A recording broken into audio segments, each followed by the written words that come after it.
going to call this Board of Finance meeting to order at 5:35 p.m. And could you let us know, President Tracy, if there's anyone signed up for public forum?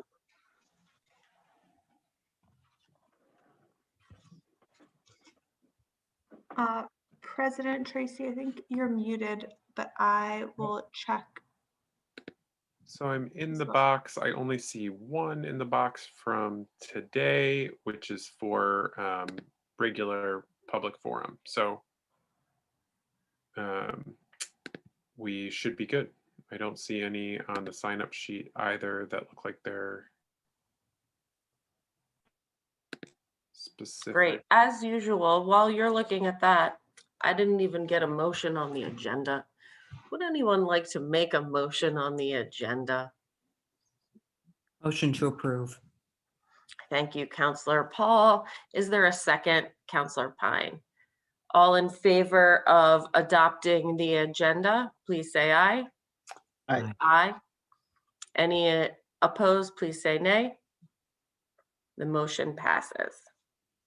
All right, so it looks like there's no one for public forum. Great, thank you for confirming, President Tracy. Is there a motion on the consent agenda? There's actually public, oh, I'm sorry, go ahead. Motion to approve the minutes as presented. Sorry, Councillor Paul, I'm just trying to confuse everyone. Sorry. Yes, President Tracy is the first. Is there a second? Sorry, that was the first and the second. My gosh, you guys. I got it. President Tracy is the second. Councillor Paul is the first. Moving on. Item 4.01, approving funds for the city's first annual Juneteenth celebration. This is very exciting achievement for our racial equity, inclusion, and belonging department. Before we get to that, I don't think we voted on the consent agenda. We just had a first and second. You guys, I really apologize. All in favor, please say aye. Aye. Aye. Aye. Any opposed, please say nay. The motion carries. With that, I'm very pleased to introduce item 4.01 for the Juneteenth celebration. And is there a motion?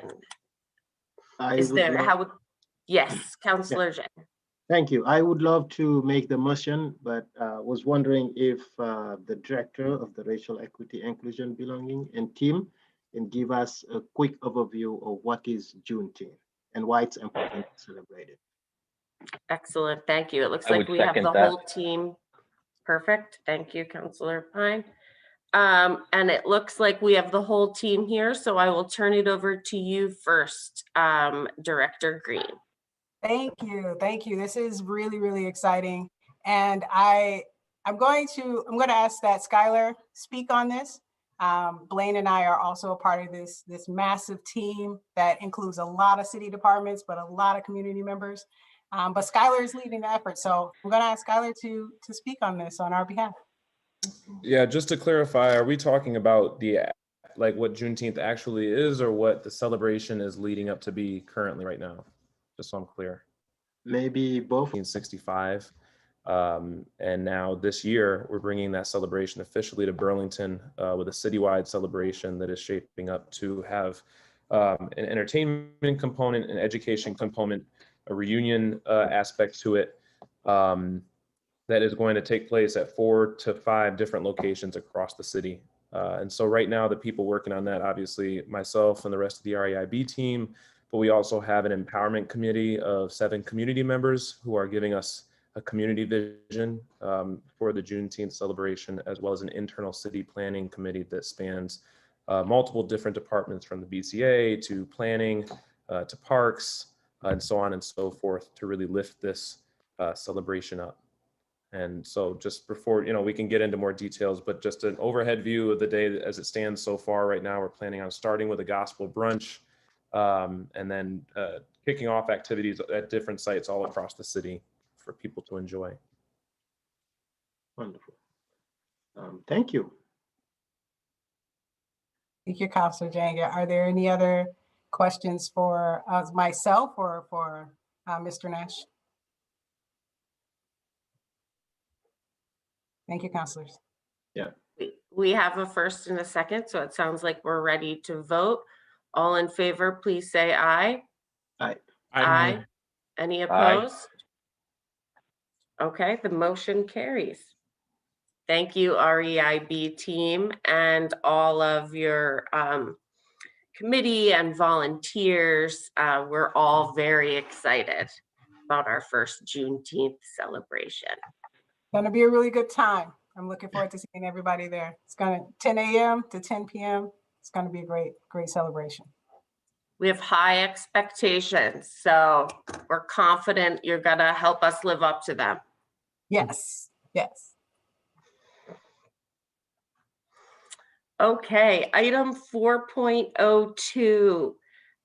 This is the tiered progression program for union positions for BED. As we are getting to the end here, I think this is familiar. How would the board like to proceed?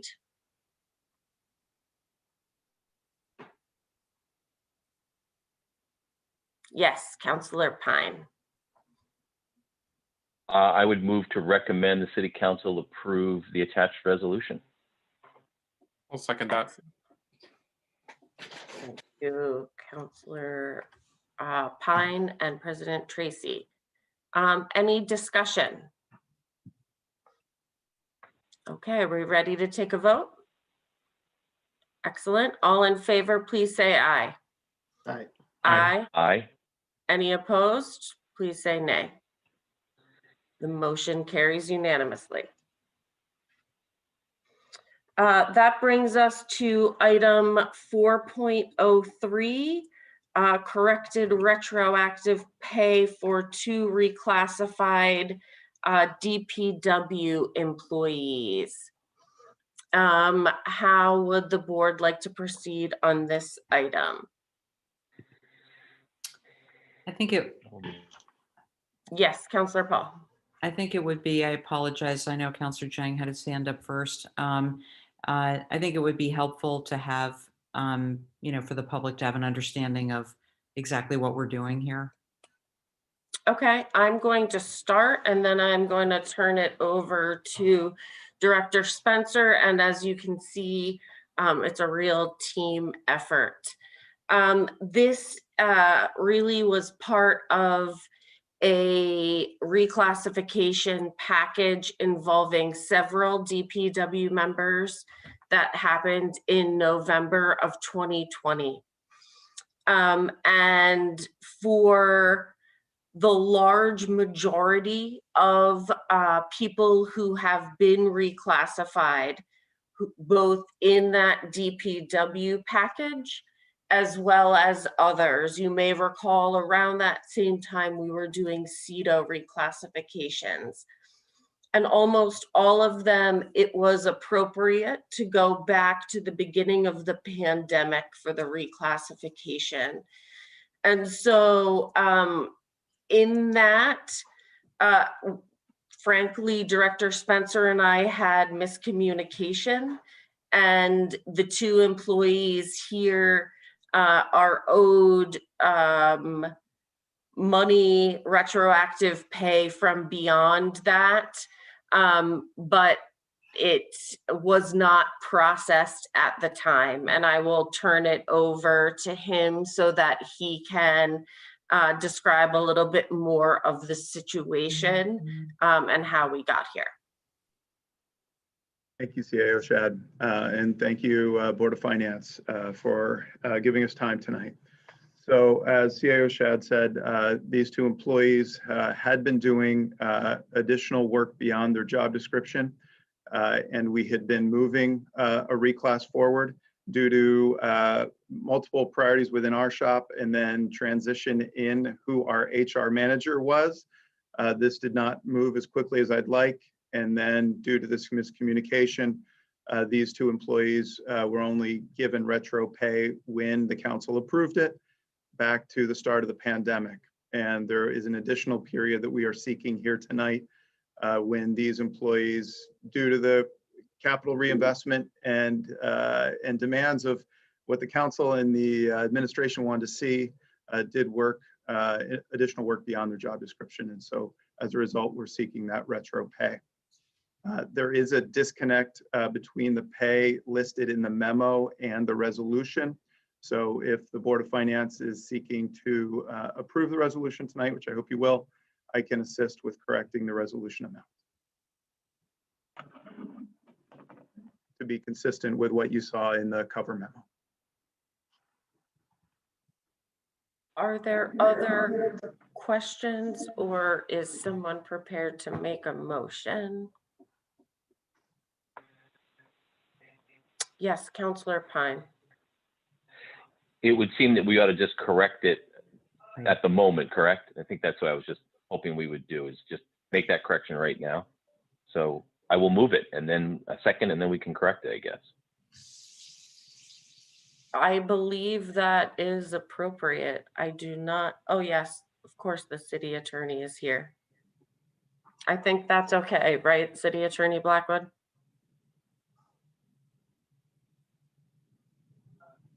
Yes. Excellent, thank you. Okay, Councillor Pine is the first. Councillor Paul, I saw your hand, so I'm not going to presume you're a second. Did you have a follow-up question, or did you want to be a second? I'm happy to second. The reason I had mentioned this is because it seemed as though there was an inconsistency, and I wasn't sure why that was. But now we know that it was simply an error. Yes. Thank you. Great. So we have a first and a second, and let's go ahead and correct that. Do we do that now? Happy to do so. So on line 10 of the resolution, it should say, but should have received $7,956.02, requiring an additional payment, requiring payment of an additional $5,253.35. And then in line 12, should have received $8,548.83, requiring an additional payment of $5,441.28. And then the last line summarizing that on 17 should say Elizabeth Ross in the amount of $5,253.35, and to the DPW senior planner Nicole Loesch in the amount of $5,441.28. These numbers are less than what was in the resolution.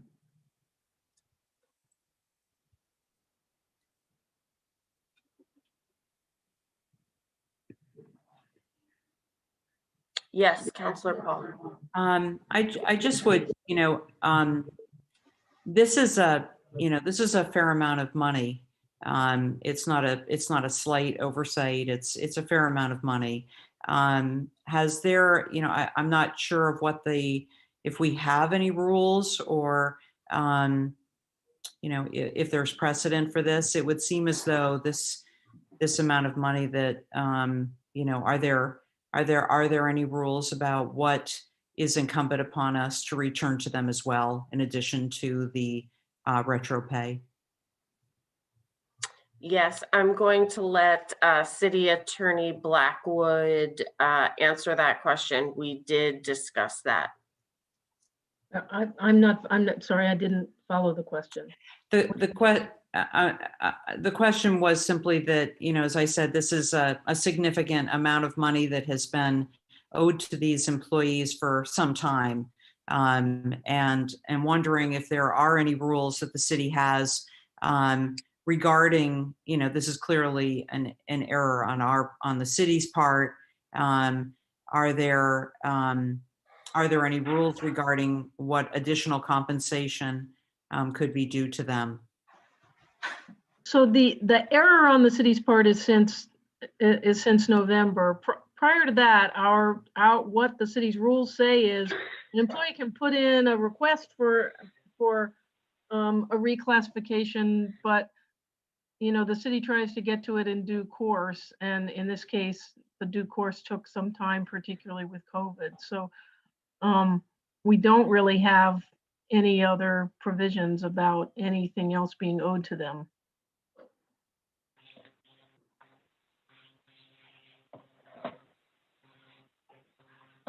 Okay. Okay. I'm a little, I feel like we are setting a certain, I'm not sure if maybe at some point in the future, this is something that should be discussed so that we are, this is, my understanding is that this is additional retro pay being considered, and this goes back to November 7th of 2018. Am I not understanding this? No, you're understanding correctly. What and the error was that you approved back pay in November, but just not there was a mistake about how far back it should go. Right. So it would correcting that piece, but in terms of not getting to do the reclassification for some period of time, we do not have in our policies anything that provides folks anything other than that they get the back pay they should have gotten. Okay. All right. So the five, in the case of the first employee, the $5,441.28, some of that money is money that was owed to that employee back in 2018. Not all of it, obviously, but some of it. Is that right? Right. Correct. Okay. I mean, I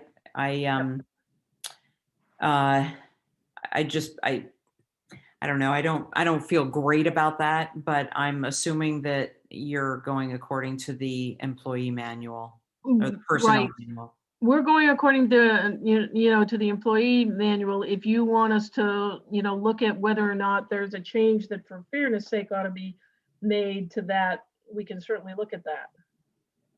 Well, I mean, hopefully these kinds of things don't happen too often. So hopefully we're. We have been working hard to try to get, processes down so that it doesn't happen. Okay. All right. Fair enough. We can, perhaps that's something that when we have a new HR director, that could be something that with the HR committee that they might look into. But for now, I'll leave it at that. Thanks. Excellent. Is the board ready to vote on this? Before, can I Yes. ask a question? Yes. Councillor Jang and then President Tracy. Thank you. I was also wondering if we have other employees who are experiencing the same issue at DPW specifically. Are we going to get another set of employees that need retroactive pay soon, or you don't know? We certainly looked at this, and I will let Director Spencer speak to that. Thank you. I'm not aware, at this time, there are no other requests like this where a reclassification occurred and there was a confusion around how far back to go. And so to my knowledge, that this is these are the two, and we're seeking to rectify that tonight. There is one where there's an instance where we may have been too generous. We're working to try to clean that one up, but this is the only one where the city that city has to pay additional funds. Yes, thank you. And I think the other question is, basically, this has been happening since 2018, right? And I know also that we lost an HR director not long ago, maybe less than a year or so. How couldn't we just catch this like way back in 2019? I'm going to start with that, Councillor Jang, just in that we not only lost the HR director, but the HR manager who was tracking this. Stephanie Reed also left about maybe 2-3 weeks later. So I think the double losses there, and COVID, there's just, that was very challenging. And so it's very important to us to make this right at this time. This is, as far as I understand, a very unusual situation. And we're doing everything we can to ensure nothing like this will happen. But I do think because of that confluence of events where both the manager left, then the direct supervisor left, then COVID hit, this was an unfortunate situation. Okay, thank you. President Tracy. I just wanted to note that we do still need to actually make the amendment because we just got the Yes. amount. We didn't actually formally amend. So I'm wondering if Thank you. Director Spencer, you might be able to restate those amounts and which lines, and then so that we can actually just make the amendment prior to voting. Yeah, and we do need to move on. We have so many other items. Great. So on line 10, the language should be, but should have received $7,956.02, requiring the payment of an additional $5,253.35. Line 12 should be, should have received $8,548.83, requiring a payment of an additional $5,441.28. And then lastly, on the final line 17 and 18, Elizabeth Ross in the amount of $5,253.35, and to the senior planner Nicole Loach in the amount of $5,441.28. Those are all consistent with the memo that attached to the resolution. And does someone like to make that amendment? So moved. I would move those changes. Oh, I'll second Councilor Pine. Great, Councilor Pine and Councilor Tracy and President Tracy. And all those in favor, please say aye. Aye. aye. Any opposed, please say nay. The amendment passes unanimously. And then we need to vote on the underlying resolution. And we have a first and a second for that. All in favor, please say aye. Aye. Aye. Aye. Any opposed, please say nay. And it passes unanimously. Excellent. Thank you very much, Team DPW and Team HR for helping us to correct that. Moving on to item 4.04, the elevator contract. How would the board like to proceed?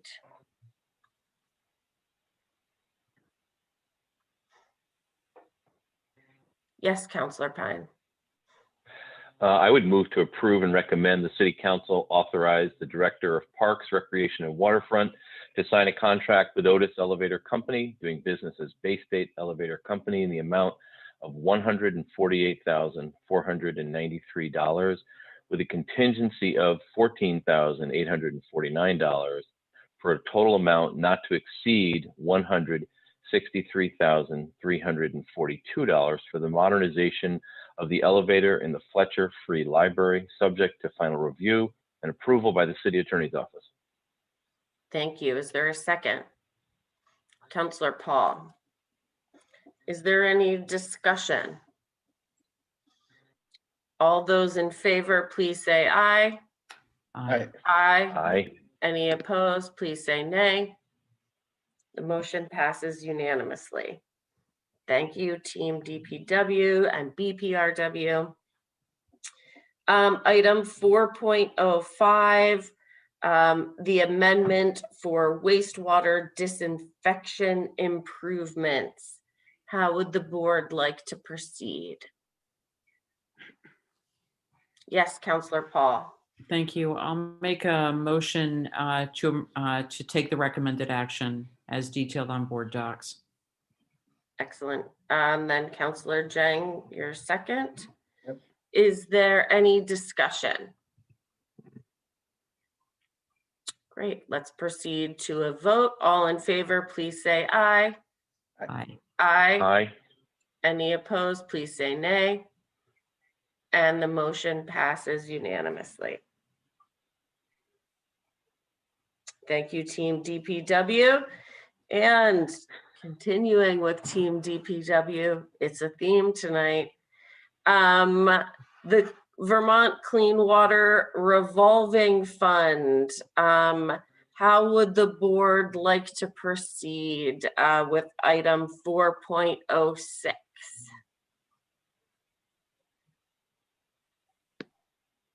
Just had a question, but Yes, President Tracy, go ahead with your question.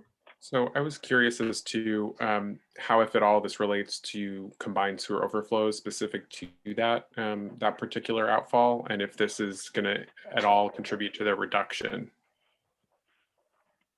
That's a great question, and it is World Water Day, which is why we're bringing all of these water items and why I have water in the background. This specifically is not going to do anything to reduce combined sewer overflows in that location. It would be addressing primarily the separate stormwater related erosion that's occurring at those outfalls. This outfall, as well as the outfall on the other side of Route 127, the frequency of discharge to those locations has been greatly reduced as a result of the projects that we did in the early 2010s in the Old North End. They do occasionally, this one in particular occasionally goes off, but at a very infrequent basis. But to answer the gist of your question, this is really just about stabilizing that whole channel. I don't know if anybody's ever been down there, but I like to say it's about 10 megans deep and 15 megans wide. And with every rainy season that we have, it could get worse. And so we're really we've been advancing this project so we can take action and stop the erosion from occurring and potential additional damage to the roadways nearby. Okay, thank you. Any other questions, or would the board like to make a motion? And I just want to apologize. I know the formatting is weird of the PDF. I don't know why. If you saw on your screens with all of the L's being bolded, that wasn't some sort of subliminal message we were trying to send. So we'll try to check on that next time. Thanks, Megan.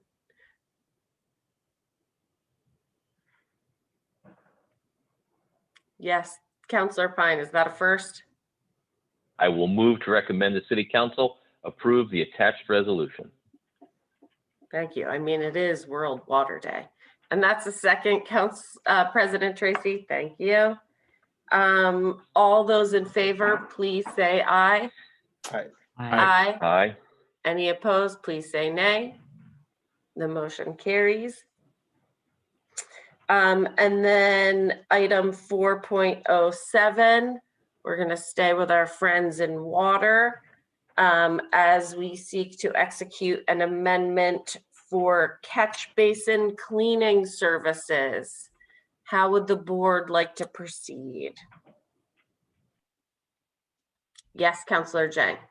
Yep, I would like to approve and recommend that the City Council authorize the Director of Public DPW to execute an amendment of the contract with Wind River Environmental LLC for catch basin cleaning services to increase the scope of service and to maximize limiting amount for an amount of $68,975 to $132,674.85. I'll second. Thank you. And thank you, Councillor Paul. Any discussion? Great. All those in favor, please say aye. Aye. Aye. Aye. Any opposed, please say nay. And the motion carries. And lastly, for water resources, a design of our cell antenna corral for the Redstone tank, item 4.08. How would the board like to proceed with this item?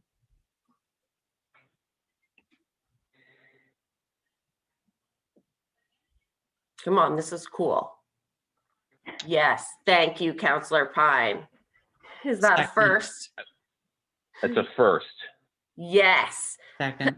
And Counselor Paul is my second. And are there any questions or comments? All right, all those in favor, please say aye. Aye. Aye. Any opposed, please say nay. And the motion carries. Thank you, Team DPW. Thank you. Enjoy a glass of water. Thanks. Yes, World Water Day. All right, we've got our airport team here today because we are also looking to execute an agreement for construction of the Chamberlain School, the HVAC upgrade. This is an exciting one. It's item 4.09. How would the board like to proceed? Yes, Councillor Paul. Thanks. I'd like to make a motion to approve and recommend that the council authorize the Director of Aviation to execute a contract with Engelberth Construction for the Chamberlain School HVAC upgrade construction services in the amount of up to $1,650,912, plus an additional $247,637 or 15% contingency for a total amount of up to $1,898,549, subject to final review and approval by the City Attorney's Office. Excellent. Is there a second? Councillor Zhang. Second. Any further discussion or questions? All right, let's vote. All those in favor, please say aye. Aye. Aye. Aye. Any opposed, please say nay. The motion carries unanimously. Thank you so much for your hard work, Larry, Nick, Shelby, and the entire BTV team. Thank you. Gene is on as well, and I'm sure he says thank you. He's on one of the cell phones over there. Gene, thank you. As always, we are so thankful for your leadership, even if we can't see your smiling face today. Moving on to item 4.10, City Council Initiative Fund reimbursement request from Councillor Zhang. So, question. Yes, Councillor Zhang. Yep. It seems that I need to recuse myself and should not vote on it, but can I still stay online or I have to step out? Question for the city attorney. You can stay on the line, but yes, you should not participate or. Okay, thank you. You can speak if you're asked questions about the item as the person putting it forward. Councillor Pine. I would move to recommend to the council that it approve a reimbursement to Councillor Ali Zhang in the amount of $556.40 from the Council Initiatives Fund for the rental of a dumpster to clean up the Lori Lane neighborhood in October 2020. Is there a second? Second. Thank you, President Tracy. All those in favor, please say aye. Aye. Any opposed, please say nay. And the motion carries. So we are on to item 5.01, contract with Pulley Construction Company for repairs to municipal buildings due to the Halloween 2019 event. How would the board like to proceed?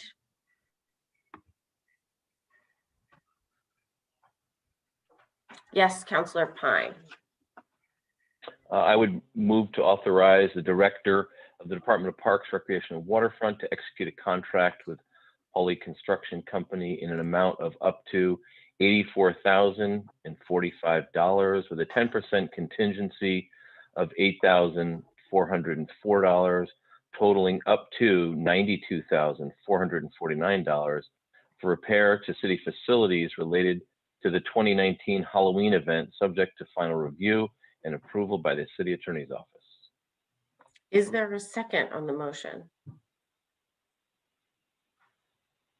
President Tracy. Any further discussion? Are we ready to vote? All right, all those in favor, please say aye. Aye. Aye. Aye. Any opposed, please say nay. And the motion carries unanimously. And we are on to item 6.01, called update on federal money from your CAO. And I see the mayor has also joined us. Anything you would like to say, Mayor, while I pull this up and share my screen? Just good evening, everyone. Thank you, Catherine, for running this meeting up until now. I'm going to let Catherine lead this discussion as well. She's put together a PowerPoint. This is an exciting discussion. We have very significant resources coming to us from the federal government over the next year. Some of the funds will be here within a couple months. The balance of what is now projected to be 19 million will be coming a year from now. As you all know, we really needed this. If we didn't have this kind of revenue replacement, we were looking at very stark issues in the FY22 budget. This gives me a lot of confidence that we will be able to have a full, robust budget for FY22 that really provides all the services Burlingtonians expect and allows the city to have the same kind of nimble, energetic response to the economic recession that we've had to the pandemic over the last year. All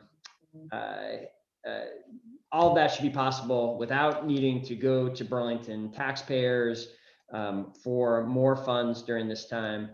And I think this is really going to allow us to help the people who need it most. We know this has been a very uneven recession, very uneven impacts, and we want to find a way to help the Burlington households and businesses, small businesses that have been really, that have borne the disproportionate brunt of this recession. This is the first of what I'm sure is going to be numerous discussions. We basically wanted to, since the last time we met, we got this confirmation that the bill passed. Basically, after months and months of talking about it, the bill passed. So we know the money's coming. We don't know all of the rules that will be attached to it, although we do have a preliminary indication of what the limitations on this money is going to be. We'll talk about that tonight. We wanted to immediately get in front of the Board of Finance and start to kind of paint the picture as we understand it and start the discussion about how we best use these funds. My sense, and this is one of the things up for discussion, but I think most of these funds, the great majority of these funds, we can kind of figure out together and appropriate through the FY22 budget process between now and the end of June. There is some current year impact that this will help us with as well, but most of the decisions are going to be that I would envision us kind of working out together on that timeline. And please consider tonight the first of a number of formal and informal discussions about this. I really would like to fully engage the council and the board on how we do this, and we're going to do that both in meetings like this, and I will be reaching out to you individually as well to try to put together a consensus plan for how we move forward. So with that, I'm going to hand it over to Catherine, and I'll kind of interject as needed as we work our way through this presentation. So go ahead, Catherine. Excellent. Thank you, Mayor. As the mayor said, we use words like preliminary and estimated, draft several times throughout this presentation because this is really meant to invite a dialogue. So with that, I will say when we first encountered the need for a reduced budget last year, we quickly decided that we needed principles to guide us, and you helped us to affirm those. So you'll see on this slide and the next slide, we feel the same thing is going to be important to drive our work this time around. So we've got on this slide what we're calling some principles around the process. And the next slide has our goals for the money. So one of our first priorities will be restoring necessary budget items, things that were cut over this past year and a half. Other things to note, most of the funds will be appropriated through the FY22 budget process. That's the mechanism that we anticipate engaging with you in formally. As the mayor mentioned, there will be lots of informal ways that we will engage with you. Federal dollars are going to be used to, we envision, restore those FY22 budgets fully. You will recall in FY21, we brought you budgets that were trimmed down, that did not include very much for things like employee training and professional development. You really didn't include much even for things like office supplies. Really, we squeezed everywhere we could. So we'll be looking in FY22 to use that money to restore budgets to something that's more normal. We'll be looking to keep our unassigned fund balance between 10 and 15%. That's consistent with our policy and with continued uncertainty in FY23. Just by way of perspective, you may remember at the end of our audit, we're at 12% now. So that's not any big change. An important principle here, you can call it the Bob Rustin principle, but really it just makes good sense. One-time money needs to be used for one-time costs unless there is a plan for those recurring costs.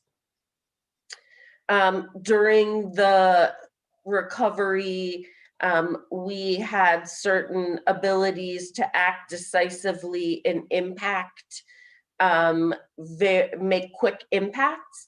And we would like to retain that as we move forward in the recovery. And of course, we need to continue to reassess as we go along, because if there's one thing we've learned over the past year, it's that things are continuously changing. So that's a little bit about the process. Yes, Mayor. I just want to clarify that the word necessary is used in the first and the third bullet, and I just want to just expand on what we're thinking by that. We aren't just going to default to restoring budget lines the way they were before to pre-pandemic levels. Certainly, I think there'll be a certain presumption that a lot of budget lines will restore to those levels. But in some cases, we have found new ways of doing things. We have flushed out perhaps certain areas of spending that, you know, budget lines that really aren't needed before, or things that can be done more efficiently. We're not just automatically restoring things. We're planning on conversations with department heads about these restorations. So I just want to make that point. And then thank you. On bullet point number 4, I just want to expand on it's, you know, what we mean by this. The board may recall that when we passed 2 years ago now, the unassigned fund balance policy, the policy, you know, it basically lays out a range indicating that it's really barring really unexpected circumstances, really problematic circumstances, emergencies, it is the policy that we have somewhere between 5 and 15% unassigned fund balance at all times. We are recommending, or we are currently thinking as we're going into this process, that we want to be at the upper end of that range with the budget that we set for FY22, if possible, knowing that it is, I think, very unlikely, even if there is a slow recovery, or even if, let's hope not, but somehow the pandemic worsens again and there's more disruptions, it is, it is quite unlikely that we will receive more funds than those appropriated in this bill. So, given certainly where we're sitting now, the uncertainty about FY23 and whether all of those budget lines, which were very significantly impacted over the last year, are going to fully bounce back by then, it seems prudent to us to try to plan now to be on the upper end of that range, not over the 15%, which essentially our policy says you shouldn't be reserving more money than 15%, but towards that upper end, given the uncertainty about the future. Any questions, thoughts, reactions to these support for these principles at this point? President Tracy. Thanks, Mayor and CEO Shad. I appreciate this kicking it off with these principles. Two things that kind of stick out to me are just wanting to codify. We know that the pandemic has laid bare and exacerbated many of the disparities that we face as a city in terms of race and class issues with folks really, okay. I don't know if you're. That's why I'm wondering, Mayor, I think maybe I should go quickly through this and then get comment. Sorry, President. Just wanting to see where equity falls in the conversation and if that's the right principle, because that's really important. And then the other piece being just public participation and what principle we have for checking the public. That's all. Thank you. Okay, that's good. Okay, is it okay with you, Mayor, if I? No, I think it's a good idea. And President Tracy, sorry, we tried to sort of split it into these sort of process principles, and then these are the more substantive programmatic goals, if you will. And yeah, Catherine, why don't you? And again, initial preliminary for discussion. And Catherine, why don't you walk through? Okay, I'll at least get through this, and then I think we could have a discussion before I get to the numbers. So then the goals, yes, number one, our relief and recovery efforts will continue to be racially just, and that we need to continue to target our efforts at individuals, groups, and small businesses that have been most negatively affected by the pandemic. Positive local government innovations should be made permanent. We're thinking about things like what do we do with all of the amazing work that the RRC has done, and with all of the outreach we have done to the New American community. So you'll see some proposals around that. We'll be engaging you with that. Also, it's obviously critical that we stimulate the local economy and activate both the downtown and waterfront in accordance with the public health conditions. And then lastly, you'll see prioritizing these investments regarding racial justice, climate, housing, and infrastructure. So why don't I pause there and let us talk about that. I know none of you have seen this presentation because unfortunately, I had Lori post it very late. It's up there now. We'll talk more about numbers, but I know we would like to have your feedback both in this meeting, and then both the mayor and I would like to engage with you after as well. So Mayor, why don't I turn it over to you to— Yeah, just I'll say a couple more quick expand a little bit on the bullets, and then we'll open it up. bullet number 1, when we say continue to be racially just, what we really specifically mean there is we've had this 8-point plan for racially just public health response and pandemic since last June. We really want to stick to that lens with all the actions during the recovery. Point number 2, again, we know a striking fact of this pandemic, which wasn't clear at first, but is very clear now, is that this has been very uneven. There are many businesses, many individuals that had a great 2020 financially, that did better than ever. And that's really true in Vermont, I've found in my engaging a lot of our outdoor companies and our companies that are involved in cleaning or janitorial products. There's, a lot of our major companies had very good years in 2020. And then there were many that had, are on the edge of not being, are clinging to survival because the pandemic has been an existential threat to them, because the hospitality industry shut down, because the meals and the activities that have become such a major part of downtown Burlington have essentially been shut down for large chunks of time. And that translates at the individual's level as well. We know that many, especially service workers, have seen their incomes dramatically hit and not recover yet. And so other levels of government, I mean, the federal response is not really targeted. It's a lot of the money is going out to, it's very broad in the way it's being disseminated. We think there's a need and opportunity to be really targeted in our limited but significant funds that we're going to get here, and we want to talk to you about the best way to do that. I think bullet 3 is clear. Bullet 4 speaks for itself, and then let me just say one more thing about bullet 5, what I mean here.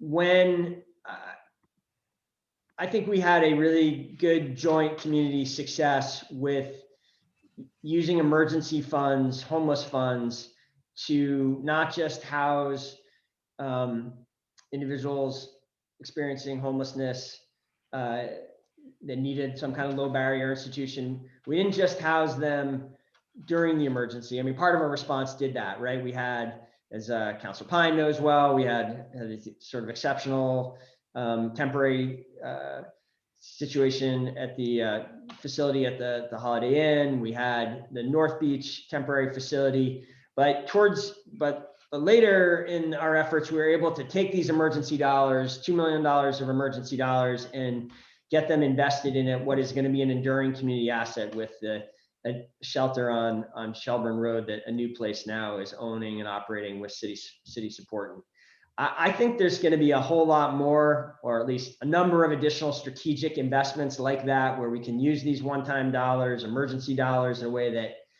supports the public health effort, supports the economic recovery, but really allows us to meet long-term needs. We've known we needed that low barrier facility year-round for some time, and this seems like a principle, a good goal to have, is when possible, if we can make these sort of structural progress, I think that should be a goal.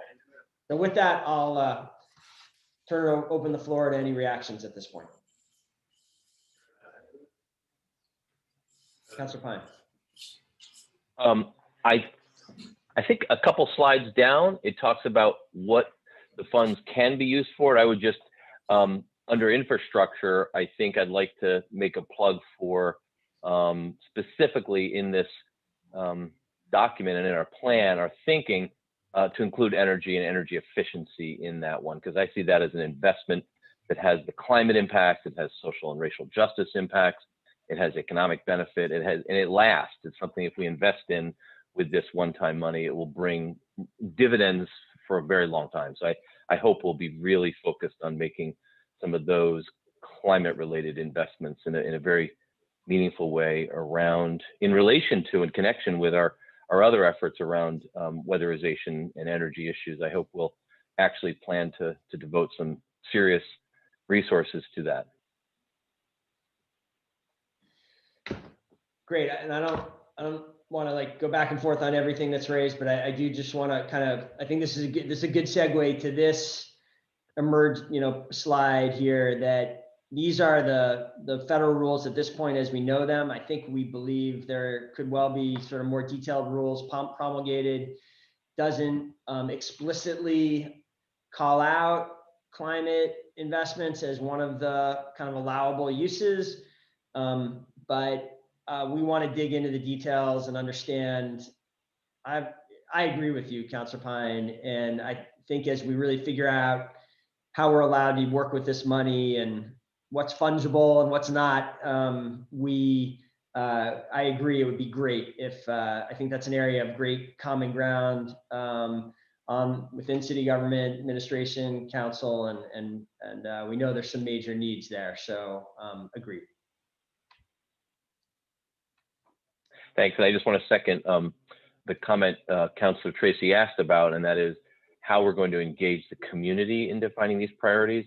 There will be some time, so I know we have our budget process that will be underway. It is underway, and we have April, May, and June to work through that. I want us to be pretty expansive and perhaps even some out of the box thinking and approaches and how we solicit public input into prioritizing these resources. I think we've got a lot of interest in the community about how to direct these, and not everybody's going to be necessarily satisfied, but at least we have a process that is open and transparent, inclusive.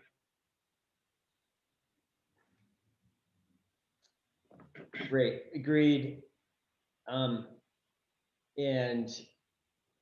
definitely looking for specific ideas and thoughts on how we do that. I mean, I think what the kind of table stakes, the baseline public engagement will be, I think the solid, transparent process that we've had for many years now of multiple, first of all, I see a lot of this money being, the great majority of this money being appropriated as part of the FY22 budget.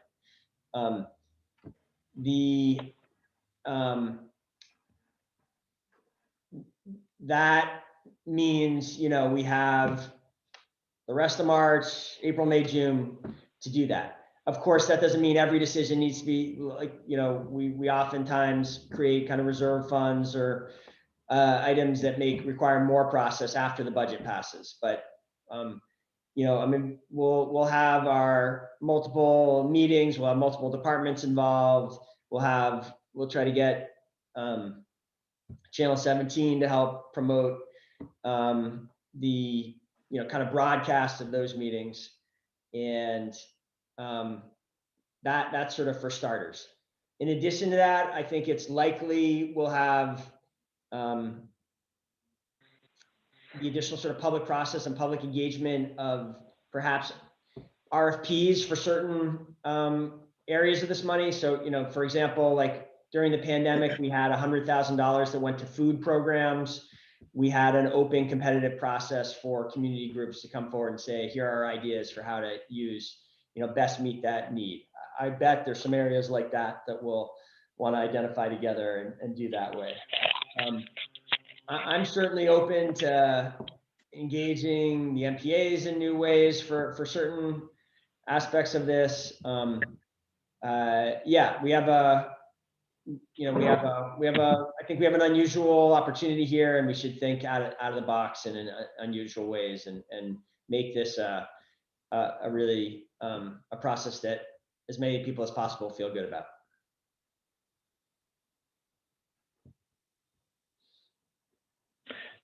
Thank you. And then my last question is, do we know if the delegation has a read on whether or not there will be, in addition to this, which is substantial, and I don't want to minimize what this is, I've been hearing and reading a little bit about, at least Senator Sanders wants to really implement some of his broad sort of Green New Deal vision and bring some program specific or some resources to bear on the issues, many of which are on this, sort of on these slides as well. So I'm wondering whether there's some potential, additional resources that we may be discussing down the road as well. I want to hear your thoughts on that. Yes, I'll go to you, Councilor Jang, and then President Tracy. We got a little queue going here. Just briefly, it is very clear the Biden administration intends to make good or attempt to make good on their campaign promise of an infrastructure plan. There was a lot of discussion. There were multiple media accounts today in the New York Times and elsewhere that they are essentially floating a $3 trillion additional plan in addition to this 1.9 trillion that is in this bill, that would be broken up maybe into two bills, an infrastructure bill and then kind of a social justice bill of some sort. And that is certainly something we're going to remain very engaged in. We do believe old friend Luke McGowan is going to be on the front lines of working with municipalities. Once he just had his second child, was just born in the last couple of weeks, so we've left him alone a little bit for the last couple of weeks, but he will be returning to a senior leadership role. We expect to work closely with the Biden administration to understand, on that infrastructure plan. In addition to all of that, there is a lot of talk that the moratorium of the last decade or so on earmarks may be coming to an end, and that there may be additional specific opportunities there. So it's really quite something. Councilor Pine, when you were working in CEDO, when I started in this job, we lamented many times how the era of federal assistance was over, and that it was, it appears to be returning at least for the next couple of years with some very substantial opportunities. And we are, something I wasn't going to talk a ton about tonight, but we're trying to reorganize the city team to really be ready for that, with Kara Al-Nazraoui playing a leadership role. I forgot Catherine had a slide for it. So I see Kara continue to play this sort of overarching leadership role, helping the downtown and the businesses, not beyond just her tertiary marketplace role. Taisha is going to really help us bind ourselves to the mast, make sure we're looking through all of these investments and new programs and efforts through this lens of a racially just recovery and the 8-point plan. We do intend, at least for the FY22 year, to have the RRC continue to be there. The RRC has been one of the busiest periods it's ever has had over the last week, because we were helping the state run these BIPOC vaccination clinics last weekend, and probably another one this coming weekend. So, after a period where we weren't getting that many calls there, it sort of sprung back to life, and we had to pull employees from many different parts of the city to help staff that. So we want to keep that capacity going as these different programs and opportunities arise for Burlington businesses and individuals. So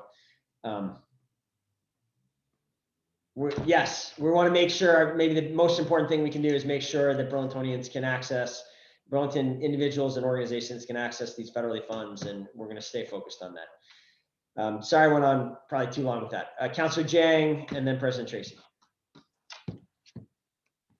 Yeah, thank you. So, I think it would be wise for all of us to maybe think about, to wait on before putting the carrot before the horse and waiting in order to understand better what are the strings attached to these funds. I think that could have been the first step. And also I'm requesting, as soon as you receive those strings attached to it, to maybe communicate it with Board of Finance and also the City Council as soon as possible. I wanted to see that as a priority. That's the first request. And second, I think most of these ideas are great, but maybe let's try to think about them in a different context, not in a reactionary context, but just a sustainable context. Because some of these ideas, after these grants run out, the issue about how do we sustain them would be at question. I think these are just wise things that we need to think about as soon as possible. And lastly, you know, I tied to the question from Councillor Pine is about the infrastructure, and it doesn't seem that these 19 million, we're talking about another set of funds that we should expect from the federal government. So there are three things there. One is about a request, and two about the sustainability of some of these programs. And yes, and the last question too. Great, Councilor Jang. Catherine, can you just flip back to the strings as we currently understand them? And we'll email out well, it's up on board docs, but if you want it as a file as well, we can circulate it. I was thinking the next slide, Catherine. So just, these are the broad areas that the money can be spent on. I have heard, and I don't know, Catherine, if you've heard anything more detailed or different than this, but I believe there is an expectation that in the next week or two, there will be, you know, this is sort of the language more or less that was in the legislation. The budget department, or, you know, the federal government will be promulgating more detailed rules about how, you know, how to understand the broad restrictions and what's going to be expected in terms of documentation and all the kind of detailed questions that could flow from this. So I believe there's been a commitment to get that out to states and municipalities very quickly, like, you know, in the coming days. And as soon as we have that, we will share that. Catherine, do you have anything else to add about the rules?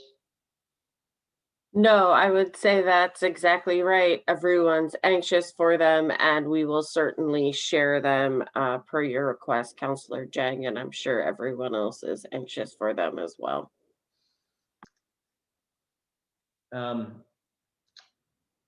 Sorry, Councillor Jang, was there, I think. Yeah. The other element is about maybe for the city to consider thinking about this. How do we roll it out differently? Yeah. Instead of maybe, you know, hiring, let's say, a language access plan, people to support new Americans, but let's look into investing, for example, where they live, such as Franklin Square. How do we make that infrastructure much better for quality of life purposes? You know, that's the second element, to just think about it differently instead of just reactionary or action-oriented items. Great. Agreed. I think there's opportunity to be quite innovative here and think of things differently. Yep. And you know, and you know, and I think, you know, that's the only way we can secure sustainability, and also these funds will definitely serve those people, like in generations even to come. Instead of giving you $10,000 in 2 months, it's gone, and now you back to normal, to square zero. And also look into maybe, you know, opportunities for people to own homes and start new businesses. And I think WeCito and the Secure Street Marketplace, what they have is burlington.org, need to be strengthened with this in order to better support those who need these funds. Yeah, thank you. Thank you. President Tracy, thank you. Thank you. Thanks, Mayor. I was just curious about the infrastructure slide that says that there's that 3.5 million, and just wondering what you're thinking might be included in that, and how that would relate to the reemergence of earmarks being a possible option for us, and if we might be able to secure any additional earmarks, if there are ways that we might be able to put those ideas forward, if that's part of it, and then also how you see this capital expenditure relating to the capital planning going forward, so that, you know, next chunk of capital work that we know needs to take place, but that we still don't necessarily have a plan in place for, right. Recognizing that we do have to still come up with that plan. So just wanting to get your thinking on what this involves and how it relates to those other two aspects, those being potential additional aid, specifically earmarks, and then the 5-year capital plan. Great. Let me answer that by just briefly. We didn't really spend any time on this slide, so let me just kind of briefly go over each of the lines here and speak to your capital questions there. So the first line, people may recall, we've talked about it before as a board. We actually passed a budget last year that had $1 million hole in it that we kind of, basically hoped we were going to have these funds come in or other funds come in and wouldn't need to make another $1 million of painful cuts. And that needs to, so this is one of the clearly things that is allowed by from this kind of allocation. And this means we don't have to do that very painful cutting. Similarly, the next 430,000, we think we should move out of this sort of semi-austerity posture that we've been in with hiring freezes and very low expense, discretionary spending, number of things just sort of frozen in place. This is probably a high end, but as we kind of turn back on full city operations, there will be some expense to that, and that's what that second line represents. The third line is a projection of basically if we went back to a pre-pandemic budget and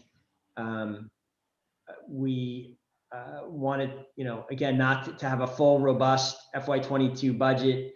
That is probably about the gap between the revenues that we have from, revenues and local revenues and the expenses of a pre-pandemic budget restoration. And so a good chunk of money is going to be needed if the council agrees that we should essentially go back to normal operations.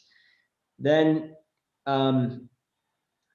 finally, the capital needs, that, President Tracy, what that is a recognition that we have basically expended the 2016 sustainable infrastructure $50 million of various pots of money, and that we will be looking at a construction season right now that we are is not as strong as we have had for the last 5 years if we do not find a way to find some additional capital dollars. And so we would like to have a conversation about with the council about whether somehow we can find some additional dollars, whether it's unassigned fund dollars or these emergency dollars, somehow to have a really strong construction season. This would allow us again to have a very strong investment in sidewalks at historically high standards, strong investments in our roads at historically high standards, finishing the final piece of the bike path down through the Oak Ledge Park. This helps. There is a budget gap related to the other bike path work around the Amtrak relocation.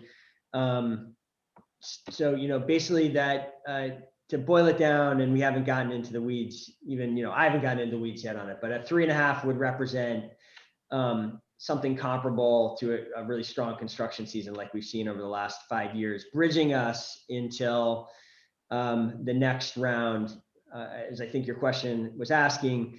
I do think we should need to have a conversation at administration council about some kind of fall election for another round of infrastructure investment. We've been talking about this for some time. We knew, that we'd only kind of funded 5 years of investment. I think it's time to talk about the next 5 years of investment. And we do have capacity within our borrowing kind of policies. So this sort of bridges us until we can go to the voters and do that work to decide on the kind of next round of capital investment. Did that fully address your question?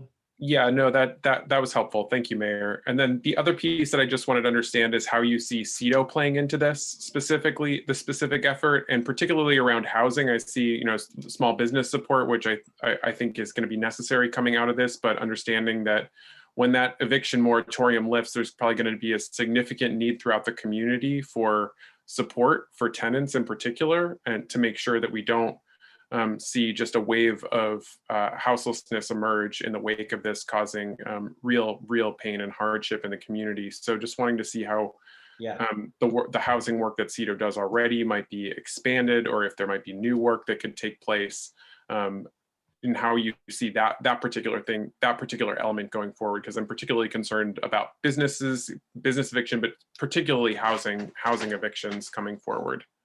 Right. So absolutely, we need to organize ourselves to help Burlington families, individuals through this period. By no means did I mean to suggest we're just going to care about the impacted businesses. We care. We're going to do everything we can to help the impacted individuals as well. A lot of that, President Tracy, I think our role will be to really help Burlingtonians access the massive resources that have been appropriated by other levels of government at the housing crisis.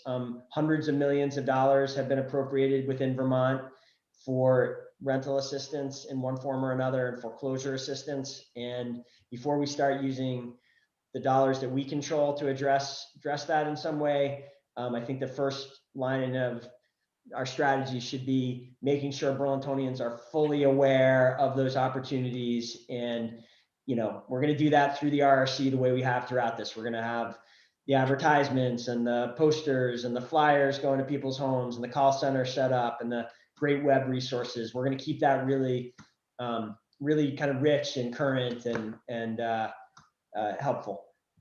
We have throughout this been, like you, thinking there could come a moment where all those other safety net efforts, we find holes in them, or they are fully extended. And so we have been setting some emergency dollars aside, kind of to be as the sort of housing assistance of last resort. And I think we'll probably want to continue that strategy in some forms for emergency dollars, so that we can ensure that through this recovery period, we're doing everything we can to help Burlingtonians avoid evictions and foreclosures. And I do think reserving some local dollars or locally controlled dollars for that will be important. More broadly, or kind of medium, or on the kind of structural, and I think Councilor Jang was talking about this. I'm really excited that together we've almost completed, all those. I think next time the council gets together, we'll finish the weatherization ordinance, and then we have this short-term rental ordinance coming close on the heels of that. And then we've sort of gotten through a big chunk of the basically the shared housing agenda that we had coming out of the housing summits of 2019. I think we need to have another conversation really soon about where we go from here on housing policy work and increasing home ownership opportunities in particular, and addressing kind of racial disparities is, I think, going to be a really active conversation in the near future. And great, thank you, Mayor. okay.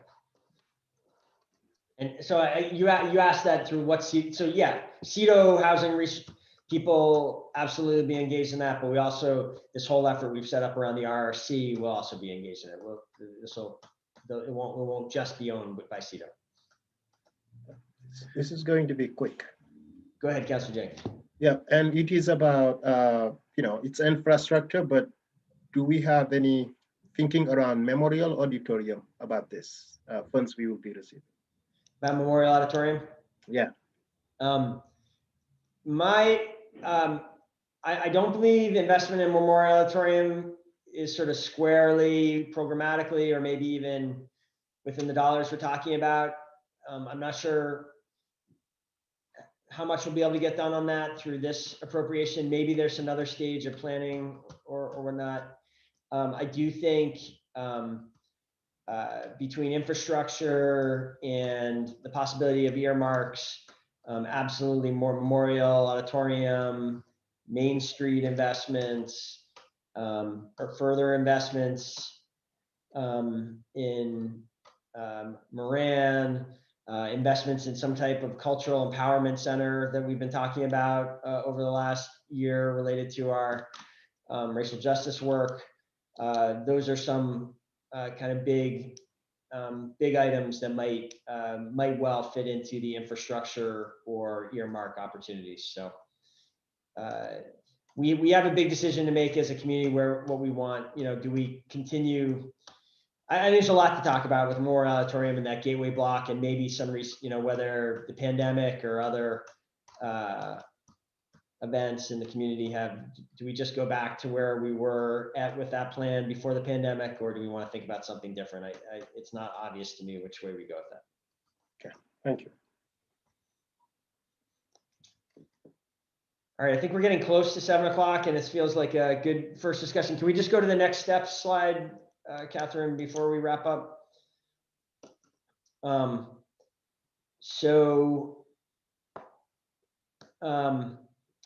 We envision continuing this conversation with the Board of Finance the next time we gather, which I think will be with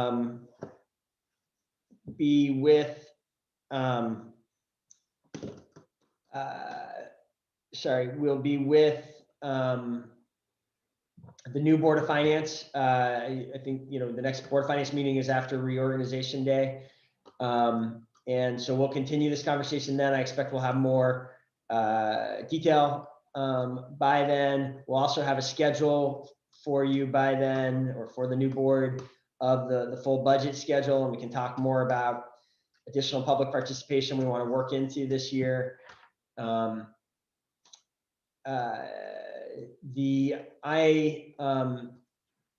that would be sort of the formal process.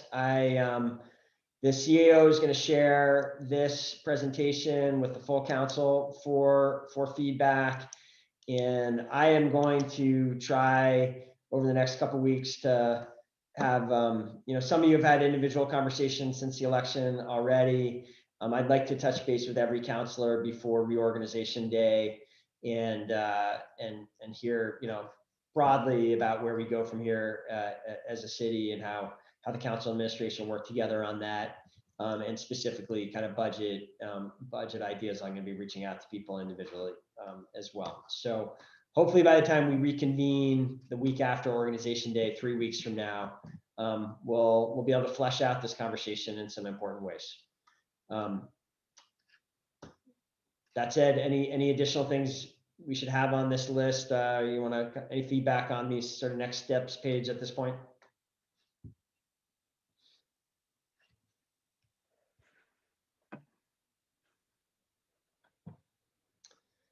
Okay. Again, this is the beginning of a significant conversation. So by no means should people feel there's going to be lots more chances, as we've been talking about. So I think that is the end of the agenda, right, Catherine? Okay. If there's no objection, then we are adjourned as a Board of Finance at 6:58 p.m. And I will turn the Zoom over to you, President Tracy. Thanks, Mayor. I will, if I could be please given hosting responsibilities, I'll get us started in just a couple minutes here. We'll wait for other counselors to get on.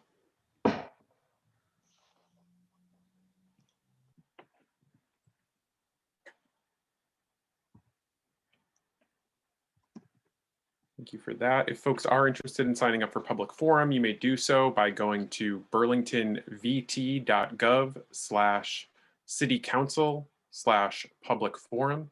And that will take you to a form that you then fill out and submit, which I then use to call on folks for public forum. So again, that's burlingtonvt.gov/citycouncil/public forum. If you are calling in using a phone number, just ask on that form to just let me know what phone number so that I can identify you. We've had some issues with that in the past, and then and then I do prioritize Burlington residents. So please just let me know if you are or aren't a Burlington resident. On that form, it does ask that as well, and that helps us to figure that out. So we'll get to that in just a moment, but I'll let some counselors get on before we jump into the meeting itself.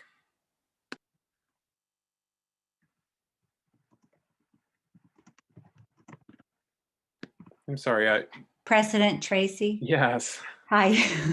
I'd be happy to start off when we get onto our item of the agenda. I'd be happy to start off the discussion or the presentation, and I know Senator Baruth would probably be interested in going after that. Okay, I had heard from Senators Chittenden and Lyons that they would also be able to do that. So I was going to go to them, but I can then come to you after that. Well, I have a background written out about the. All right, I'll come to you, Representative Odie. I'll come to you. No problem. Yeah. Just because it will be like late to hear about the Brigham decision and what I've got history. And okay. All right. Yeah. If you think that makes more sense, I didn't hear back from too many folks today, so I appreciate you clarifying that. I'll come to you, and then we'll be able to do that. Councilor Carpenter, did you have something? I let Representative Odie my link, and she's now listed as me. So. Oh, you may want to change your. Oh, you might want to name yourself, Representative Odie. Hilarious. Okay. Uh-oh. I don't know if it won't let me do that. It's just saying pin. It doesn't, the 3 dots. Oh, I'm pressing Councilor Dang's thing. Okay, never mind. Great. I got so excited, Councilor Dang, I pressed the wrong thing. Okay, great. I see Representative Welch joining us. Welcome, Peter, or Representative Welch, I'm sorry, I know. And we'll get started in just a second. I just want to make sure we get the counselors. Get all the counselors on board.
Waiting on a few more counselors, and then I'll go ahead and get us started.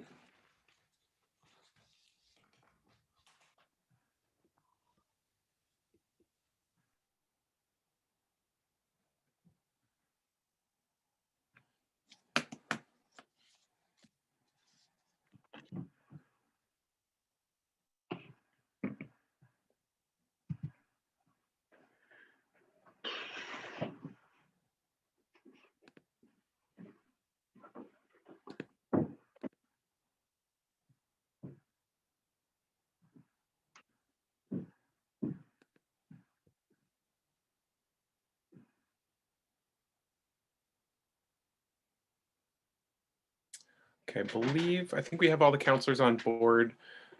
So we'll go ahead and call to order the regular meeting of the City Council at 7:03. Before we get started, I just want to have a moment of silence for the victims of the Atlanta shooting, in particular Soon Chung Park, Hyun Chung Grant, Soon Cha Kim, Young A Yu, Xiaoji Tang, Daoyo Fong, Delana Ashley Yuan, and Paul Andre Michaels.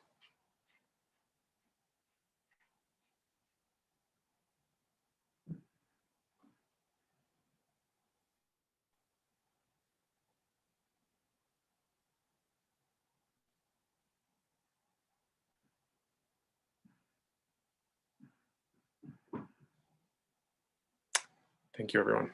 All right. The first thing on the agenda that we start with is the pledge. So I'm going to go to the pledge. So we'll do that. Pledge allegiance to the flag of the United States of America, which stands one nation.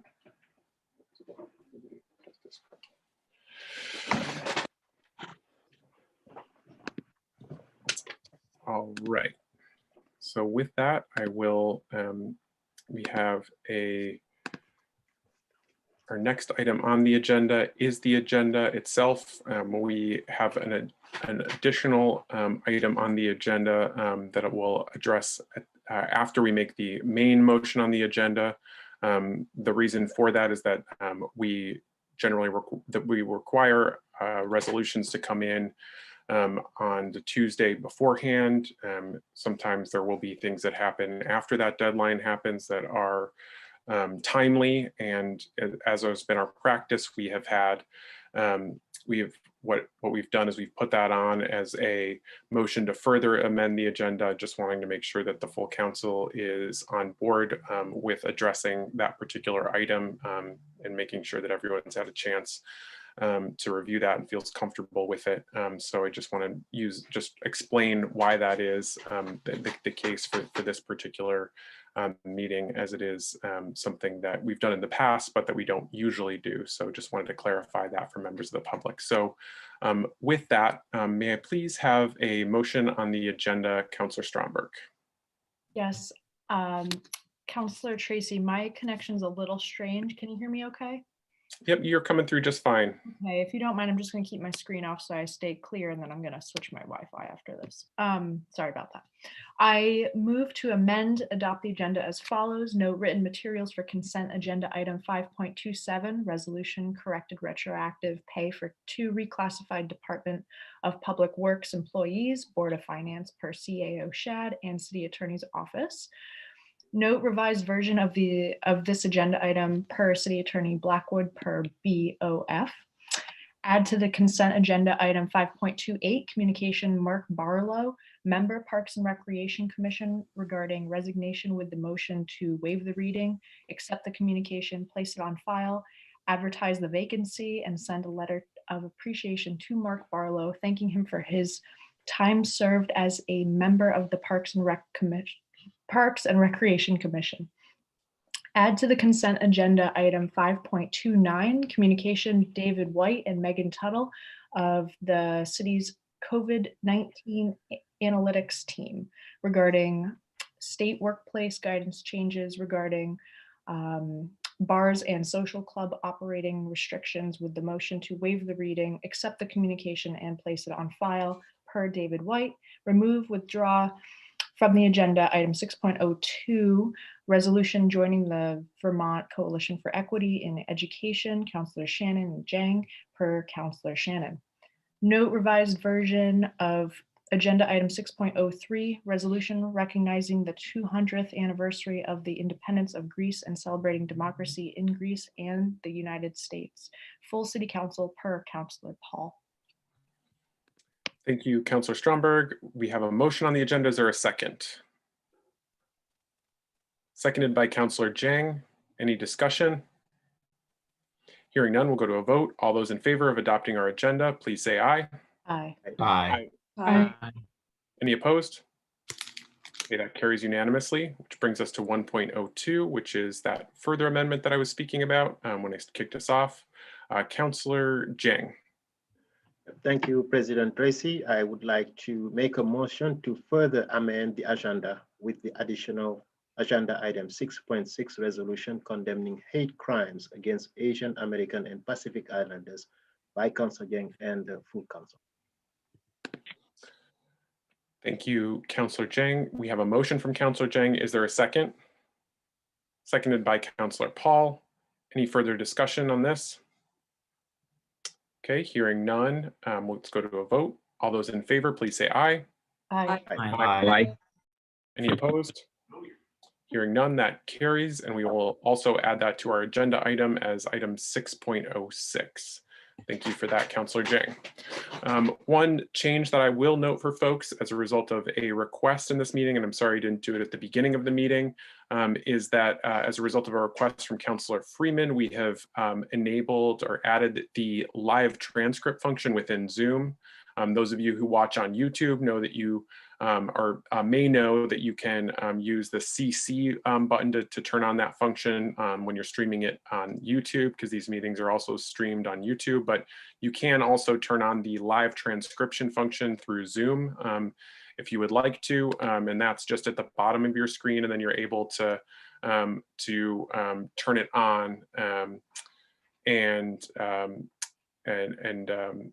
have that happen. So you're able to go forward with that. That is just a clarification. And it's our first meeting, so if there's feedback on that or people are having issues, please let us know and we'll work through those. But thank you to Councilor Freeman for raising that opportunity for us. I will now move us into item number 2. We are excited, or at least I'm personally excited to have Representative Welch with us this evening. I really appreciate your request to join us, and certainly excited to hear what you have to share with us regarding the American Recovery Act. So I'll turn it over to you, Representative Welch. Thank you very much, President Tracy, and it's really a thrill to be with all of the counselors. You have a big job ahead of you, and what I'd like to do, report to you and to Mayor Weinberger on information you probably have had, but do it personally. Number one, to just go through the highlights of the American Recovery Act. And number two, to make certain that our office will be with you and at your command, really, to do anything and everything we can to answer questions as we go along. Just a little background here. It's really quite astonishing what our state, our country, and of course the city of Burlington has been through in the past year. I mean, it was literally a year ago, literally just right around now, a little before, when we had the state of emergency declared here. I was going out to the airport in Washington and I got a call from American Airlines asking me, am I planning on taking the 10:30 flight? I've never gotten a call like that. I was kind of curious. And they said, well, Congressman, as soon as you get here, we're ready to go. I was the only person on the plane back to Vermont, and it's usually totally crowded. And, we're in a different world for a year. And I just want to salute you, because you all had to hunker down and try to figure out how to contend with that when you had to close down businesses. You had to close down Church Street, where folks were scrambling, trying to figure out about daycare. And of course, everyone was really anxious about their health. And they were really scared about the health of people they loved, or their children, people they had to take care of. And we didn't know when we'd get a vaccine. Fast forward, and then we now have a vaccine and shots are getting in the arms. So I'm feeling much more upbeat about how we hung on here and how we're coming out the other side. But obviously we've got to hang in. But the American Recovery Act has its goal, $1.9 trillion that would help us get through until the vaccine is administered to everybody, hopefully. And that means that, it's like we're on a bridge walking the other side where the vaccine is, but we don't want to leave our businesses behind, and we don't want to leave individuals and families that are struggling behind. So it's a big and it's a bold plan, but it reflects a decision that was made that we should err on the side of doing a little bit too much rather than a little bit too little. So going through it very quickly, there's money for the vaccines. So the state and local governments are not going to be paying for the cost of the vaccine. That is a federal responsibility. The hard job is getting the shots in the arms, and we're doing, I think, very well here in Vermont for that to happen. But number two, help for individuals who are still reeling from this. And this will be significant for you in Burlington and the citizens that you represent. And as you know, there's really kind of two economies out there. Some economies are doing fine. They can do their work online, but a lot of folks can't. So there's going to be the $1,400 checks. And then a family of 4, that would be a $5,800 check that's going to help people obviously make it to the other side. One of the other provisions in this bill is the child care tax credit. And this is, I think, rightly heralded as probably the most significant policy accomplishment in the legislation, because it is going to mean that any family that has a child 6 or under 6 is going to get a check for $300 a month, and up to age 17, is $250 a month. And many economists estimates that that will reduce childhood poverty by nearly 50%. There's additional money in there to help our small businesses. And a lot of the businesses in Burlington, as you may know, I've got an apartment, my wife and I have an apartment right downtown, but it's been so tough on the restaurants. It's been so tough on our performance spaces like the Flynn, where they really can't open up and get ticket sales until everybody is really safe. So there's money in there that they hope will help them. But then what you're really going to be responsible for is the local money that is going to be distributed to Burlington. And let me just say this, there was a big debate in Washington about whether there should be funding that went directly to our cities and towns. And that got resolved in favor of including cities and towns in getting direct relief, and with significant flexibility so that our local elected officials would have the authority and the responsibility to make judgments about how to use that in the best interest of recovering for the citizens they represent. And even though we didn't get any Republican votes, there were a lot of my Republican colleagues who really were in favor of the state and local aid and giving some flexibility. So this is going to be a huge challenge for you, and because the decisions are hard that you have to make in consultation with your constituents. But I think, as you probably know, the number for Burlington is significant. Now, Burlington gets 19 million directly. 19 million goes to Burlington. And then 8.3 million additionally goes to you as a county allocation. And don't ask me to explain that, because we really don't have county government here, but the way the formula worked, it took into account the metro kind of area situation that you have that's unique in the state of Vermont. So the total amount of money that will go to Burlington is going to be $27.3 million. The Burlington School District is going to receive a separate check for $14.3 million. And my understanding right now is that half of that allocation to your city will be distributed in 60 days, and then the balance in 6 months to a year. Now, in addition to that, there's a $112 million capital projects fund that will be administered out of Montpelier, but where municipalities in smaller districts, towns, can apply to see if they can get some of their projects funded. And the use, what can you use that for? It has to be used for COVID-related impacts, but that's broadly defined. So it can be used to assist households or small businesses or nonprofits, or you could partner with nonprofits on something like food distribution. It could be used for premium pay for essential workers. It could be for revenue loss that Burlington may have experienced as long as it's due to COVID. It also can be used for water, sewer, and broadband. And I know that's a big issue in Burlington, but I know around the state of Vermont that has been a huge issue for many of our communities that are struggling.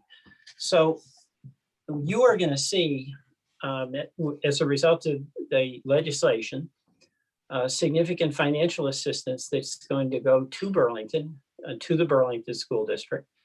You, as the representatives of the citizens of our biggest city, are going to be making the decisions about how best to allocate that to help our city, to help your city recover from COVID. And the big challenge here, a lot of times people will say to me, Peter, you've got a hard job because it's a mess down there. And it is a mess. January 6th isn't that long ago. But in fact, you have the hard job, because it's one thing for us to struggle in Washington for the policy. And there was a big debate about what do we include state and local aid. And I was strongly in favor of it. Bernie was strongly in favor of it. Patrick was strongly in favor of it. And we succeeded. That's the good news. But the hard job, now that we have the money flowing to Burlington and other communities in Vermont, is making certain at the local level, at micro level, that money is well used and goes to the long-term benefit of the citizens you represent. And in a way, it reminds me of how what's really hard about the vaccines, it's not so much what we did in Washington to authorize the money to pay for it and distribute it, but it's the actual organizational efforts that have to go into getting those shots in the arms of all the people we represent, with all the variability that's involved in that. So I want to end by saying that I'm really happy that we were able in Congress and Patrick, by the way, is the chair of our Appropriations Committee, and Bernie is the chair of the Budget Committee, were hugely helpful with the small state minimum and the overall design of this. So we owe them a great debt of gratitude. But you are going to have a consequential job that's going to be very significant in the long-term future of the city of Burlington. And I wish you the best of luck in carrying out that responsibility and that burden. Thank you.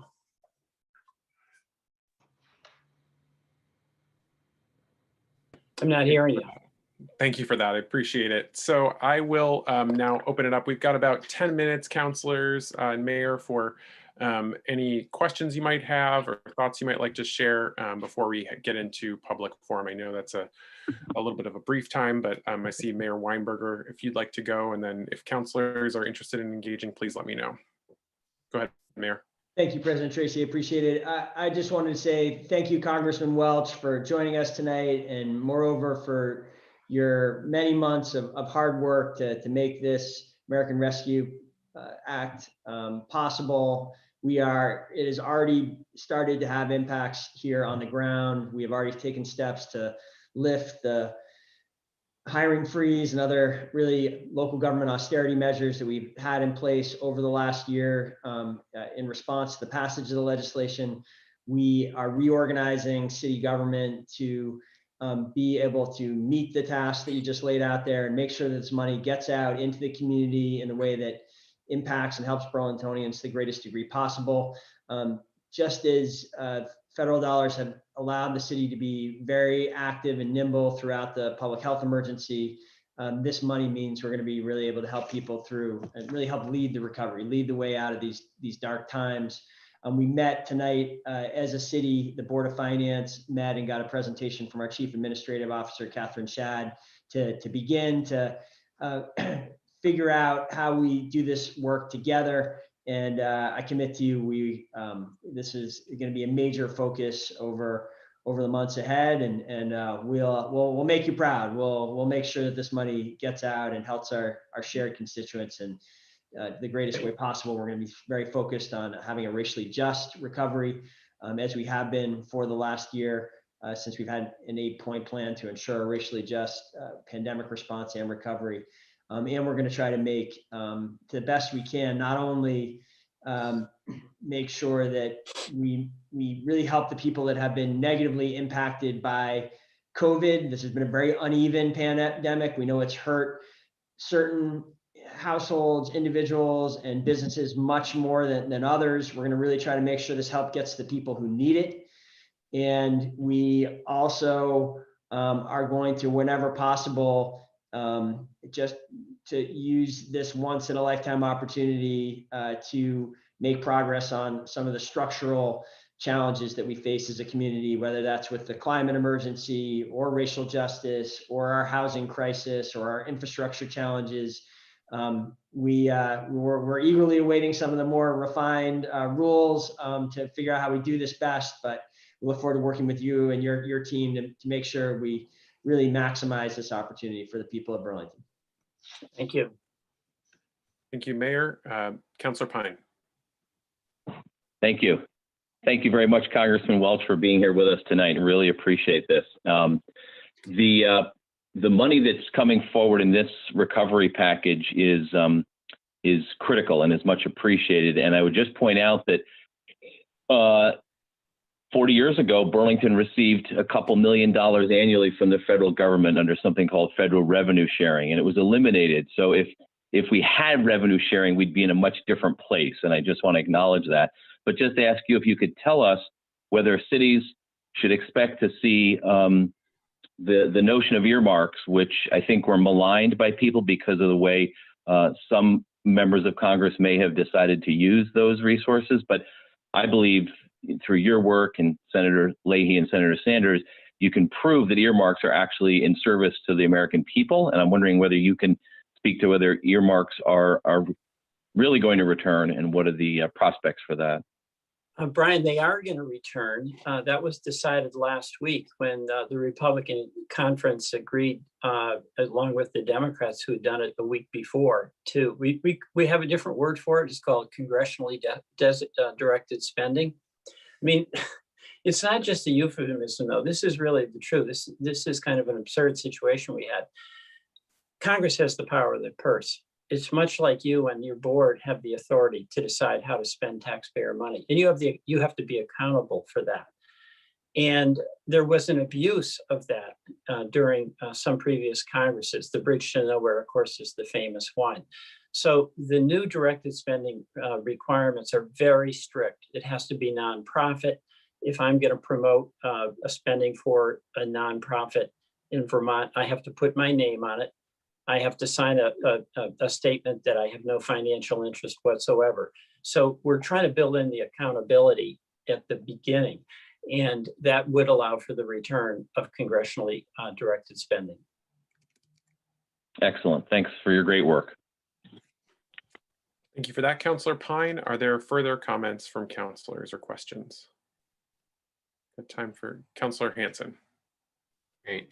Thanks so much, Representative Welch. We really appreciate it. I'm wondering if you could give a high-level overview from your perspective of what the restrictions are on the dollars that are coming to Burlington in terms of how we can use them.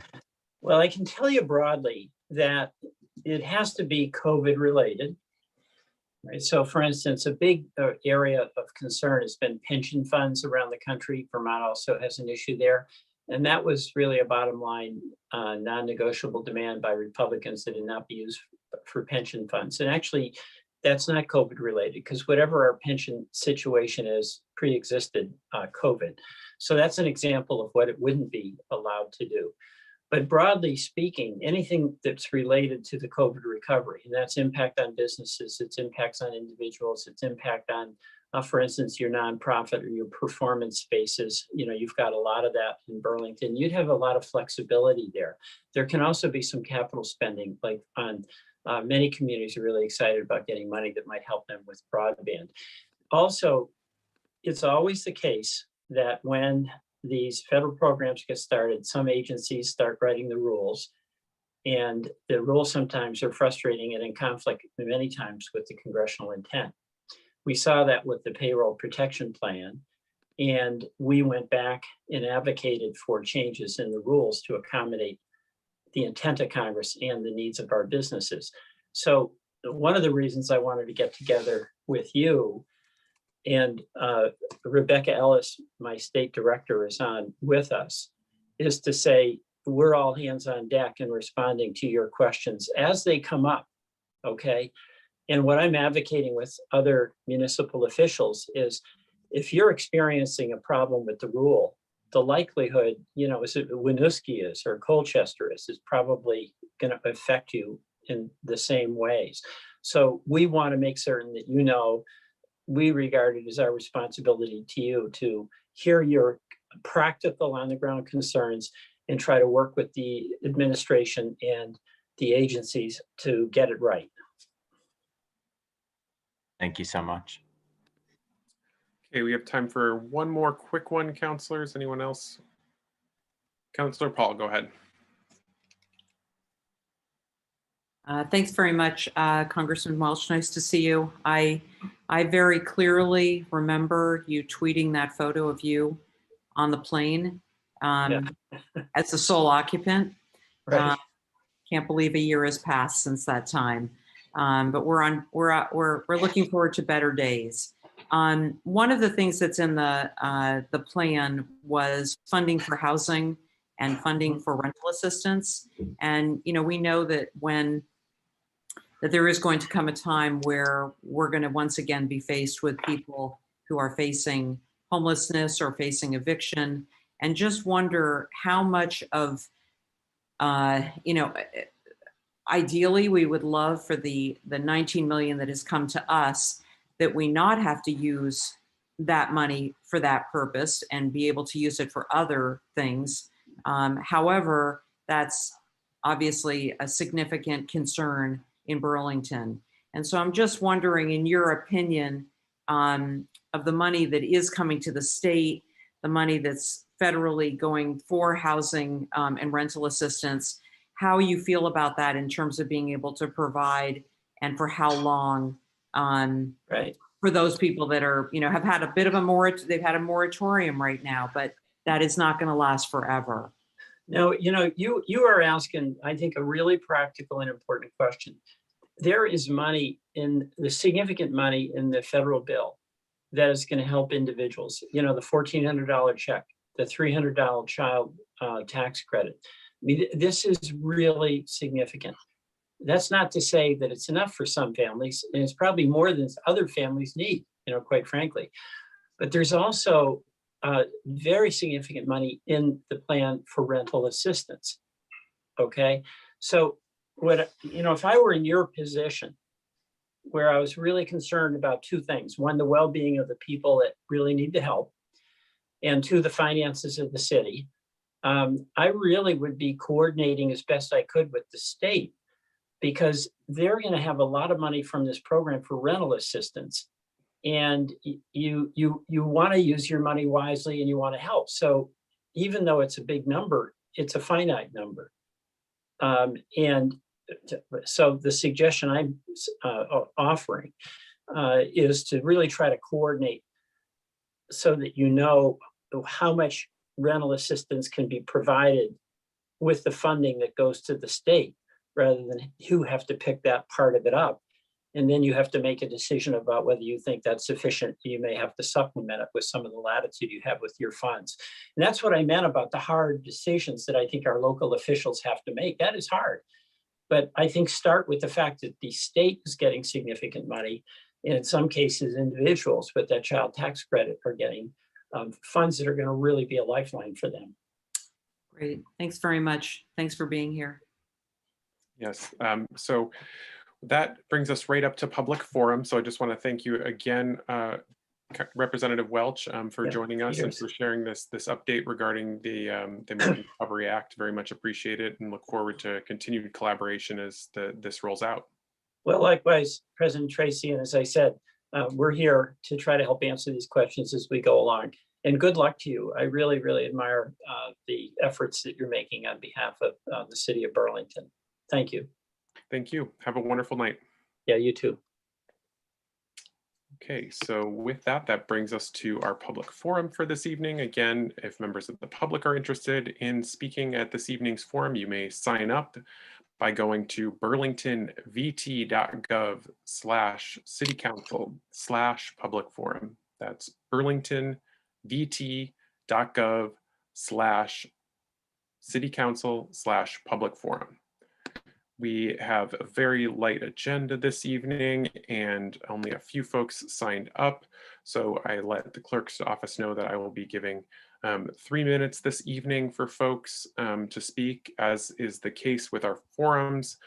We do prioritize Burlington residents. It looks like everyone who has signed up as of now is a Burlington resident. So that's not really an issue this evening. And then just want to encourage folks to please direct comments through the chair and to keep things focused on the issues that are facing our city as much as possible, not necessarily trying to refrain from getting too personal with your commentary this evening. That's what we generally try and bring to these. So please just adhere to that as best you're able this evening. And I'll go to our first speaker, who is Christine Fleming. Christine is to be followed by Lou Mulvaney-Stanek, Thomas Poon, Cheryl Green, Don T, Lee Terhune, and Christy Delphia. So Christine, I'm going to enable your microphone. You should be able to speak. Hello, can everybody hear me? Yes, I can. Go ahead. Great. My name is Christine, and I'm here to speak in support of the Weatherization Ordinance. Having a place to live that protects you from harsh weather is a human right, and with our freezing Vermont winters, it becomes especially important to have a living place that's properly insulated. I will begin renting in Burlington later this year, and I would feel comforted to know that if this ordinance were passed, I wouldn't have to worry about having drafts in the winter or paying an enormous heating bill. Besides helping renters, weatherization is a critical component of making Burlington more environmentally sustainable. Emissions from heating and cooling make up a large component of greenhouse gas emissions, and by weatherizing buildings, we can significantly reduce greenhouse gas emissions from this city. If we want to successfully address climate change, we must reduce carbon emissions from all sectors of our lives, not only those that are easy. Thank you. I yield my time. Thank you. So our next speaker will be Lou Mulvaney-Stanek, to be followed by Thomas Poon. Lou, I have enabled your microphone. Can you hear me? Yes, I can. Go ahead. Council President Tracy, my name is Lou Mulvaney-Stanek. I'm a 20-year resident of Burlington, and I own a home in Ward 8 out in the New North End. I've spoken to the council many times over the past year of the pandemic here. I join you for public comment tonight to share a letter of importance that I wrote the mayor on Friday afternoon. I've edited the letter for brevity to fit into public comment. Dear Mayor Weinberger, I vividly remember standing next to you, Tim and Steve, backstage at Memorial Auditorium late in 2011, when you won the second Democratic caucus. It was a historic moment for the city, and I know a momentous one for you. In the decades since then, I appreciate how our paths have continued to cross in the community. While we've not always been on the same side of an issue or a campaign, we've engaged with each other with integrity and respect. I hope you read the rest of this letter in that same spirit. Mr. Mayor, I'm writing today to ask you to consider to resign as mayor. Let me be clear, I do not make this request lightly, and I've not come to it easily. I know serving as mayor has been one of the highlights of your career, and I know you are proud of all you've achieved to make our community stronger, especially fiscally, and most importantly during COVID, which no doubt has helped save lives. Yet, Mr. Mayor, there's another crisis brewing that is now at a reckoning point. How Burlington moves forward to dismantle our racist systems and practices. Your leadership and decisions on these issues have increasingly become problematic, especially in recent months, weeks, and just days ago with the reassignment of Director Green. These poor decisions have perpetuated, not alleviated, harm against BIPOC Burlingtonians. When faced with feedback, you have been quick to double down on your position or shut citizens out, rather than seek to further understand and thus grow and change to be a better mayor. To be frank, Mr. Mayor, I believe your white privilege is jading your thinking and your decisions. And yet I do believe that you want to be doing the right thing, especially for BIPOC Burlingtonians. Yet your actions have a much different and harmful impact. During public forums, you are dismissive and defensive, oftentimes to our BIPOC local leaders. This is the kind of leadership that is not only troubling, it holds our city back. As white people, it is easy to be silent. It's easy to explain things off, to not show up, and to think that we totally get it. The hard truth is we will always have bias against the issue of race and the social power that comes from being white. It's hard work to do as human beings. It's even harder to do when we are in an elected office. Mr. Mayor, I believe this is a critical moment for you and the city. We're living in unprecedented times when our leaders must grapple with immense decisions and look within themselves to do the right thing, even if it's bold, even if it's hard, even if it means stepping back or down. We have an opportunity to transform the city, not just on public safety, but on so many levels towards racial justice. Who our mayor is in this moment is going to make the difference. With respect, Lou Mulvaney-Stanek. Okay, thank you. I'm going to go to our next speaker, who is Thomas Poon. I believe I have located you, Thomas. So I'm going to go enabled your mic. Show your face, right? That's interesting. Good job, honey.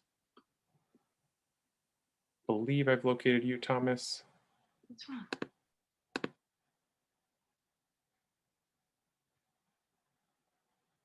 Thomas Poon. I have it under Shiyun Poon. I'm not sure if that's the correct account. I'm not seeing a Thomas anywhere. Okay, thank you for using the raise hand function. I will go to that one. If folks, if you could just if you're on if you're on the Zoom, if you could change your name to just reflect who you signed up, the name under which you signed up, and then if you did sign up using a phone number, just if you could please indicate that phone number there, I'd appreciate that. But thank you for also using the raise hand function to help me find you. So who are you hearing right now? I have. I'm sorry, I had a Galaxy S8 signed up. Is that the right? Is that you, Thomas, or are you under Shiyun? Yeah, this is. I should be myself. Okay, all right. I see you as a Galaxy 8, so I'm going to disable Shiyun Poon, and I have the Galaxy 8 S8 one enabled. So is that you, Thomas? You. Yes. Sorry about that. Go ahead. Hi, my name is Thomas Poon. I'm calling and representing the 15 Ward Street in regards to the easement. And I'm just trying to help my father out. Currently right now, I believe that we are just trying to have an easement for a parking spot for 15 Ward Street. It's the only residential property that does not have a parking spot throughout Burlington. Vermont Gas had to come over to our property and dig up the makeshift parking spot that we had since 1940 and forward. With that, there was extensive work because there was a gas line through the sewer line. Because of that, we didn't have a choice but to allow that to happen due to an emergency. And then I believe through the public of a neighbor that complained about that there was work being done, we had no choice but to halt because the city official had to stop that based on a parking spot between the greenbelt and the road and the sidewalk.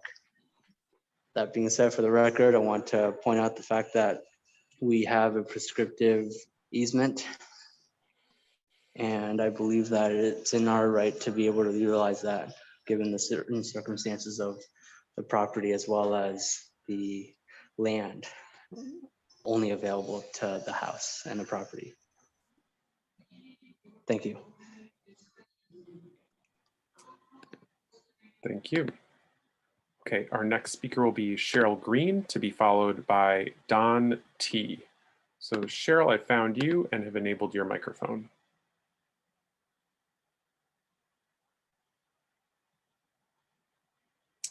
Cheryl, it looks like you're muted on your end.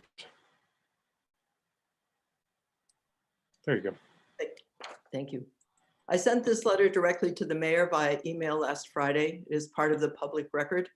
I believe it to be clear, respectful, and non-shaming, and I'm going to read it now. Dear Mayor Ronberger, this is Cheryl Green writing. I use she, her pronouns. I am white, age 73. I am an original resident of Burlington Co-housing in Ward 1. Our paths have crossed several times during your 3 terms as mayor. This is a serious letter.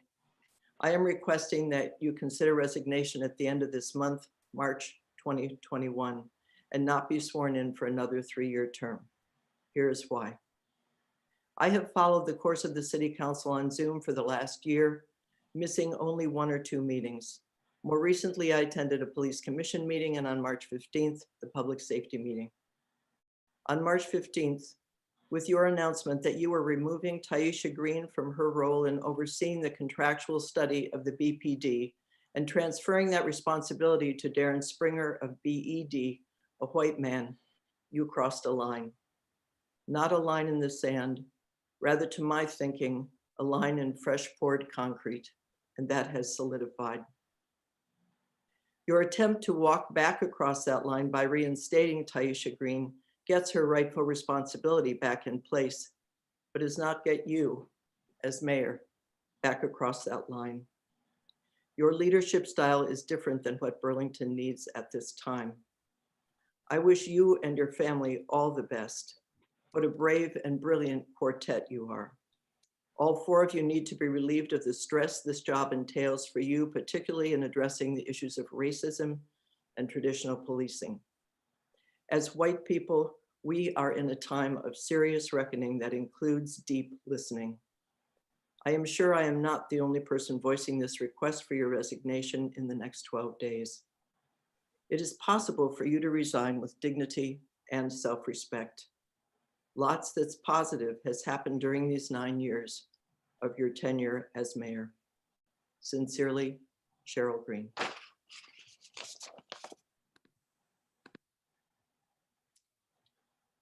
you. Our next speaker is supposed to be Don T. Now, Don, I'm having difficulty locating you. If you could either use the raise hand function, if you've signed up on a different, if you're listed under a different name, or if you've signed up using a phone number, I can come back to you if you just let me know. mtracy@burlingtonvt.gov. Okay, I see that raise hand function. Okay, I'm going to enable that to speak again, and you should be able to speak if for Don T. Can you hear me? Yes, I can. Go ahead. All right. Well, I'm once again speaking about 15 Ward Street in Burlington and the parking situation. I'm sorry, sir. Did you already go? Nope. Okay, I'm sorry. I apologize. When you said once again, I thought that you had spoken already. I apologize for that. Go ahead. No. Thomas Poon was on about the same issue. Okay, I apologize. You're both under the same name. Yeah, no, not at all. If you could please reset the timer for this person. Okay. Well, I really don't think I may need that long, but nonetheless. Okay, go ahead. I am backing up the fact that it is in fact the only property in Burlington with no parking. After discussions with the city engineer through Department of Public Works, the property was sold back in 1940 through a Howard Porter, a realtor who is now deceased. So it's kind of hard to prove, but he sold the property with the parking spot. And the resale value, if you sell this property, is going to kill the value of the property alone.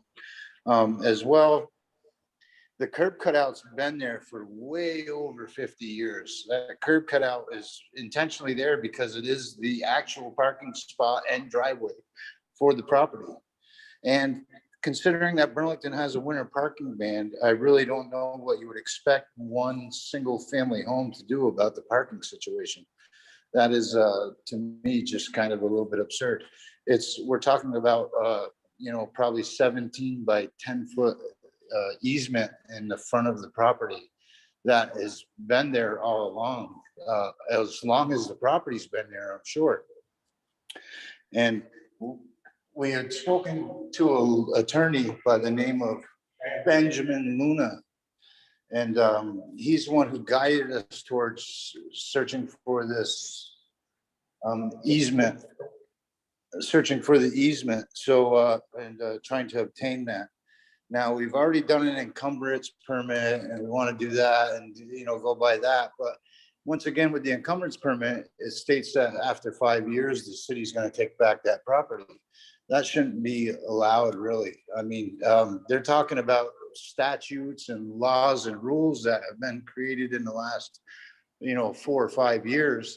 And that property's been that way for, well over 50 years. So there's got to be some amount of grandfathering. There's got to be some kind of negotiation. There's got to be some neutral ground.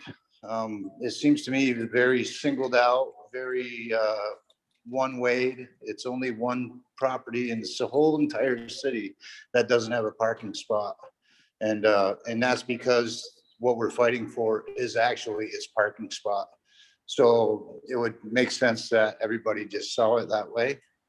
And really, I don't have anything other to say. I mean, that's, I've lived in Burlington probably longer than most of you guys, if not all of you combined. So, yeah, it's been there forever. Thank That's you. pretty much all I have to say. Thank you. Okay, thank you. Our next speaker will be Lee Terhune, to be followed by Stephen Whitaker and Christy Delphia. Lee, I've enabled your microphone. Thanks, Max.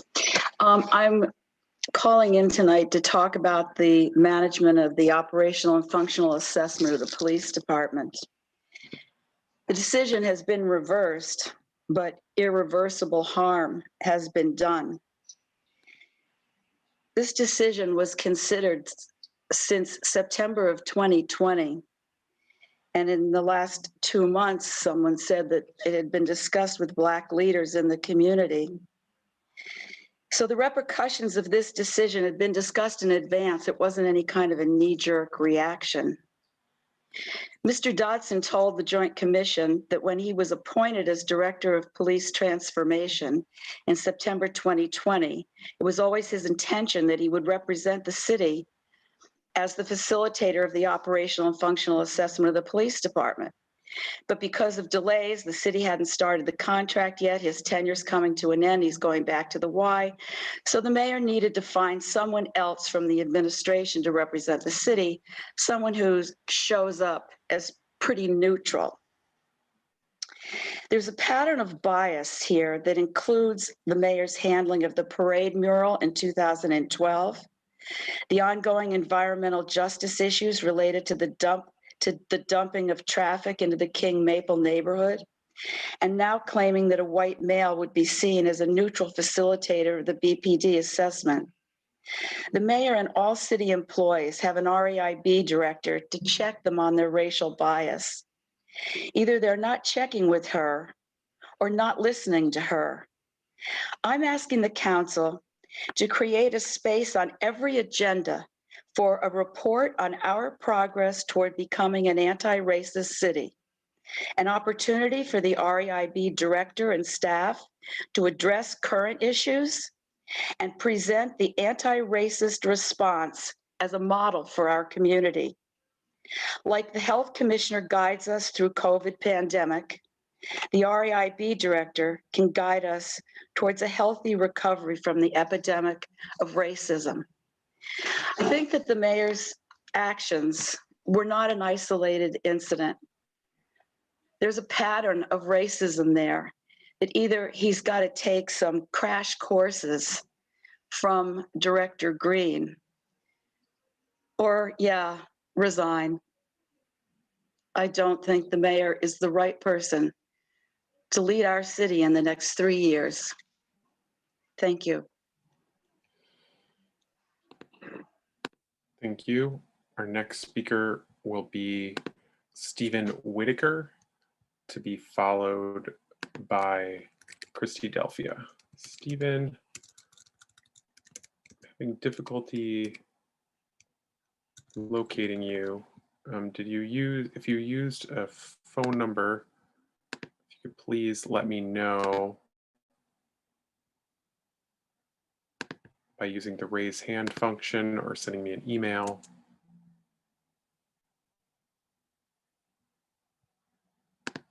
Do not see any indication of the number.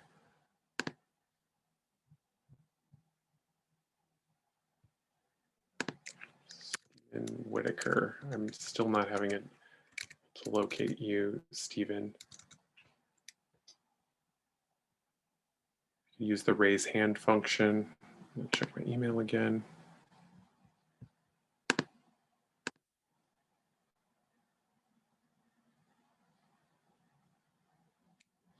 Okay, if you are able to, I'm going to go to the next speaker, Christy Delphia, and then I'll try for you one more time. If you could just either indicate using the raise hand function or send me an email, I can try to come back to you. Now, Christy Delphia, I've enabled your microphone.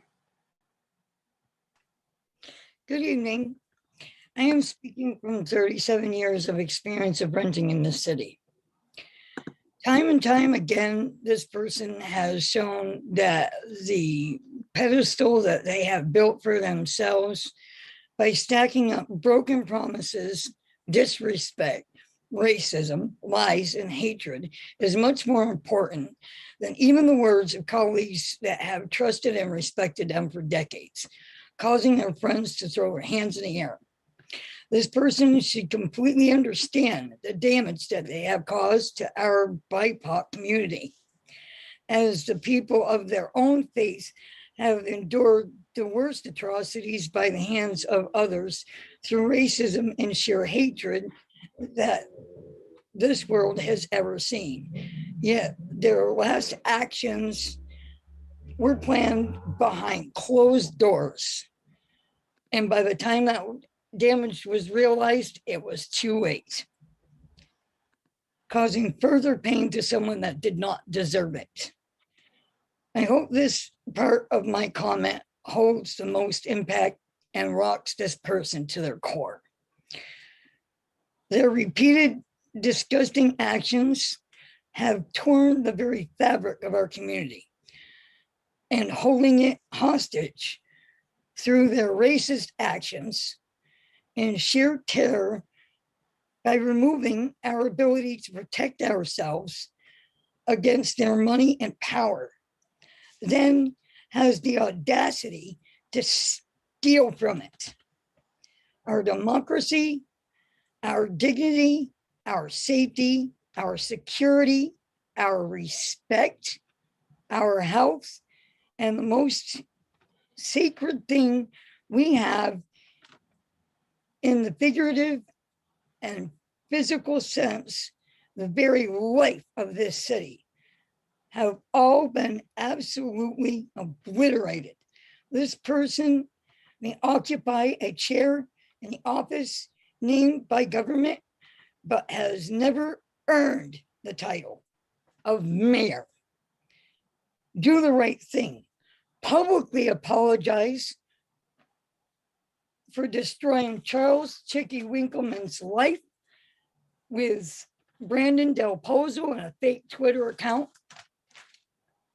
and resign before we have to legally petition you out. Thank you.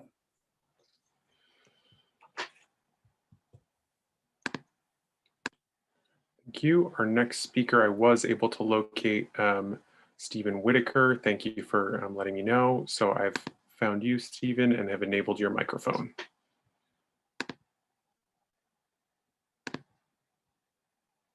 Stephen, it looks like you're muted on your end.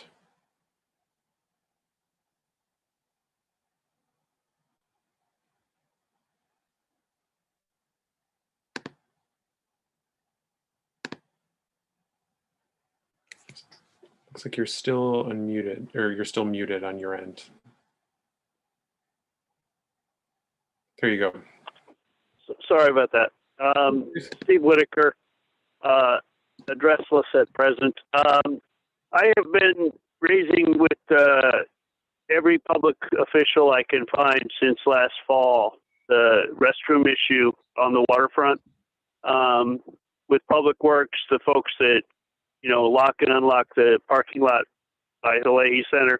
Leahy Center has doors, signs posted on the doors. Restrooms not available for the public. Boathouse restrooms are locked. There was literally 1,000 people out yesterday. I was counting and walking all over, and I was trying to help parents with young kids find some discreet place for them to relieve themselves. But I've written to the mayor's office multiple times. I've asked for an acknowledgement of receipt of the request that this is a pandemic. People need to wash their hands. People need to not be leaving potentially contagious waste in public areas. And I've gotten no response. I saw the mayor personally on the waterfront down there for a photo op, and I said, I've written your office. I've asked for a response, and I just don't know what else to do but to raise it with the whole council and point out that this is a humanity issue and a hygiene issue and a pandemic issue a public health emergency. And really, you've got good bathrooms available in the boathouse that can be monitored every hour or something, and similar in the parking lot, and open from 6 p.m. to 9 p.m., 6 a.m. to 9 p.m. or something. There's no reason not to have, there's no way to wash your hands in the new restroom in the City Hall Park. So I just think that both from the point of view of old people, incontinent people, unhoused people, etc., it's the least we can do in humanity and in public health to find the resources, the extra pay for somebody to monitor and clean and refresh, consumables. I just ask, please. Thank you.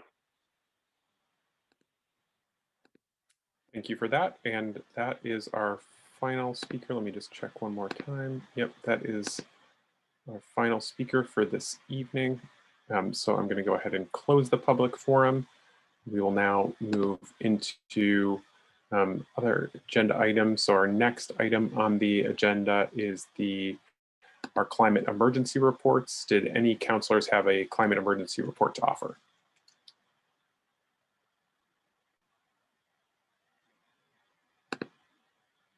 Okay, seeing none, we will go to our consent agenda. So I will go to Councilor Stromberg for a motion on our consent agenda. May I please have that motion? Yep, I move to adopt the consent agenda and take the actions indicated. Thank you, Councilor Stromberg. Is there a second? Seconded by Councilor Hansen. Any discussion? Seeing none, we'll go to a vote. All those in favor of adopting our consent agenda, please say aye. Aye. Aye. Any opposed? Hearing none, that carries unanimously. That brings us into our agenda, our deliberative agenda, on item 6.01, which is an update from our State House delegation regarding education funding and tax reform. We have a number of senators and representatives with us this evening. I very much appreciate that you are all, during what is probably a very busy session, I'm sure, are making time to join us for this. I also want to thank Councilor Shannon for your request to bring our colleagues at the state level to this meeting. I think it's helpful to get this update, so thank you for that, Councilor Shannon. And I believe, so before the meeting got started, I had heard from Senators Chittenden and Lyons that they were interested in potentially kicking us off. Then Representative Odie felt that she might be a better person to kick off. So I'm going to go to you, Representative Odie, and then I'll follow up with the senators so we can hear sort of the House side and the Senate side. And then if other senators or representatives have additional bits to add on top of what they initially share, certainly welcome that. And I'd like to leave time for questions and comments from councilors as well. So Representative Odie, go ahead. Thank you very much, President Tracy, City Councilors, and Mayor Weinberger. Back in the 1990s, the decade that I was on the Burlington School Board, there was a funding formula in Vermont called the Foundation Formula. Burlington was a foundation town. We received federal funds, but little state aid to education. As a city, it was easier to raise funds with less effort with Burlington's large grand list of real property than it was in a small town with only a handful of residential property and little commercial property. And in towns with a large ski area, for example, that contributed mightily to that town's grand list, there was very little burden on homes and non-commercial properties to raise taxes for schools. New school funding formulas were proposed in successive legislative bienniums to address issues with school funding, but it was the Vermont Supreme Court's decision in Amanda Brigham versus the state of Vermont that changed everything. The court said that the foundation formula did not eliminate wealth disparities from town to town and from school to school. In 1995, for example, the bottom 5% of schools spent $2,700 to $3,600 per pupil, while the top 5% spent $5,800 to $7,800 per student. The tax base in Richford was $140,000 per student, and in Peru, $2.2 million per student. While we recognize, said the court, that equal dollar resources do not necessarily translate equally in effect, there is no reasonable doubt that substantial funding differences significantly affect opportunities to learn. Money is clearly not the only variable affecting educational opportunity, but it is the one that government can effectively equalize. That system, the court concluded, which conceitedly denies equal education opportunity, is constitutionally deficient.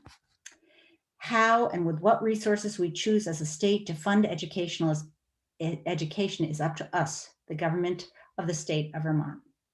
The mere fortuity of a child's residence to determine the resources a child should have is capricious, said the court, and they were unable to fathom the legitimate governmental purpose to justify the gross inequities in educational opportunities evident from the record in the case. Finally, the court explained, we hold that the educational financing system in Vermont violates the right to equal educational opportunity under the Constitution. The court did not opine about the tax rate equity, however, saying that there was not adequate briefing upon which the court could make a ruling. And so came Act 60, followed by Act 68.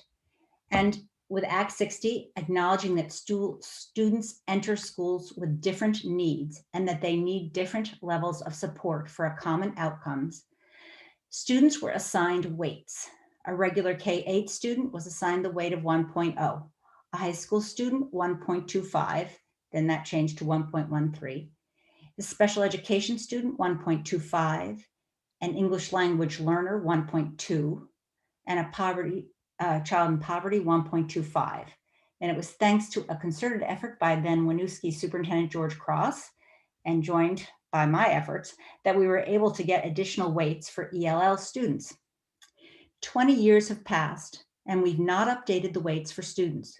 When I entered the legislature in 2018, I sponsored a bill to change the weights, as did others, and the time was right.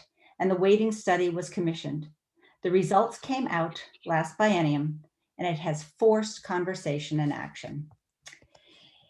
What we all have to know is that the weights are meant to equalize, to impact local tax burdens, and they themselves don't generate more revenue, but they do impact tax rates. And if we were to adjust the weights upward for ELL and poverty, we would have a greater capacity to pay for schools in Burlington because our property tax rates would fall. Tammy Colby, a UVM professor and co-author of the weighting study, reported to my House Ways and Means Committee and said we don't need another study, that the weights in the report are respected in the field.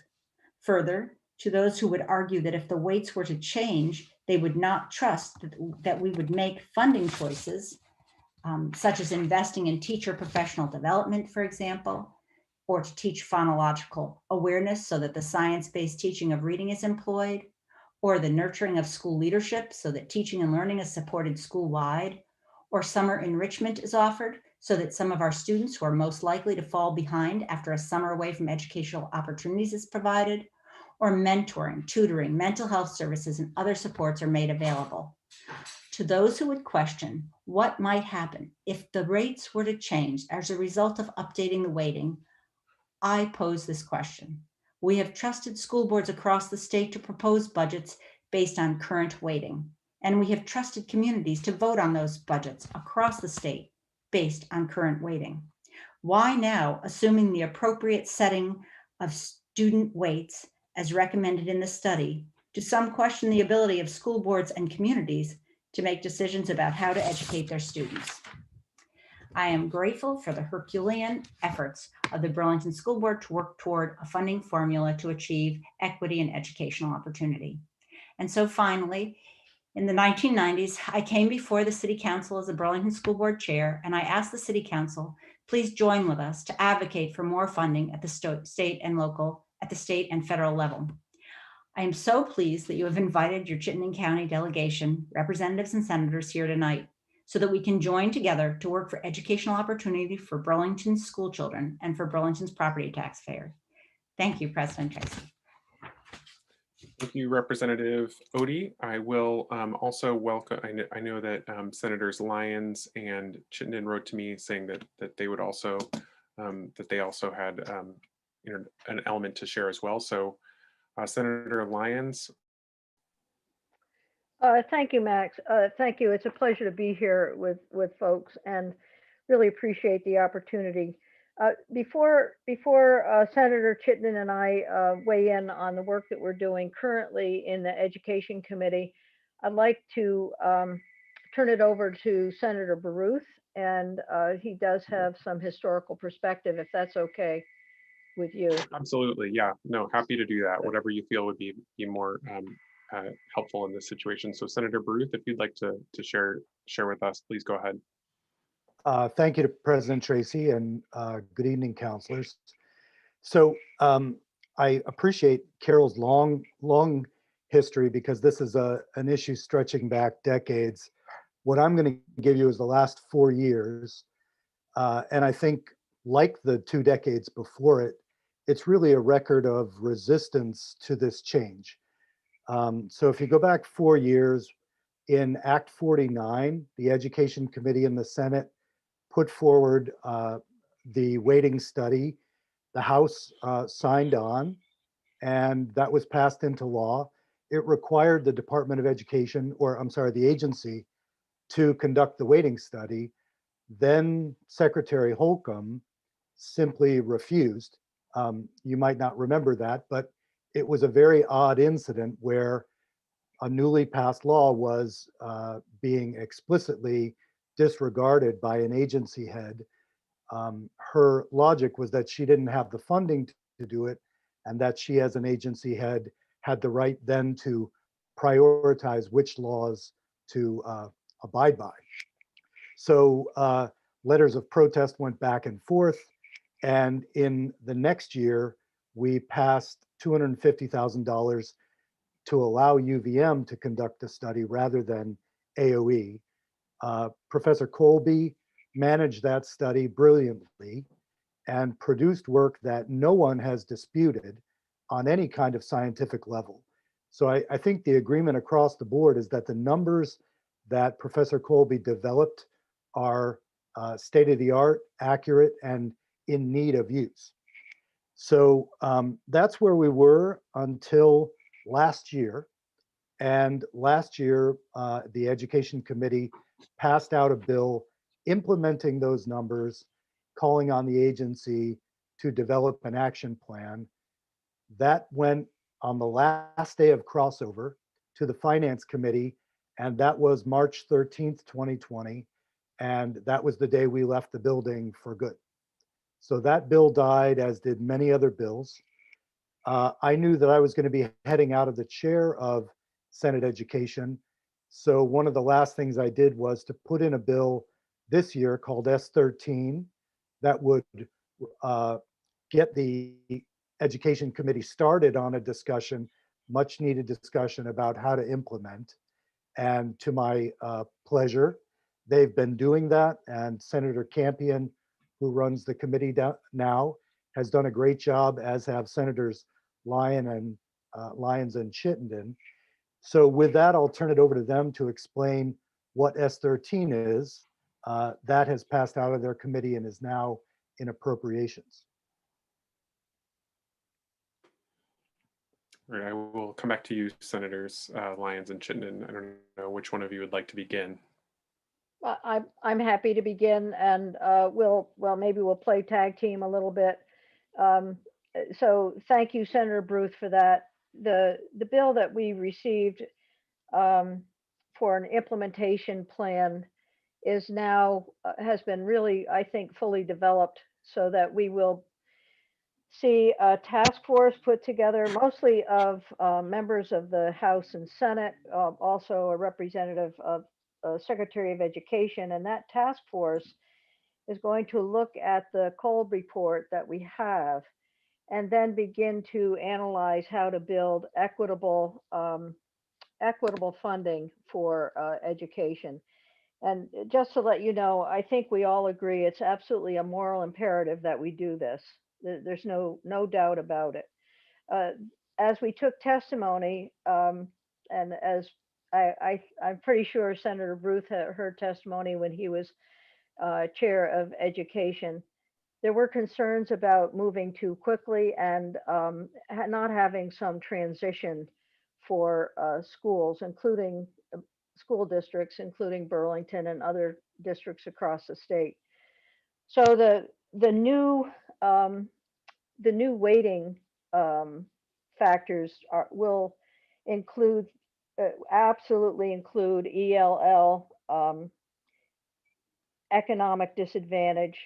There'll also be a separation of middle and secondary schools. So in some ways, the middle school becomes a new element in the weighting process. Then there's also a new section on what's known as geographic necessity or the small schools. We think of it as a rural environment where perhaps transportation issues are different from what we might see in more populated areas.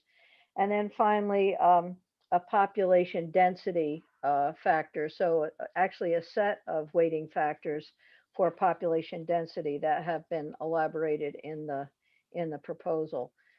So the task force will be looking not just at the weighting factors, but also looking at how these factors fit in with education funding overall, and also fit in with the Vermont Tax Structure Commission report that came out in February. The task force will be able to hire a consultant and utilize, I believe, the Appropriations Committee under Senator Bruce's good support will be bringing the task force $150,000 to carry through the work that's required. There are actually 9 different powers and duties that are given to the task force. I won't go through all of them, but simply to state that as weighting factors are added in, some are being subtracted in some districts, but there was a question about how to utilize categorical funding. So in one school, it might be to allow for some additional funding for mental health services rather than to have that as a weighting factor, but obviously would have associated costs. So to look at categorical funding, could be transportation, it could be other grants currently with schools. So there is a great deal of information that we're asking this task force to evaluate, to look at also what other states are doing, so to give us an understanding of how we might work going forward. I think I'll stop there and let Senator Chittenden have a chance to talk a little bit. We did work very hard on this bill. We see it, we're very committed to making sure that when the task force comes back with an implementation plan, whether it includes any kind of transition or not, that there's legislation that we can take up and we can pass immediately next year. So I think we're all committed to that. And we understand the pressures that school districts are under, particularly a district like Burlington, where English language learners are put a significant burden on the school, not a bad burden, a good burden, but one that requires support services and funds to allow for outcomes for kids, good outcomes for kids. So I'll turn it over to Senator Chittenden. I'll be very brief, and I'm serving on the Senate Education with Senator Lyons. And my understanding is it's a pretty much all new committee. Only Senator Perchlik persists, and he'll be reporting out the bill that we as a committee approved to move S13 forward. And I had not heard the history that Senator Baruth offered, and that fits really well into now me understanding where this stands. I didn't know that Secretary Holcomb had, however you want to frame it, did not move forward with the legislation. One of the first things Dan French, the current secretary, said to us on this is he didn't have the money to actually implement this, and as well as there is a political aspect of this. So it makes sense that the revisions are now also calling for the $150,000 to implement this weighting study. So I think that makes sense as to how the committee focused on that discussion. In the efforts to move S13 forward, we met with Senate Finance. That hasn't been raised either. Questions have come up, questions that I think Representative Otis addressed really well in speaking to that we need to be able to educate and communicate how to roll this out to all the communities across the entire state, and to do it in a way that doesn't create enough the shock that can actually, in the end, generate less dollars to our education fund. Questions like how to tuition to communities that tuition all their students, how are they going to be funded? We also have an email from a community that was affected by Act 46 that was engulfed into a new larger school district in Middlebury, and they're concerned with the new population density weighting that they weren't considered in the study. So there are some questions that this implementation plan are going to dig into deeper to come back, exactly as Senator Lyons said, this coming year. We gave a date certain so that next year, within this biennium, the legislature will have before them something to enact to address these concerns, these valid concerns about inequitable access to educational opportunity. I'm sure I missed a lot of things. I'd be happy to share links on this. And with that, I'll stop talking and leave you, President Tracy, to guide the discussion from here. Excellent, thank you. So are there other thank you, I see you, Councilor Shannon, I'll put you in the queue. Before I go to councilors, are there any other points that senators or representatives would like to cover?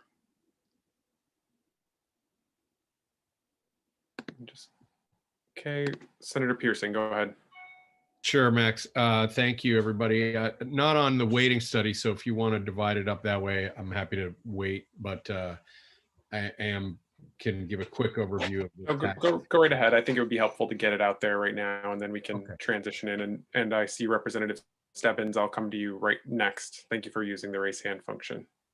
So, folks may be aware, last year the legislature dialed up a sort of analysis of our tax structure, and chief among those was the way we pay for schools. I've been, along with Joey Donovan, Bud Otterman, a Republican from Windsor County, may he rest, and folks over the years, I've been down there pushing for the idea of paying for schools based on the income tax. Most Vermonters, 2/3 of homeowners pay, at least 2/3 pay based, so-called income sensitized. And the folks at the top are not. People who are income sensitized pay between 2% and 3% of their income for schools. Folks at the higher end are paying 1%, 0.5% of their income. So a lot of us have pushed this. It would be a great correction to a very, forward thinking in terms of being a statewide ed fund, but frankly, regressive tax funding. In the tax structure analysis, folks came up, independent people, data analysts, tax brains, came up with a good, straightforward recommendation of not only paying for schools based on income tax, but a way to transition it.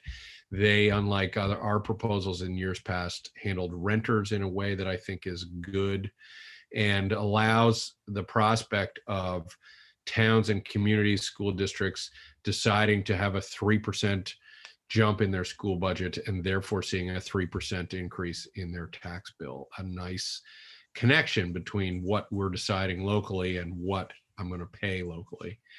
A lot of these kinds of reports and analysis in the past, the habit of the legislature is to take a few years for this to really settle in and then get taken up in earnest. I'm impatient personally, but I recognize we are not going to take it up this year. What I'm working with my colleagues to see if we can pull off is permission for the Finance Committee, which is the Tax Committee in the Senate, and others to have some time to meet in the off session out when the pandemic hopefully is easing, and we would have time to really dig in and answer big questions outside of the crush of the 4.5-month legislative session, and possibly be ready to come back in January to really pursue this. Towns, VLTC, we've had a broad and interesting coalition who support this basic concept of moving away from the property tax for homeowners to pay for schools. So I'm hopeful we'll get there. I sort of feels like a question of when, and how it intersects with the discussion we've just had remains to be seen. A lot of us wonder if there's an opportunity there. At any rate, so no quick progress likely, but we're continuing to push a very promising report, and I'll try to send a link of that around to counselors in case you're interested in other things. They also looked at the sales tax and some other ideas, but most at the forefront and for this conversation was the idea of shifting to income tax for schools. Thank you, Senator Pearson. I'll go to Representative Stebbins now. Thank you, President Tracy. Two comments. The first is Representative Bloomley and myself, as well as a few others, hosted essentially a Zoom presentation with the three commissioners who wrote the tax structure report. So if anyone would prefer to not read through, 100+ pages and would prefer to listen or watch something for about 45 minutes, we could certainly share that link. The other thing I wanted to just say in terms of process, there actually have been a number of bills that have been proposed to look at how we roll out the proposed solutions in the UVM weighting report. And from the House side, in terms of process, much of the conversation at this point has been within the Senate Education Committee. And so generally at this point, given where we're at in the legislative session, generally, the House Education Committee is working on other things. And when the Senate bill comes over to the House, that's when they'll start to dig into this. And then you'll hear a little bit more from other state reps in terms of where this is going. Wonderful. Well, thank you for all of that context and explanation. I certainly appreciate that from all of you. I'm going to go to counselors. I will note that we also have I also did invite our colleagues on the school board as well. So I will also, I don't want to just invite you and then promote you to panelist and then not allow you to if you have something also that you wanted to say, but I'm going to go, I have Counselor Shannon to be followed by Counselor Jang. Go ahead, Counselor Shannon. Point of information. I was just wondering if maybe instead we can start with the school board members and then the councilors can finish. Well, I'm going to mix it in. I'll mix them together in the order that I see folks' hands. So I'm going to go with, if you want to get in the queue, Counselor, I can put you in. Were you wanting to get in the queue or just call a point of order? Okay, yeah, I'll mix it in. I see you, Commissioner Allwell. Counselor Shannon, go ahead. Thank you very much, President Tracy, and thank you to the senators and representatives that have joined us tonight. I really appreciate this. I can't think of another time that we've actually done this, but this is an issue that is just so profoundly important to both Burlington taxpayers and Burlington students. There's a real urgency around this, which I hope that you appreciate. I do understand that, not all of our senators are from Burlington, and that this new weighting proposal, there are winners and losers, and that your home communities, Senator Chittenden and Senator Lyons, are not going to benefit, quite honestly, from this the way Burlington is going to benefit, and Winooski is going to benefit, and rural communities in the Northeast Kingdom are going to benefit. But your communities have been benefiting for 20 years, and we've been suffering. And the level of suffering for the Burlington School District this year is profound. We cannot do this fast enough. And I appreciate that there's going to have to be a phase in, but delaying, I don't really understand. And honestly, I think I need a graph or something that shows me where everything goes at the State House, because I don't, I don't completely understand that your processes, but the task force concerns me. And I wonder if you can share with me who is on the task force and what they can do better than what the study did. The study did prescribe exactly what the weights should be. And I think that it's important that we not politicize this process. We don't want it to have to go through, Brigham was decided by the courts. We were not treating our students fairly. And we know right now we are not treating our students fairly. And the ones that are taking the brunt of that are students in Burlington. So could you please explain to me who is on the task force and what they will do better than what has already been prescribed in this study?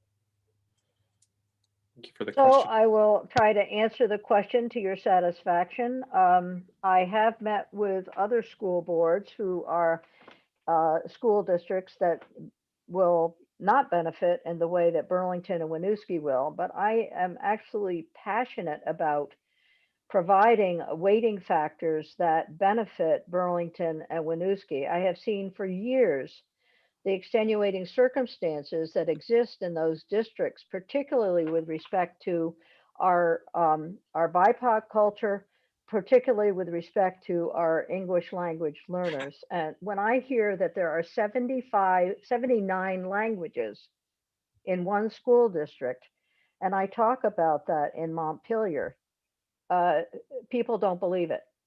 But I believe it, and I believe it's necessary to respond to the needs that we see in those districts, and that's one of them right here. So in case you're wondering, are we holding out for districts that will not benefit? The answer is absolutely not.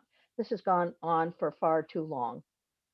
So the membership of the committee, of the task force includes, and I'll read the membership for you, uh, a member of the Senate Finance Committee appointed by the chair of the Finance Committee, a member of the Senate Committee on Education appointed by the chair of that committee, a member of the House Ways and Means Committee appointed by the chair of that committee, a member of House Education appointed by the chair of that committee, a member of the, I guess I said Senate Education, and then the Secretary of Education or designee, the chair of the State Board of Education or designee. So it's an even number of members. Then the consultant will be hired, and the consultant shall be hired to assist with executing the powers and duties of the task force, which are enumerated 1 through 9. And the consultant shall have expertise and experience in providing advice on Vermont's education funding and tax system, and shall be nationally recognized in the field of education funding and tax systems. So you say, well, why didn't you just go ahead and do this? There are no excuses about this. The why we would not go right ahead is we want to make sure we do it right. And so the task force is an implementation task force. It's a group of folks who are going to bring back the action plan and recommended legislation. All the testimony that we heard, and we heard from a number of districts benefiting and not benefiting, but we heard from folks who would be involved in implementing the new weighting factors and perhaps changes to the funding structure for schools. Everyone agreed that we should not hurry, we should not rush, and we're certainly not. It's unfortunate that COVID got in the way, and that Senator Baruth is absolutely right. We stopped dead in our tracks and have done nothing but COVID for so long, and now it's a time to pick up the pieces and to move forward. So we're doing that. So I can't answer it any differently from that, and I hope that we have your understanding. I don't know if I could answer it any better. I think Senator Lyons hit it on the head. I would say, Councilor Shannon, that the thing I already stated, but just I think is very relevant to bring up again, is that when we started this at the beginning of the term, we heard from Senator Baruth, and then we immediately turned to Secretary French. And what I heard Secretary French say is, I don't have the resources to implement this and everything that goes into it. And that's why I guess the study didn't happen with Senator Holcomb. So where our mind went to is we need to secure the funding, and that's what's in this bill, $150,000 for consultant with the plan, which our outcome, our deliverable is the legislation for us to vote aye or nay on next year to implement the weighting study and all the factors that need to go into it. So I too need that same chart on how the legislature works. I'm trying to pin Senator Baruth and Senator Lyons over a cup of coffee sometimes so they can help me understand it better. I'm still learning, but Councilor Shannon, all I know is that we're moving this forward, and I took that we had to find the funding to support it. But Senator Baruth, I don't know if you have anything to add to Councilor Shannon's response or question. I don't on that piece. The only thing I will add that we haven't thrown in yet, I wince a little to hear it described as Winooski and Burlington benefiting. I think Councilor Shannon was much closer to the mark in talking about ending the lack of benefit, or the suffering was the word you used. And that's exactly right. But it's not just relatively urban districts, it's very rural districts. And that's why I believed the minute the UVM report was done, there is a ready-made coalition, which you've now formalized in some ways by joining with these rural districts to push for passage of this. So, you know, Bobby Starr, who is a senator who represents Essex Orleans, least population in the state, they are on board with this in a big way. And he got it the minute he and I spoke about it, and we agreed to work together on it in miniature. That's how we get this passed. So in addition to the reasons Senator Lyons gave you, there's one more reason to have this interval where we create the implementation study. And that is, at the same time, we're putting together a coalition in the State House, because it will be something that we have to whip votes on. Now, fortunately, the Speaker of the House is now a Burlingtonian, and that's a big help in getting the votes together in the House. But it will be a district by district coalition, and that work is going on right now too. Thank you, senators. Councilor Shannon, you still have the floor. Can you tell me when, if you go forward with this task force, when will the district, and I don't really understand, Senator Baruth, why you object to my statement that Burlington will benefit. We will, I think your point is that we will only finally be getting our fair share after 20 years, which compared to what we have now is actually a benefit. And I don't believe there's any provision to retroactively compensate us. And maybe if there's going to be further delay, there should be. But when can the Burlington School District expect to see results in the form of actual funding? If this goes through, if this isn't going to get approved this year, and it goes into next year, exactly when does it come through in funding? Is it 2023, 2024? Senator It looks Chittenden. like Senator Chittenden has an answer. Yeah, go ahead, Senator. Your timeline proposed is about what we've heard, but the one other thing that I just want to inject in this that I heard the pro tem offer, and I think Senator Lyons would be able to speak to it better, or Senator Kitchell. We have a lot of money coming from the federal government to address the shortfalls of COVID, and that was meant to and highlighted to address these inequities, to use this federal funding, these opportunities from the recent CARES Act, CRF funds, I don't know if I'm using the right term, to partially bridge us during that time frame, so that communities like that have been not benefited as or not equally funded based on the current weighting could get some relief on the shorter term. I don't know, Senator Lyons, if you have a better way to frame what the point I'm trying to make here. No, that's good, but your timeline is pretty accurate. It would not be 2022, it would be 2023. So, so the bill would be passed next year, and then it would go into effect. Councilor Shannon, you still have the floor. Thank you. Senator Chittenden had mentioned the COVID funds, and I don't believe the COVID funds they won't have any effect on, they can't, we were just told tonight they can only be used for COVID related issues. So I didn't know.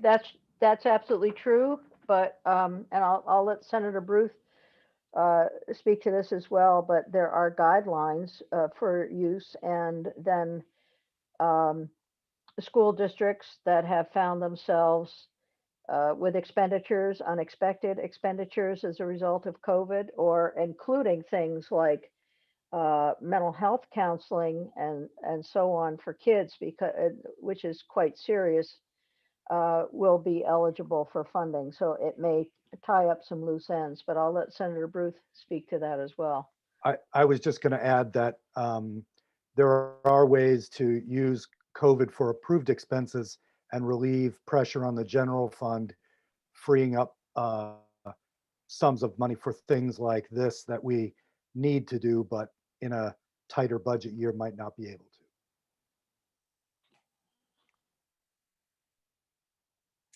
to. Okay, thank you very much. Okay, so I have Commissioner Olwell next, and if others are interested in speaking, please let me know by waving the hand or using the raise hand function. Commissioner Olwell. Yes, I just have a few questions. One is whether we do income tax or property tax. Yes, I'm not saying anything about how that tax is collected. We still are not getting for our children the amounts of money so that they need for poverty, for rural students, for for ELL students. So that should not be a problem with the weights. The weights, no matter whether it's this year or 5 years down the road when we figure out taxation, they have to be in there. I have been working with poor children for my whole career here in Burlington. I'm the one, or not I personally, but my programs are what have given children help after school to do their homework, in summers to keep them studying so that they don't lose their where they are at by the time they get to school the next year. I have taught them language. We have done a lot of things to help them, but it is not what they need in school. And that the school district could not afford all of the things that these children need to give them equity, or we would not be seeing the reading and a lot of other scores that are so desperate between wealthy children and our poor. So Tammy Colby and Rutgers, so UVM, Rutgers, and the American Institute of Research did this study, and it is there for us to use. We do not have to do, in fact, they tell us not to touch those numbers because they have been scientifically put together, and they have studied weighting across this country. They did not just look, they looked at New England, they looked across the country. So this is scientifically put together. And personally, when you say we're going to use COVID money, our children need that COVID money for the results of COVID. But for their normal education, they need that money that is in the weights to equalize their education. So I personally, and I am not talking for the district or the school board as a whole, find that these weights need to be enacted this year. And we can't wait any longer. 25 years is way too long to have this kind of disparity. Thank you. Thank you. I see Councillor Jang to be followed by Commissioner Sowers. Councillor Jang. Thank you, everyone, for being here, representative and senators. And I also want to thank particularly Councillor Channel for really paying a particular attention to this issue. So there are so many terms that are used here.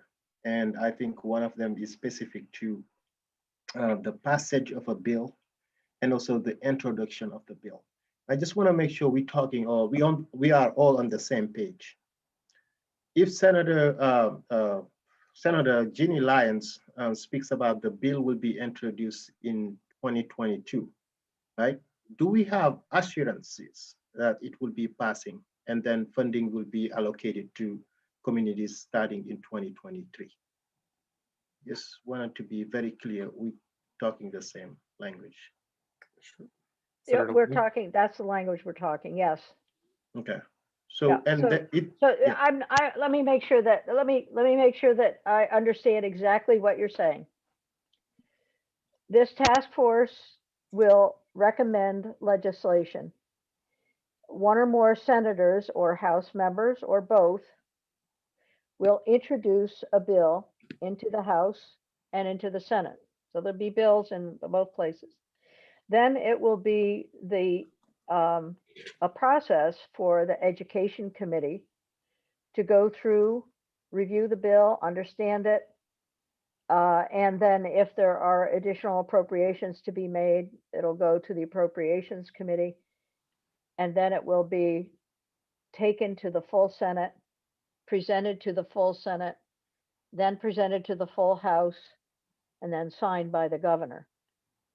If everything happens the way we would like it to, that will all be accomplished by May 2022.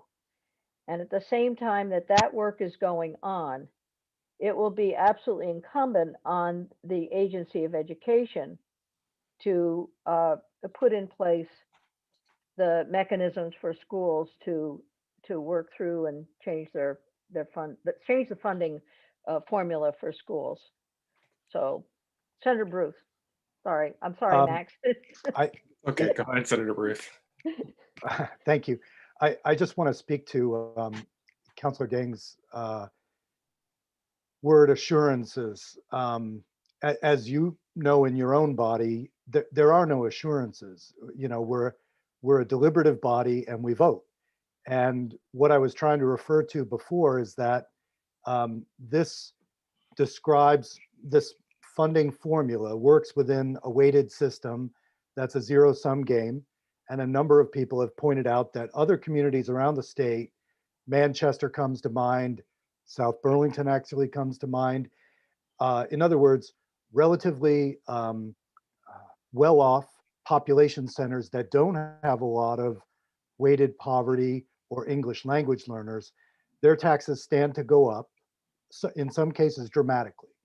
So there is going to be there are going to be efforts to kill the bill, and we should be upfront about that. Senator Lyons, Senator Chittenden, and I, my House colleagues, we are working right now to make alliances to put together the votes. So when that happens, there's a team that's strong across the board and the bill passes. But I don't want anybody to walk away thinking there was an assurance given, because sometimes you lose and it'll be over my dead body, but I've lost other things over my dead body. So just wanted to point that out. Yeah, I mean, I think you have the floor, Councillor Chang. Thank you. Thank you, Senator Baird, for that level of clarity. And I think the other offer from Senator Representative Stebbins, yes, please, yes, those links that you talked about, those meetings, please send it to us, as well as I think the Senator, oh my God,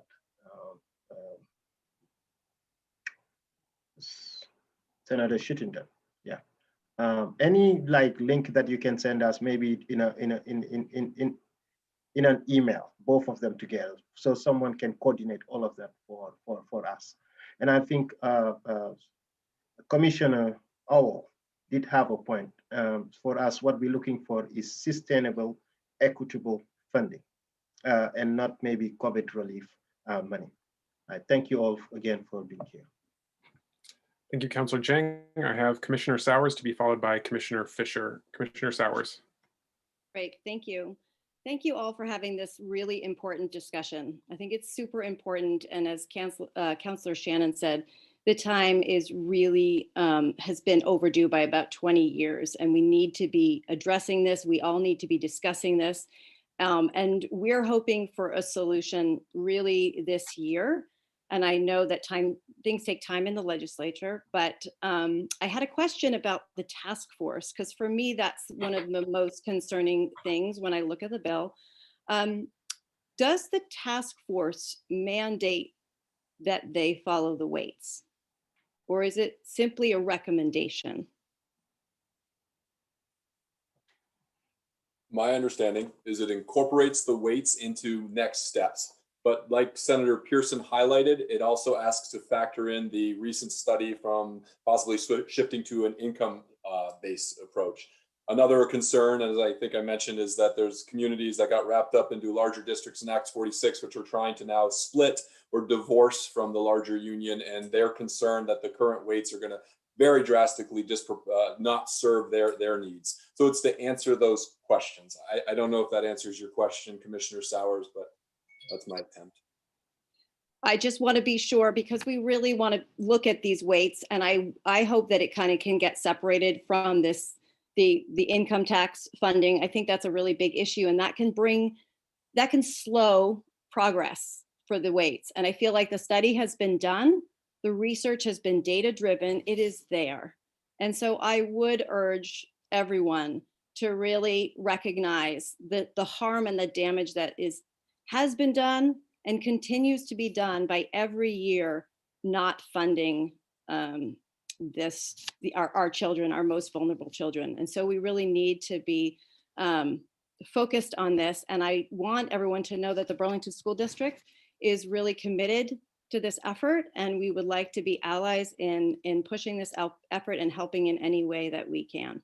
So thank you all for your work, and please know that you can reach out to us, and we will be reaching out to you as well. Thank you, Commissioner Sowers. I have Commissioner Fisher to be followed by, I also see Representative Chena raising their hand. If others are interested, please let me know, but go ahead, Commissioner Fisher. Thank you, President Tracy, and thank you, Councillor Shannon, for bringing this to the City Council. I can't restate, you've all heard how important and critical this is for our city, and not just short term, but for the long term. But I'm also a very practical person, and I understand that this issue is also a financial issue across the state. And for that reason, I understand that some people want to be careful about how we implement this. But I've also seen, my own opinion is it's a reason for delay, for kick the can down the road. And you see, I see that in some of the AOEs, we don't know, I don't have the resources. It's just a way to delay. And so when I look at this, and we're working with a lot of other school boards in the state, we're looking at this as an equity issue. And if Vermont really wants to walk the walk, right, we need to put our money where our mouth is, and we need to allocate resources where they're needed the most. And we know that's going to be hard. And Senator Baru, thank you for bringing that up, that this is not a slam dunk, even though it's the right thing. We know it's the right thing to do. So, I would ask the City Council to help us and to help our delegation drive this forward and to a successful conclusion. However, whatever pathway it has to take, we disagree on what exactly needs to happen, but for me, the most important thing is that it does happen, and these inequities do get addressed. Thank you. Thank you, Commissioner Fisher. I will go to Representative Chena to be followed by Mayor Weinberger. Again, if others are interested in speaking, please. It's easiest when we have, okay, I see Councilor Pine, but I'm not getting everyone on the same screen, so folks can use the raise hand functions. Representative Chena, go ahead. Yes, so I'm not as well versed in education policy as some of my colleagues who are here. And I'm here mostly to hear the latest from them. And I was looking up the original bill and the most recent amendment the committee was looking at. And if members of the public are interested, you can go to the Vermont Legislature website and everything is there.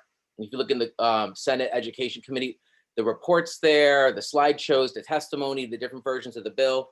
But when I was reading the language of the bill, the original bill was very strong. It said that the plan shall implement those weighting, and it referred specifically to the report and said it shall happen. And then it said that the legislature shall act next year. But in the amended version, that language is not there anymore. And the closest thing I can see to it says, and mind me that I'm just looking at this right now, so I might be missing something, but maybe our senators could help explain.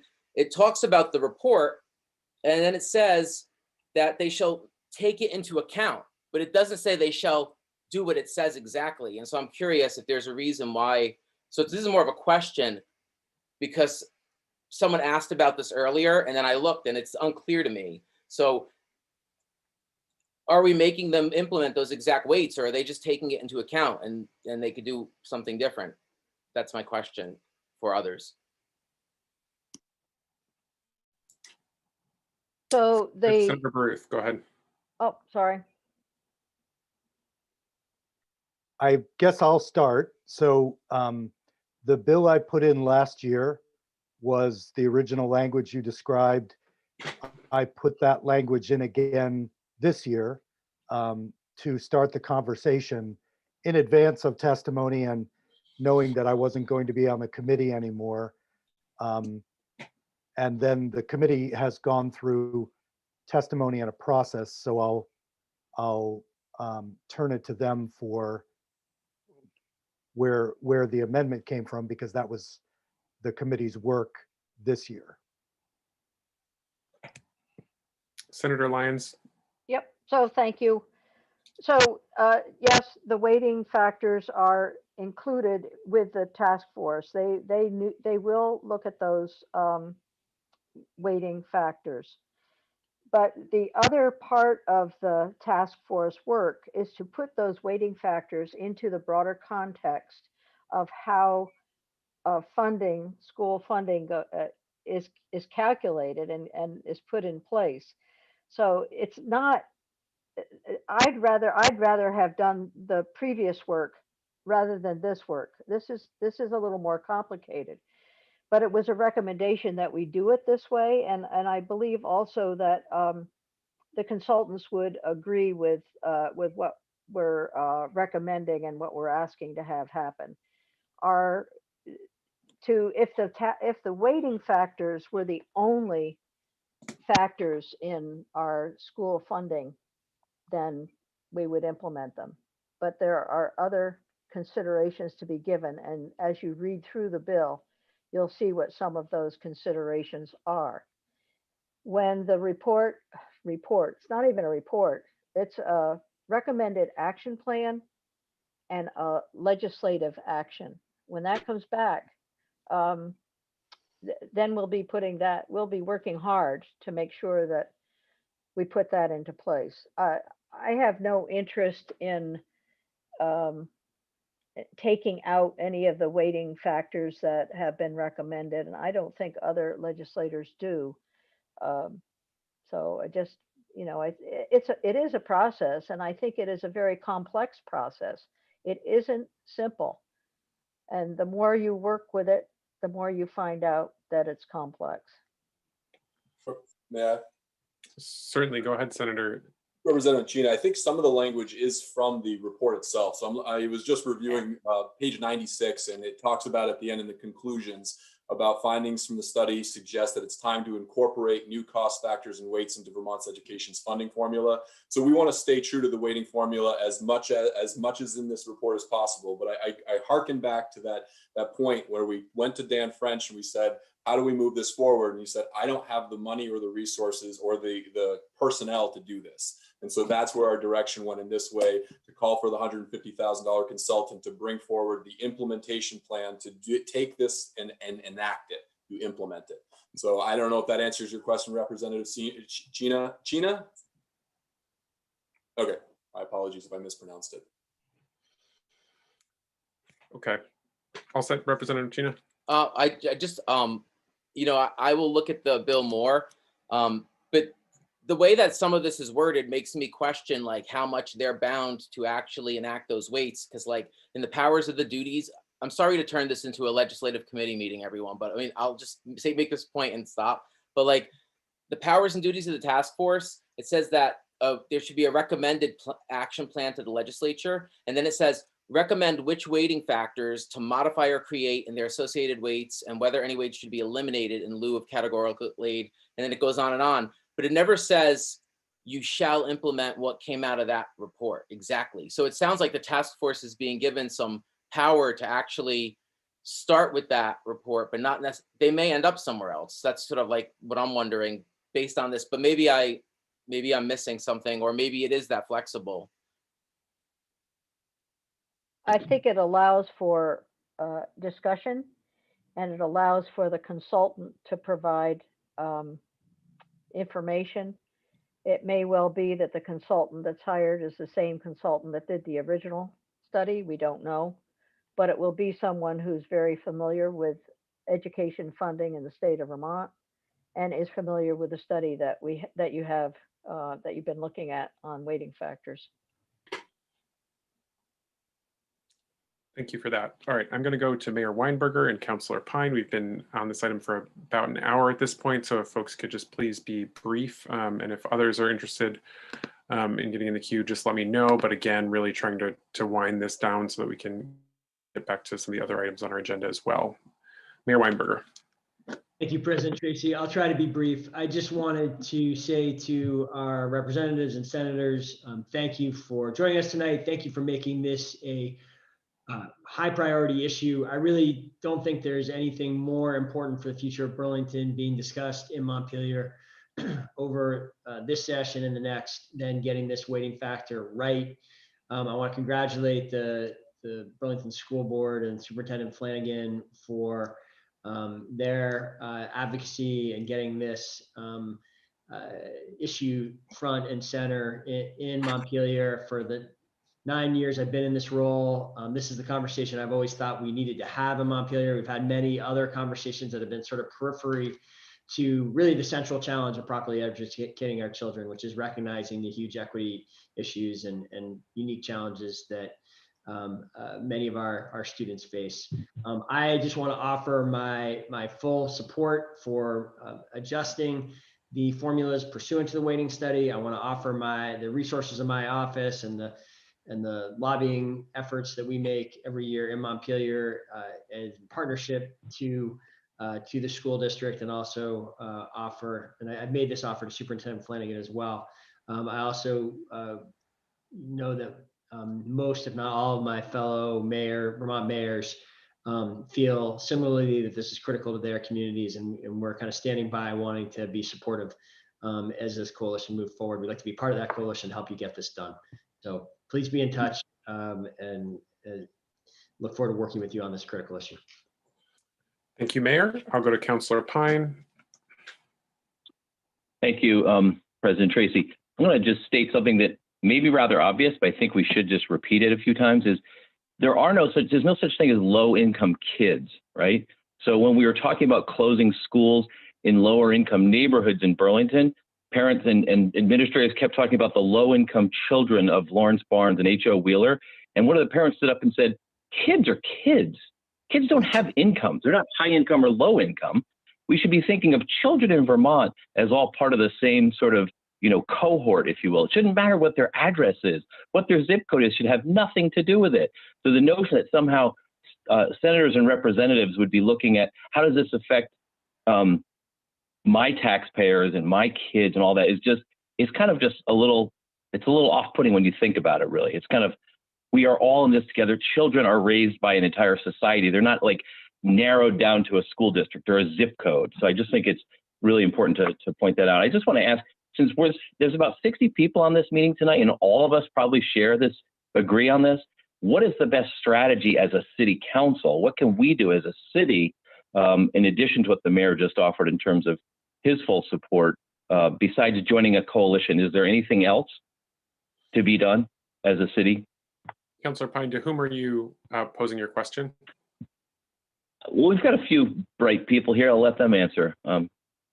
Senators, representatives, what do you all think about? I'm talking about strategy now. We're being pretty open about the strategy in a public meeting. So let's put it right out there. What's the best strategy? I see Senator Baruth, go ahead. So the districts, as I mentioned before, have begun working in partnership with one another, urban districts and rural districts. We heard the mayor talk about mayors working together.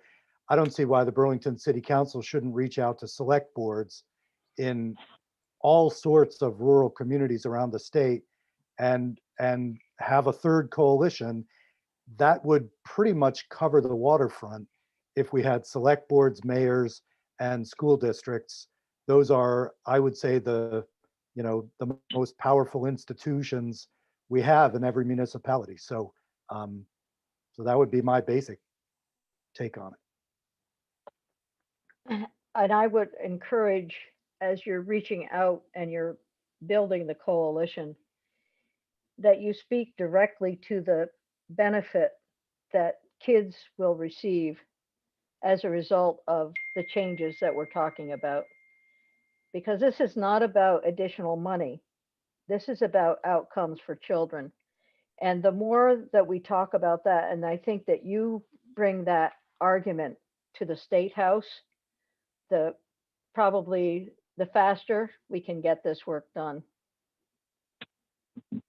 Just to pile on, Thank since you. I've been doing it all night, Councilor Pine, I just want to say we need the kids to be the winners in this. So Vermont kids are the winners, and that's where the first thing we need to do when we move forward with next steps. It's not about which communities pays more or less. We just need to make all kids have equal access to educational opportunities, and I think that is shared among all the senators I've spoken to. Thank you. Councillor Pine, all set? Okay. Anyone else on first round who hasn't gone yet? Okay, seeing none, I'll go back to Councillor Shannon, and then hopefully we can wrap this item up and move on to the next item. Go ahead, Councillor Shannon. Thank you, President Tracy.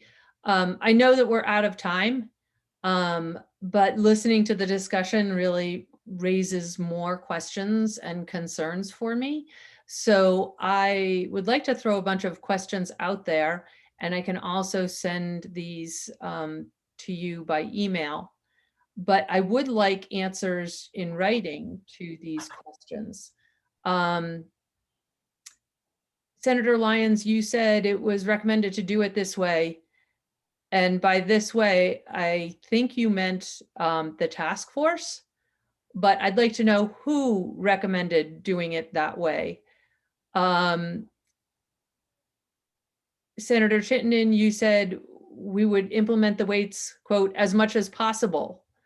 And I'd like to know why it isn't possible to implement the weights exactly as they were scientifically determined, and how it would be anything but a political process to change those weights. If the AOE said that they did not have the funds to implement this study, I don't really understand why the funds were not allocated to AOE to implement the study. Why was it allocated to a task force? And I'd like to know how it seems like the die has been cast that this is not going to be implemented this year. And Senator Baruth said, this isn't a done deal. We don't necessarily have the votes to do this. But honestly, if it's going to fail, it's probably better for students that have failed this year rather than next year, because then we can get started on a legal process to get the students what they're entitled to. So I don't see how it's already been delayed a year by COVID. And I'd like to point out that I understand that this is going to be very painful for some communities. And I can imagine how it feels to be a parent in a community that is going to have funds taken away for this. But in this year, if you did it this year, there's actually COVID funds that may be able to fill some of this void. As one of you mentioned, there are ways to use the COVID funds, freeing up some extra dollars in other funds, even though these funds have to be used just for COVID. This is the year to implement it. This is the year that it could be done far less painfully, because this is when we have those funds. We're not going to have them next year. So I would urge you, I don't know if there's a way, since you have already voted this out in the form of creating this task force, I don't know if there's a way to undo that and to get it done this year, but I would like to know that. So I'm not going to ask for answers now because I know that we're out of time, but thank you. I do really appreciate you all coming tonight. Yeah. Thank you. I need to respond. Okay, briefly, please, Senator. Sure. If the bill had gone forward last year during COVID, it would have been a task force. And so this year it's going forward. The first time it can go forward as a task force. I can respond to your other question about doing it this way, and I'm glad to answer that. But I just would like to say that during the past year, the people that you're talking with tonight have been working on Zoom, some of us for 12, 15 hours a day, just on COVID. And now some of us are for the first time confronting an issue that's brand new to us. And we're looking at a bill that was introduced that said task force. And we're carrying out that work, and we're doing it as quickly and assiduously and thoughtfully and equitably as we can. So I'm not being argumentative. I'm just stating the facts for you. So thank you. Thank you. I saw it. Okay, Representative Chena, you can go briefly. Counselor Shannon, is that how we properly refer to each other? I would say counselor, not Yes. city council, right? Counselor Shannon, I believe asked, I don't know if we're supposed to directly address like the member directly, directly asked a question about like what could be done if people aren't happy because it's getting voted on in the Senate. Well, our government has two bodies, and it goes to the House, and it's going to get all kinds of testimony and commentary in the House. And so there's always that opportunity for people to review what the Senate produces and then make your case to the House and see what happens. So that's it makes things more complicated, but those checks and balances, make our democratic process, force us to compromise on things. So I just want to put that out there as a reminder. Everyone knows this already, but it's a reminder that if people are unhappy with what the Senate did, you can try to influence it in the House. So thank you. Thank you for that. And I'll go to Representative Stevens briefly. I was going to say essentially the same thing. And I think, Councillor Shannon, this is a good timing to have this conversation because we are pretty much halfway through. And that's why I said at the beginning, this has not really even been vetted fully within the House. That is not to say I'm not on the Committee of Education, but it started in the Senate, and it will, apparently it's now in Senate Appropriations, and then it will come into the House. So it's not over yet. Wonderful. Well, thank you all for sharing all of this information with us and being willing to engage in this conversation. I really appreciate all the senators and representatives, as well as school commissioners who have also joined us this evening. It's been really, I think, helpful to bring all of these different electeds together to have this conversation and dialogue around this issue. Certainly look forward to continued collaboration across the board as we continue to work on this issue together. So thank you all very much. And again, thank you, Councillor Shannon, for asking for this update, because again, I think it was very helpful. So I will go ahead and close that item down, and we will move into, thank you. Good night, everyone. Appreciate y'all being here. And our next item, item 6.02 was removed, so I'll go to 6.03, which is a resolution recognizing the 200th anniversary of the independence of Greece and celebrating democracy in Greece and the United States. We'll go to Councillor Paul for a motion on that, and we'll also move Father Andreas to a panelist role, because I know that was a collaborator on this with you, Councillor Paul. So go right ahead, Councillor Paul. Thanks very much. So I'd like to move the revised version of the resolution that we have on board docs. I'd request that we be able to read the celebratory resolution and would like to do so after a second. Sure. We have a motion from Councillor Paul. Is there a second? Seconded by Councillor Carpenter. Go ahead, Councillor Paul. Thanks very much. So as is often is our custom on these kinds of resolutions, would just simply like to enter the resolution into the record. The title being recognizing the 200th anniversary of the independence of Greece and celebrating democracy in Greece and in the United States.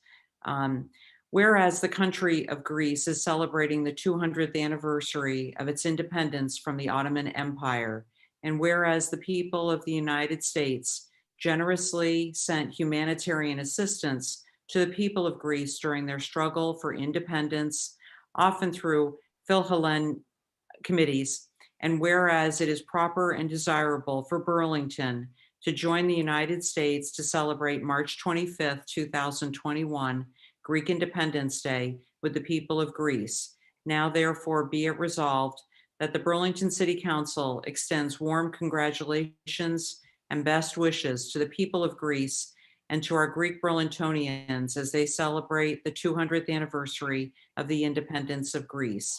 And be it further resolved that the City Council expresses support for the principles of democratic governance to which the people of Greece are committed.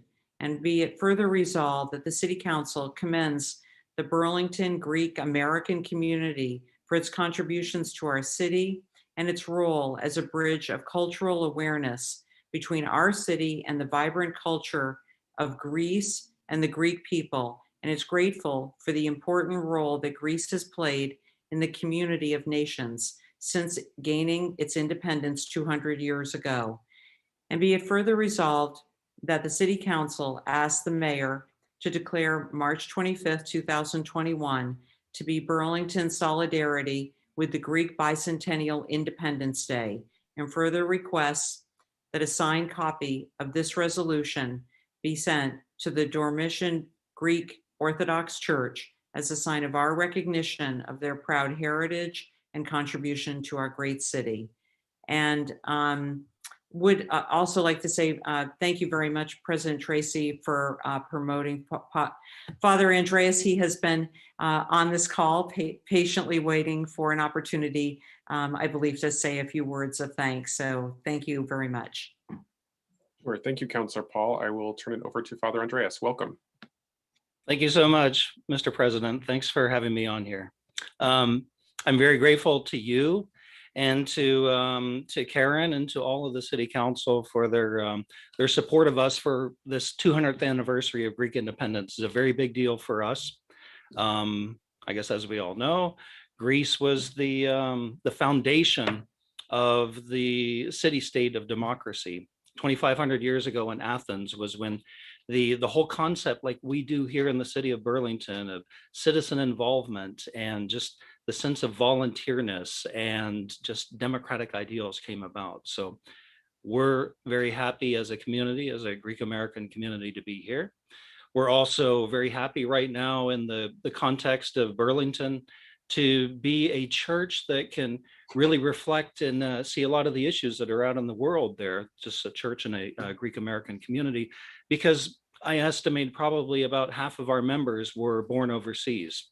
So we can really see and understand the challenges that are coming up to our community here. And we're just glad to be here. We're glad to be in a prominent place in the south part of the city of Burlington, and hope that once we can go back to some sort of normality after COVID-19, that we'll be able to host more of the Burlingtonians to our annual Greek festival. So anyway, thank you so much for your support of us and recognition of our 200th anniversary of independence. Thank you very much. Are there further comments from councilors regarding the resolution? Okay, thank you for that introduction, Councillor Paul and Father Andreas. I will now take us to a vote. So all those in favor of the resolution, please say aye. Aye. Aye. Aye. Any opposed? Hearing none, the resolution carries unanimously. Thank you very much. We will now move on to our next item, which is item 6.04, which is a second reading of an energy efficiency and weatherization and rental housing ordinance. I'm going to go to Councillor Mason for a motion on this item. Thank you, President Tracy. At this point in time, I would like to make a motion to postpone action on this item until a time certain, being our April 12th meeting, and ask for the floor back for a brief explanation if there's a second. Okay, we have a motion to postpone to the April 12th meeting, seconded by Councillor Hightower. Go ahead, Councillor Mason. Thank you, President Tracy. So while this was scheduled for our second reading after our first reading 2 weeks ago, I was contacted through Councillor Jang by the Executive Director of CVOEO with some technical questions about the standards that were put forth in the ordinance. I then have connected Mr. DeCoster with Chris Burns, who was the principal architect of the standards at BED. They are having a conversation as to whether, they might come forward with some potential recommended changes or to move forward. So in light of that, it felt imprudent to move forward now until we've afforded an opportunity to hear back from those two experts, and hope the full council supports this temporary reprieve. Thank you. Thank you, Councillor Mason. Any further discussion of the motion to postpone this item to time certain of April 12th? Okay, hearing none, we'll go to a vote on the motion to postpone. All those in favor, please say aye. Aye. Aye. Any opposed? The motion to postpone carries unanimously, and we will take this item up on the 12th. Thank you, Councillor Mason, for the motion. Brings us to our next item, which is an indoor entertainment permit application 2021-22 for Coffee Black, doing business as Muddy Waters. Councillor Hanson, may I please have a motion on this?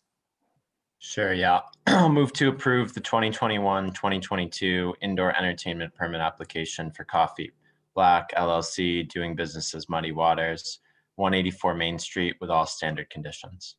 Okay, we have a motion. Is there a second? Seconded by Councillor Freeman. Any discussion?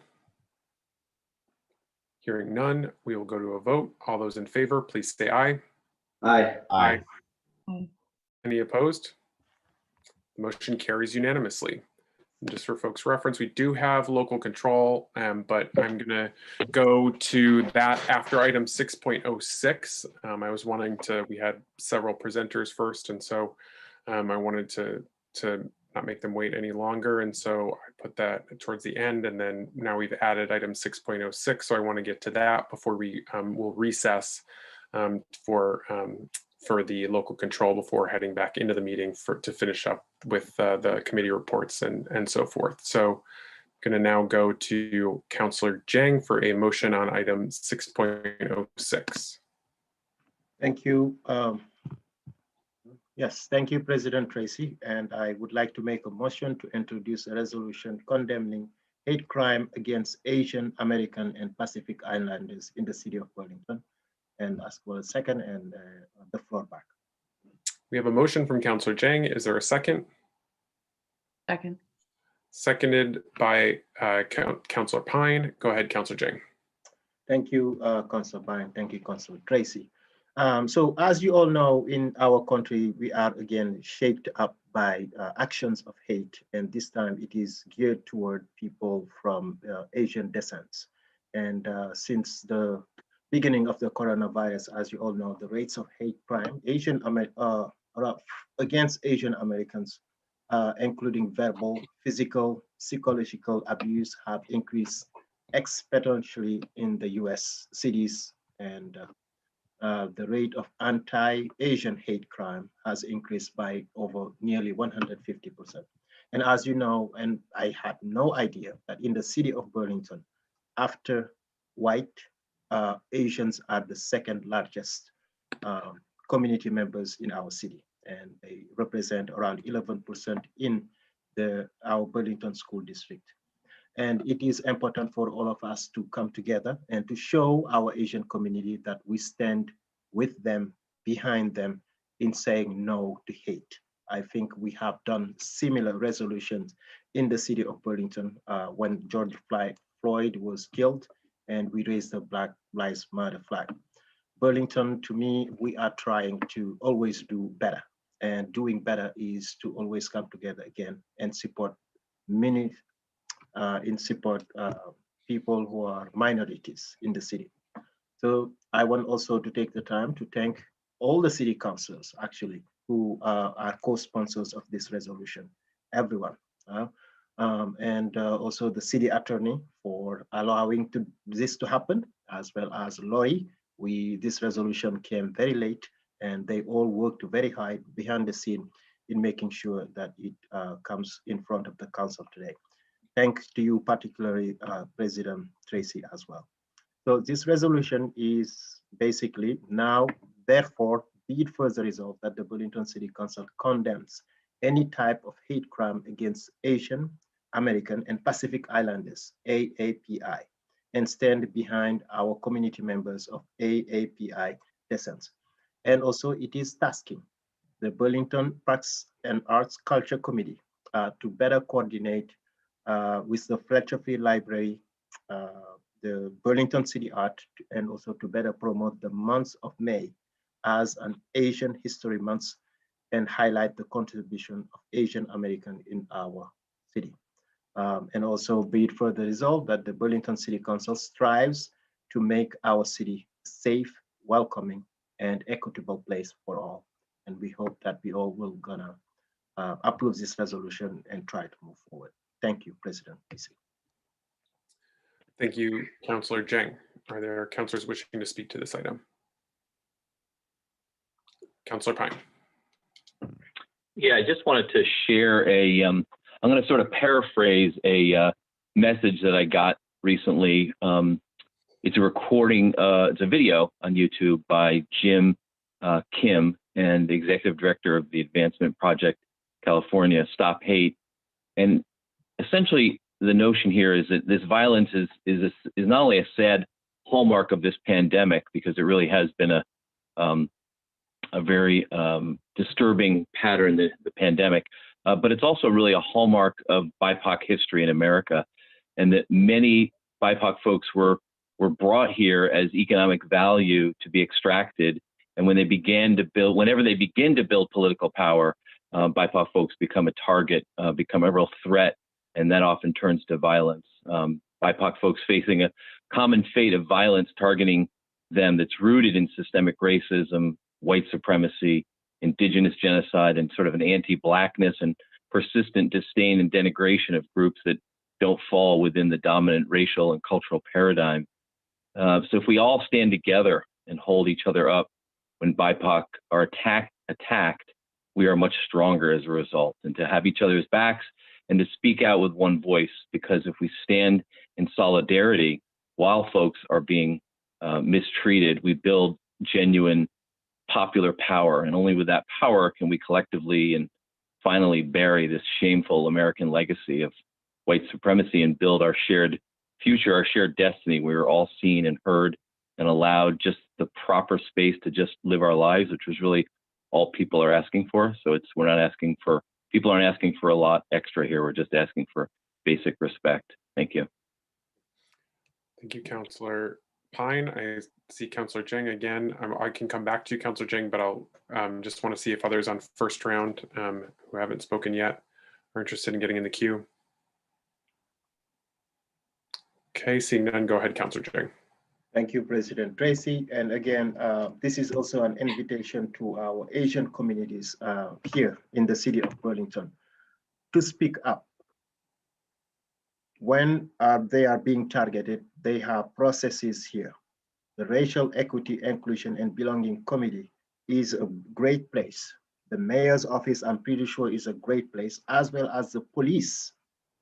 Yesterday, I was in a meeting with the Vermont New American Advisory Council, and one of the Asian shared that Asians in general are very quiet. They do not speak up in many issues. And I am like, this is concerning. And it seems as if some of our children are experiencing some type of, discrimination in the schools, and people make fun of them. I think this Burlington School District, based on their statement, also made it clear and called for all the students to speak up. And we want to expand that in the city of Burlington to adults as well. Talk to the police, talk to your neighbors. No one should be living here in fear. I just wanted to add that, and thank you again. Okay, any further comments from councilors? Okay, seeing none, we'll go to a vote on the resolution. All those in favor of the resolution, please say aye. Aye. Aye. Any opposed? The resolution carries unanimously.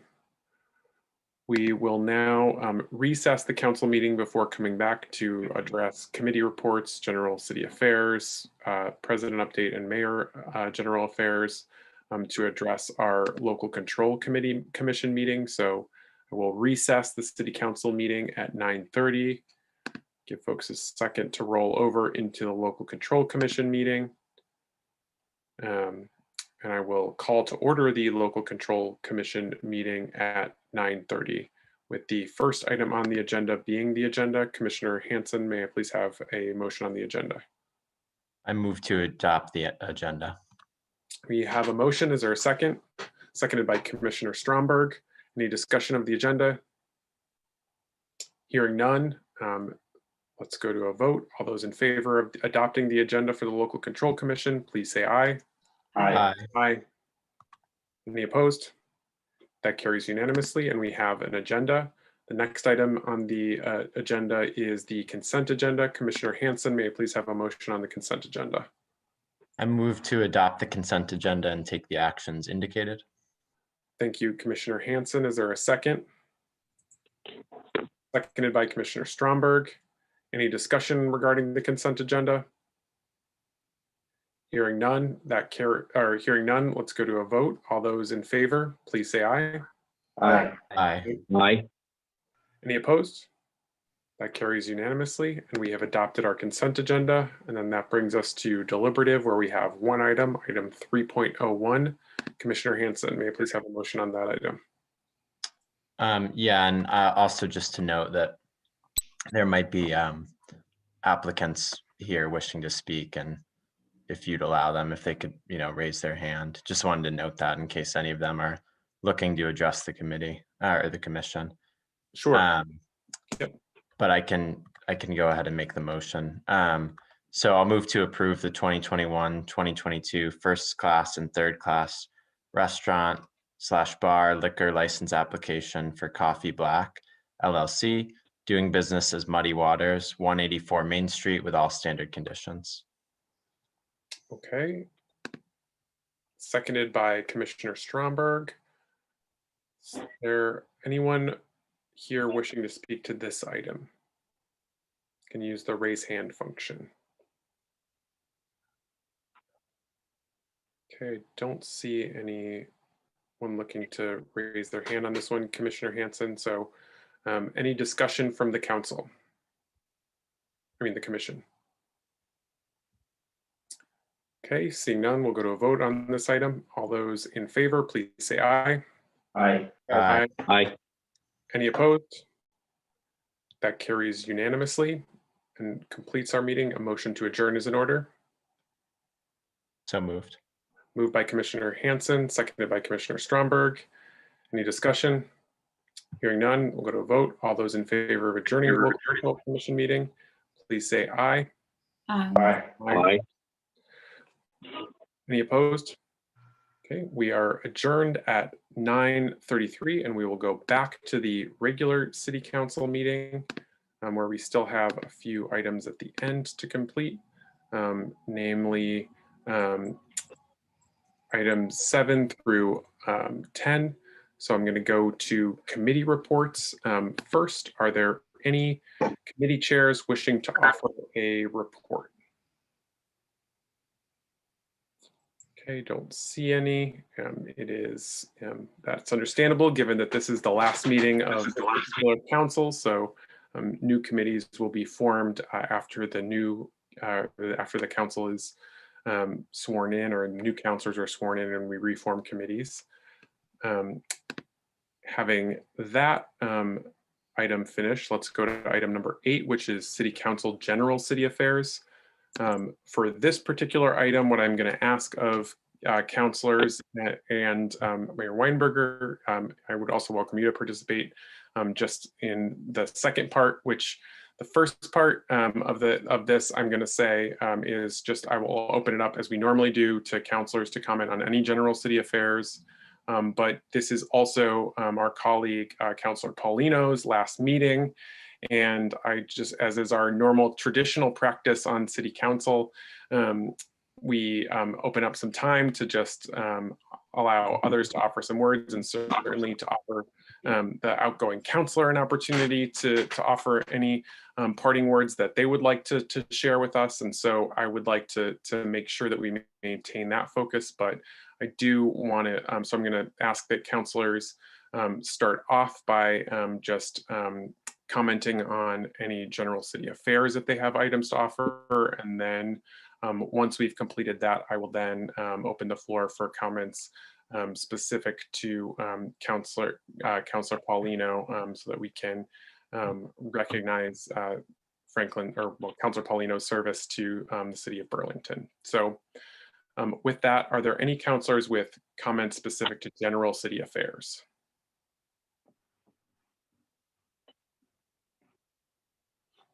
Councilor Hansen. Yeah, thanks. I just wanted to speak a little bit towards the conversation that's been happening in the community around the mayor's decision last week to remove the racial equity, inclusion, and belonging director from her role in overseeing the assessment of our police department.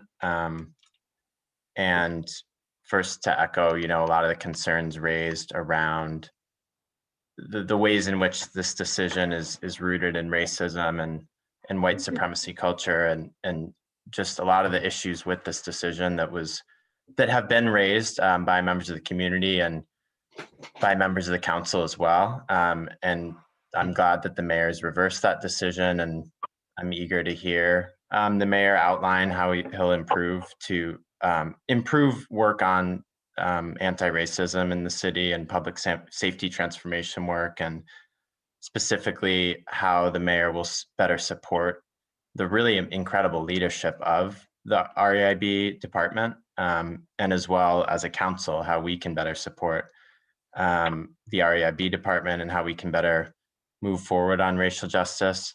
But I also wanted to raise an aspect that I haven't really seen in the conversation that I think is really important to the work of our city government going forward.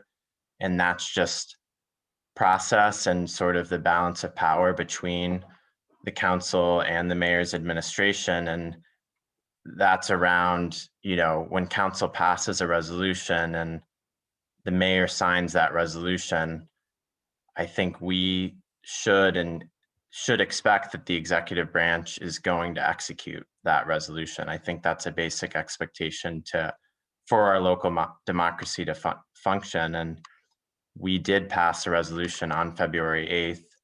It had one resolve clause, and that resolve clause stated that the council hereby approves and authorizes Taisha Green, Director of Racial Equity, Inclusion, and Belonging, to execute a contract with CNA Corporation, and it goes on from there with the details. And that was signed on February 23rd. So I just want to state, and then we found out last week that the mayor was going in a different direction. I hope that as we enter into this next term, that we can have expectations around public process, how decisions are made, how they're moved forward, and that really we can we can know that if we do pass a policy after debate, after disagreement, that if we pass it and it's signed, that it will go into effect. So I just wanted to raise that aspect as well. Thank you, Councillor Hansen. Are there further comments on general city affairs? Councillor Stromberg, go ahead. Thanks, President Tracy. Yeah, I have some thoughts in the same vein. Yeah, I'll be very candid. I had numerous people reach out to me to ask what I thought about asking the mayor to resign because of this significant misstep. And, you know, I always want to focus on accountability for everyone, myself, the council, mayor, staff, everyone. And I think resignation is a tool that can be used to evade the work and accountability on these issues that are so long overdue. I do want to be very, very clear here, though. You know, people, yeah, make mistakes and apologize for the product of those mistakes, right? Especially if things go wrong. But I want to focus on what I want to focus on is not the product, but rather the process. So, you know, the mayor has had feedback, incredible voices reaching out, you know, offering their personal stories, right? Very personal, valuable perspectives. We've experienced the longest public forum in the history of this city. And, you know, the main thing that everyone was talking about was racial justice. That's why so many thoughtful people came out to talk. It was about a very important thing in our community. And it's the community that we all serve on this council, as, you know, mayor and everything, like, and that process we all witness. I felt it being just so deeply disregarded in this move. So when I saw the communication regarding the assignment of Darren Springer instead of Director Taisha Green, I was like genuinely confused, because this seemed to like completely sideline, you know, as Councillor Hansen had mentioned, the decisions of the legislative body of our city. And regardless if that's allowed or not, like, why do that? I didn't see really what there's to gain or grow from this, especially as we like enter into this kind of newer, you know, time. I mean, you're reelected and all of that. So I thought, you know, this could be hopeful. Let's work together. So I was just wondering, like, why do I find, like, I always find myself constantly using the word unilateral when it comes to issues revolving around the mayor's decisions. And, you know, I don't like that. That's not anything anyone should like. So I touched on like the next things I want to bring up. I actually communicated this to the mayor on, I believe it was Tuesday, is on the 16th. You know, I said that Taisha's role could not be more fitting and appropriate to manage the contract. I think that Darren is a great person and a great manager, but that's not the point. This isn't about him. After this entire year, with all that we've learned as a community about our community, and after all of the conversations that we've had as a governing body and with organizers, it was just very off-putting to me that we wouldn't be raising up a woman of color in leadership positions and valuing their voices before that of cis white men, especially when it comes to matters of policing. And again, this isn't a question of Darren's character, but mostly because it's not about him. This is about the people that and residents that we continue as a society to leave out of the conversation. So, you know, I communicated that. I appreciated that he heard that sentiment. If not from me, then obviously others. But, you know, it is truly about who we continuously as a society leave out. And this is a critical conversation that we need to have all the time. We have to. This is so long overdue, but just even real progress from those conversations, we need to move toward that. So, you know, I want to see the mayor lean in with intention of listening. Taisha is doing incredible work, difficult work, and too often thankless work. We are so lucky as a community, as a city, to be able to have somebody like that in this type of role. So I want to thank Taisha for being just such a wonderful person. And yeah, I feel the only way we can move forward appropriately on this is hearing the mayor's plan for what he will change going forward. Thank you. Thank you, Councillor Stromberg. I have Councillor Paul. Thank you. Thanks, President Tracy. Sort of wanted to switch gears on a I guess a lighter note. This coming Saturday, we will be having a food distribution event at Champlain Elementary. In the winter, we moved them to it's from 9 a.m. to noon, mostly because we thought it would be a little bit easier and a little less cold. Not sure if it's really going to matter this week because it looks like it's going to be at least a lot warmer than it was the last time. So that's at noon on this Saturday, the 27th of March. Anyone who is in need, we welcome you and hope that you will attend the event. And also just wanted to thank the many city councilors who have attended the event, have helped in promoting it, and have been very supportive of these events. So thank you. Thanks very much. Thank you, Councillor Paul. Any other councillors wishing to speak to Councillor Jang? Go ahead. Yeah, thank you. Yes, and I think the discussion about what happened to Taisha, I mean, it is just unfortunate that in this community, we definitely, we make too much harms. And I think what happened to Taisha here is the impact will stay on her. And it affects many other people that are women, that are also Black, and that live among us. You know, I think I had a personal discussion with the mayor, and I thank him for making this decision to turn this around and make the right decision, right? This is what's right. One, it's from a council resolution, like Jack Hanson stated, right? And two, there has not been any consultation with the council. And I think the council is here to work in collaboration with the mayor, to give advice if you are asked, right? But at the same time, the harm done to Taisha, I think everyone, what they can do the best is to reach out to Taisha and make sure that she's okay.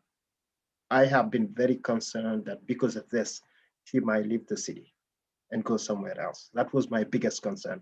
But it seems she's strong and she's here and she's willing to continue. She's willing to do the right thing to fight. But I also want to invite the community to make sure that we talk about public safety other than policing and race. From all of that I'm hearing, it's the police and race, and it is unfortunate. It is at the angle we want to tackle this issue.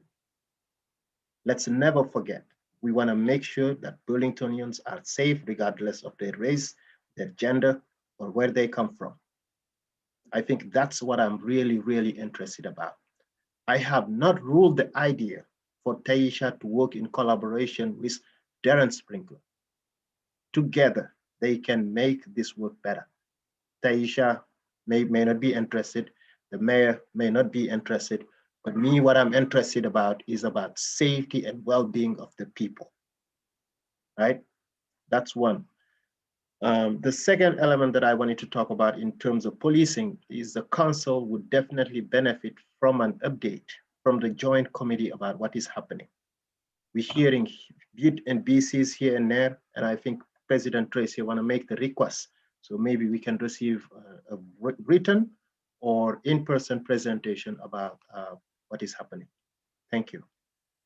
Thank you, Councillor Jang. I hear that request and can coordinate with folks about any potential updates in the future at a future meeting when the new council is sworn in. Councillor Pine. Yeah, thank you. I don't know if you've noticed tonight, but I don't have audio on my computer. I have it on my phone, so I'm sort of working with two pieces of equipment here.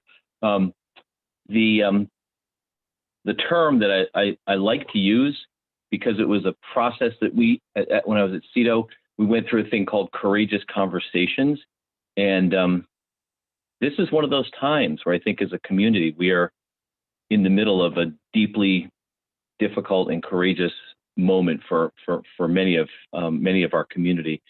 the issue around Director Green being deemed to be not neutral enough and instead bringing in another department head is just a reminder of what we as leaders of the community, as elected officials, especially those of us who are of the dominant racial and cultural background, have to bring to this courageous conversation in terms of being really honest about there are times when we take action where we think our intention is going to result in a certain impact, and intent does not equal impact.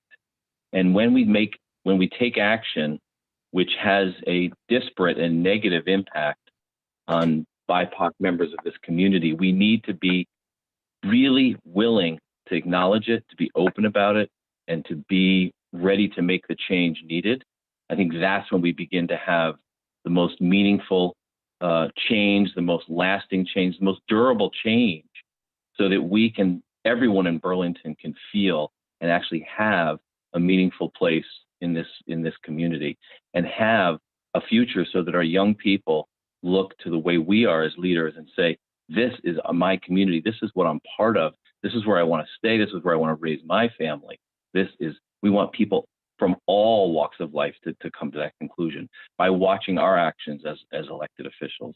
Not that they're always watching what we do, but when they do, we want to make sure, pretend they're watching all the time, right? So I guess the only thing I would say is I am grateful that we have a healing process as a community that we often are able to go through. And I think we're in that process right now. I think there was a moment of time where we were heading was really down a more divided path. And I think we have the potential as a community to move us toward a much more cohesive, caring, compassionate path. And part of that is we have to believe in redemption, and people have to be able to redeem themselves. And I believe that to my core, that's important, that we need to acknowledge that we are humans, we do make mistakes. There has to be room for that as humans working on self-governance as a community. And that's what I think about this moment. Do we get a chance to make comments about Franklin Polino yet, Mr.? So let me see if others have any other additional city affairs. Anyone have any other city affairs? Okay, Councilor Pine, you can go right ahead and get into your comments about Councilor Paulino. Let's switch gears to that now, and floor is open, but I'll go to Councilor Pine first. Well, Councilor Polino, in addition to being the one councilor who, when they vote, you can't actually tell how they're voting because of their just something about this process of Zoom didn't quite transfer.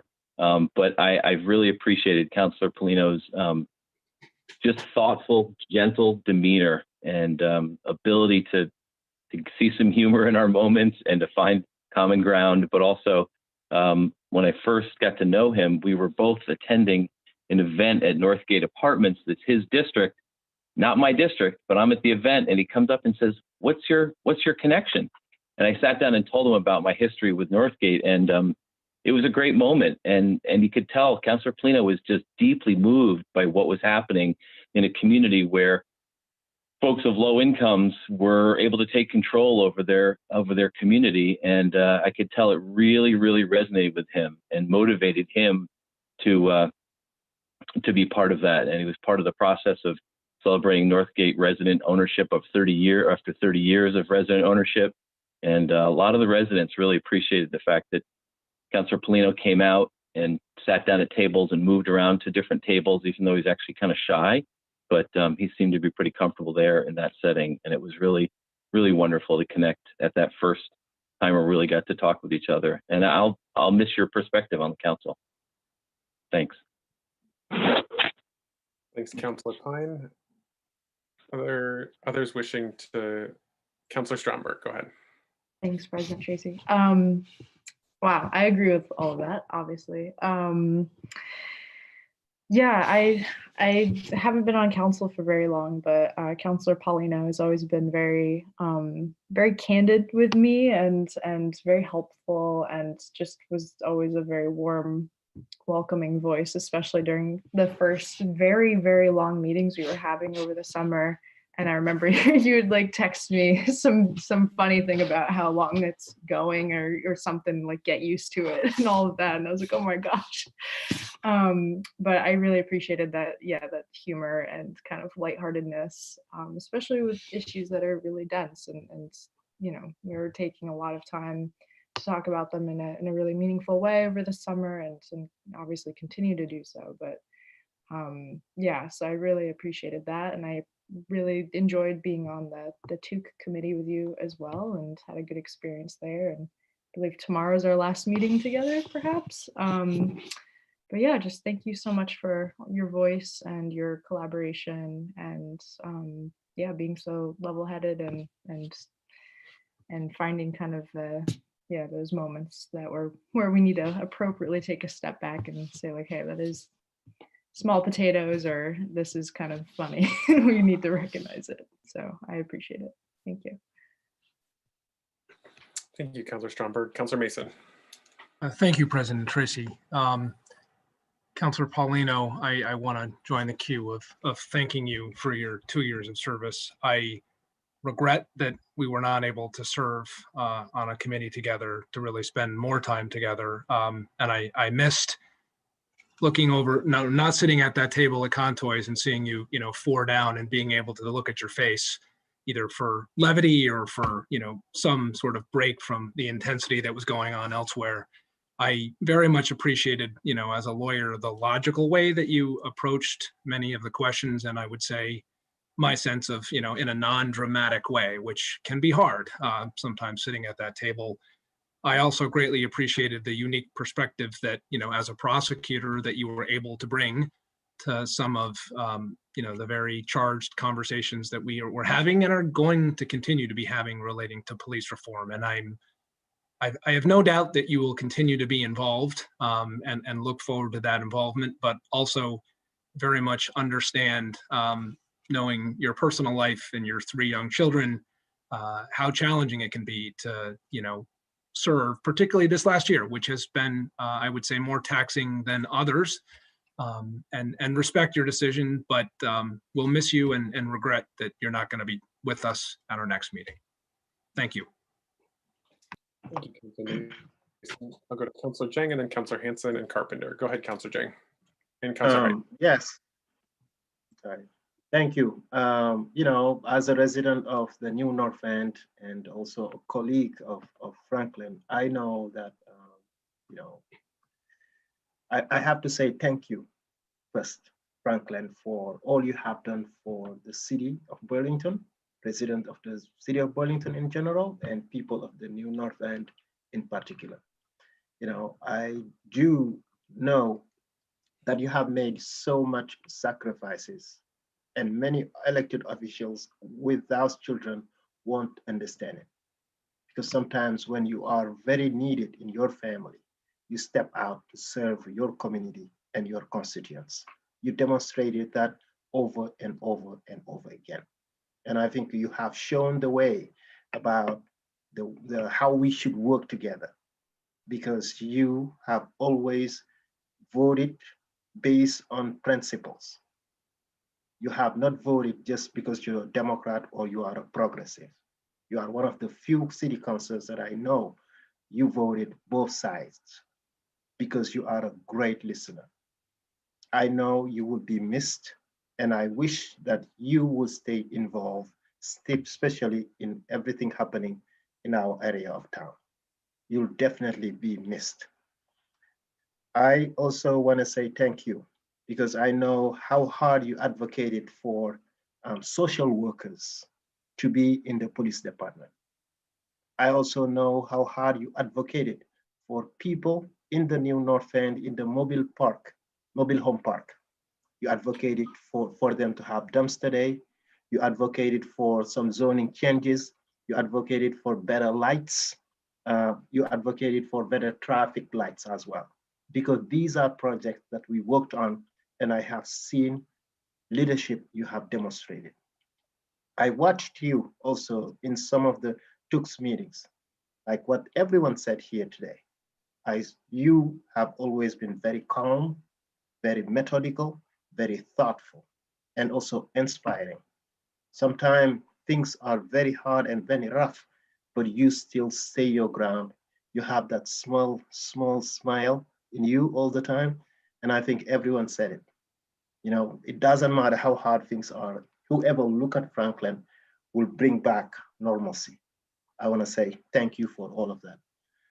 And please, let's stay involved and make this city as great as it can be.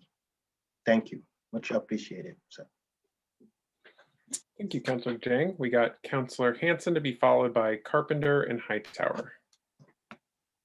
I just want to thank you as well, Franklin, for all your work these last couple of years. And we got, sworn in at the same time and kind of went through that orientation process together and served on committee together. And I really appreciate, as others have said, just your ability to kind of step back and try to analyze issues from a unique perspective and kind of ask those big picture questions to really get at an issue and not get caught up in the debate that's happening, but to really try to step back from that and look at it from a different angle. And just really want to call out and appreciate some really, I think, important votes that you took and positions that you held around public safety under pretty enormous pressure. In some cases, being the deciding vote. And I think it's gonna, those votes will have an enormous impact for years to come. And I think helped to put us on the trajectory of really reimagining public safety and doing things better. So I just really appreciate your courage in those moments to be able to stand up for that and vote for that. Thank you, Councilor Hansen. I have Councilor Carpenter to be followed by Hightower. Councilor Hightower.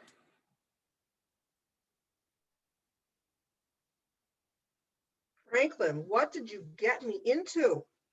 All of those cold nights that we went campaigning, and you told me all the stories about how much fun it was going to be on the city council, and I was really just going to be right into it. And then we get a pandemic. I can't believe it. I just do want to thank you for all your collaboration with me, your camaraderie. You were a great colleague. We've spent a lot of time emailing back and forth about big and little things, and you were right there. I had 1,000 questions, and you would graciously answer those for me with good humor. And so I'm just really going to miss all of that. You've just been a great support for me in the last year. It seems like many years, and it's only really been a year since I've gotten to know you. And now maybe with a little more free time in your hands, I'll be able to pick your brain even more. And I'm going to count along with Councilor Jang, and you're being our eyes and ears. You'll be able to stealth around now for us in the New North End and keep us informed. And I hope continue to offer your really good insight on how things work and how to solve problems. So I know where you live, and we're going to be talking. Thank you. Thank you, Councilor Carpenter. I have Councilor Hightower. Yeah, similar to what Councilor Hansen said, I just wanted to say thank you for, 2 months into my tenure, I sponsored my first resolution, which ended up being kind of a big resolution. And I just really appreciate the way that you handled that and kind of working with me for the first time and putting so much trust in me, and then questioning me in ways that were, good, but then ultimately putting trust in me to get it right. And then also just on the joint committee, again, I think putting a lot of faith in me and the way that I was trying to lead the committee. So really appreciate how you've showed up in those 2 ways particularly.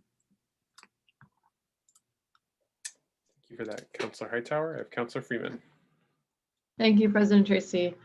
I also feel, I think, nostalgic. Franklin, you and I were sworn at the same time. We've served on almost all my committees we serve on together.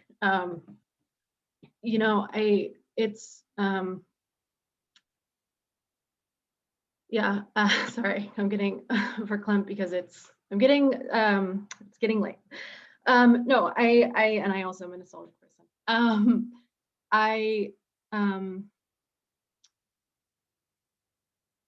Sorry, I have to recircle back to my thoughts. I just want to, I think personally, thank you for all the time that we've spent together in this work. We've been on so many committees together. We've spent so many hours. Thank you for chairing one of my favorite committees, the tax abatement committee. It's a ton of work. It's an odd committee. We spend a lot of hours there together, and I really appreciate that. We are on both public safety together, the joint committee. I think as others have mentioned, that work, as well as the work around COVID, has been complex. And I think we've just, you know, been in it together. And I just appreciate you continuing to show up around those issues and try to work through it. You know, the North District is such an interesting district because I think you can just find such a broad spectrum of political positions among constituents. I think that is such a complex role to be in as a North District City Councilor. And I just want to thank you for the energy and the time and, you know, your spirit that you put into that, being in such a complicated role. You know, I value you as a colleague. Thank you for serving on so many committees with me. You know, this work is just, it's complicated. It can become, issues can become contentious and rancorous. And then there are times when we get, you know, agree on things as a council and there's an unanimous support. It really runs the gamut. And I just appreciate you for doing this work with me, and thank you for all your time and energy with it. And thank you for allowing me my moment of getting a little, you know, emotional about this last 2 years together on council. Thank you. Thanks, Councilor Freeman. I'll go to Mayor Weinberger next, and then Councilor Paul. I'll go to Councilor Paul. I'll come to you. Go ahead, Mayor. Thanks, President Tracy. I want to start by saying it's really a small tragedy, but unfortunate part of COVID nonetheless, that for the second year in a row, when we are saying goodbye to councilors who have served the city admirably, we again need to do this through Zoom and without being in the same room, and being able to you know, share the experience in a different way and give Councilor Paulino proper goodbye and goodbye hugs. And I just want to say I'm eager to get back in the same into contours with the council and be able to work together in that space. President Tracy and I had an excellent conversation last week about the future, a number of things, and I think we share the sense that as soon as we are all vaccinated and staff is vaccinated, has had opportunity for that, we're eager to make that happen. Hopefully that's not too far away with the news of recent weeks. I'm also sad that we're saying goodbye to Councilor Paulino so soon, and that his life and other responsibilities did not line up for him to have longer time on this council, continuing to serve the people of the North District and the city with distinction as he has for 2 years. Franklin, it's been a pleasure to be your colleague, sitting next to you at that table, throwing trash away together on dumpster day and working through issues in detail that you many times Councilor Paulino always had a lot of passion for the details. It was a pleasure to work with you on those. In particular, I think your early advocacy for CSLs, for adding new capacities to our police department, Really, you were very forward-looking in your understanding of that issue and bringing it to our attention and advocating for it. And I think one of our few disagreements may have initially been over some of the early stages of that. I came over time to understand you got it right, and you were very wise on those issues. We're going to miss you. As a small token of our appreciation and recognition of your time, we do have this plaque that we will be dropping off at your house in the coming days. It says simply, in recognition of your service to the people of Burlington and representing the residents of the North District. It's got the city seal and pretty hefty and weighty. I think it's an upgrade over some of the prior plaques. I could be wrong. I've given out a bunch of these over the last 9 years, but it's a pretty nice one. It'll be coming to your door shortly. And I do hope once we have gotten through the end of this pandemic, we'll find a way to properly recognize in person the service of counselors who have left, and we'll be in touch about that and in the weeks and months ahead. So thank you, Councilor Paulino. It's been a pleasure. Thank you, Mayor. I will go to Councilor Paul. Thank you. I think, I remember a phone call that I got from Sarah George. She said to me, there's this person in my office who is thinking about running for city council, and you should meet him. He's great. And I went to a ComStat meeting, and the ComStat meeting got over, and this person comes up from behind me, and I turned around, and this person says, I'm Franklin Polino. I'm the person that Sarah told you about. And from that moment on, I felt like there was a connection. We've had many conversations on the phone. I've enjoyed every one of them. When I first was elected to the council, I had 3 young children, and it is a lot to be doing this job with 3 young children.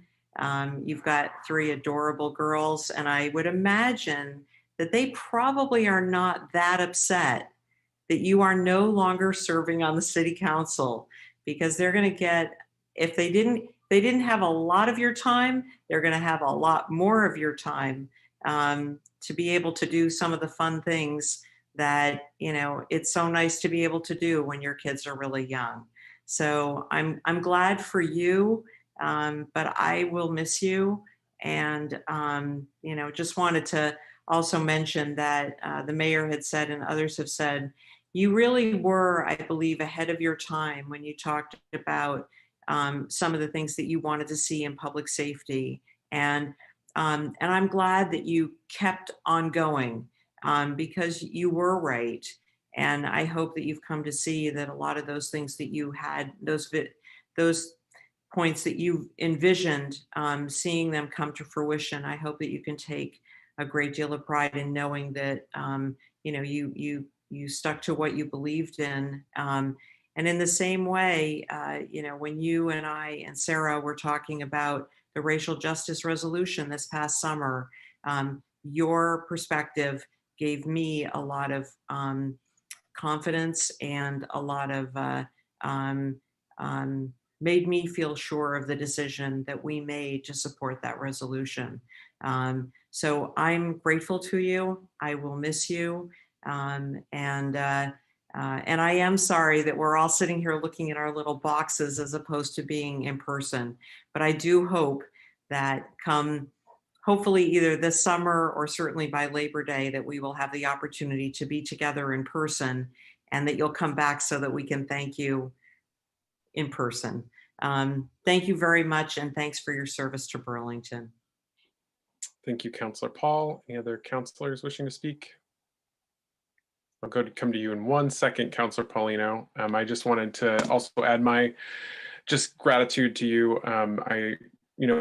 when we serve on the city council, we so much attention gets paid to the meetings, and you get a sense of personalities to a certain extent with these meetings, but you don't really get to know the individual. That really happens, I think, as Councilor Freeman rightly pointed out, at the committee level, and you really develop friendships and collaboration and just a working relationships with people. And I find that work to be particularly valuable. And that's really where I feel like I got to know you before I became council president within the TUC. And I really just want to just call out and appreciate the sense of collaboration that you brought to a challenging and complicated conversation around Amtrak and where we were going to store the train overnight, and just these complicated conversations that take place. It was just really helpful to have your perspective there.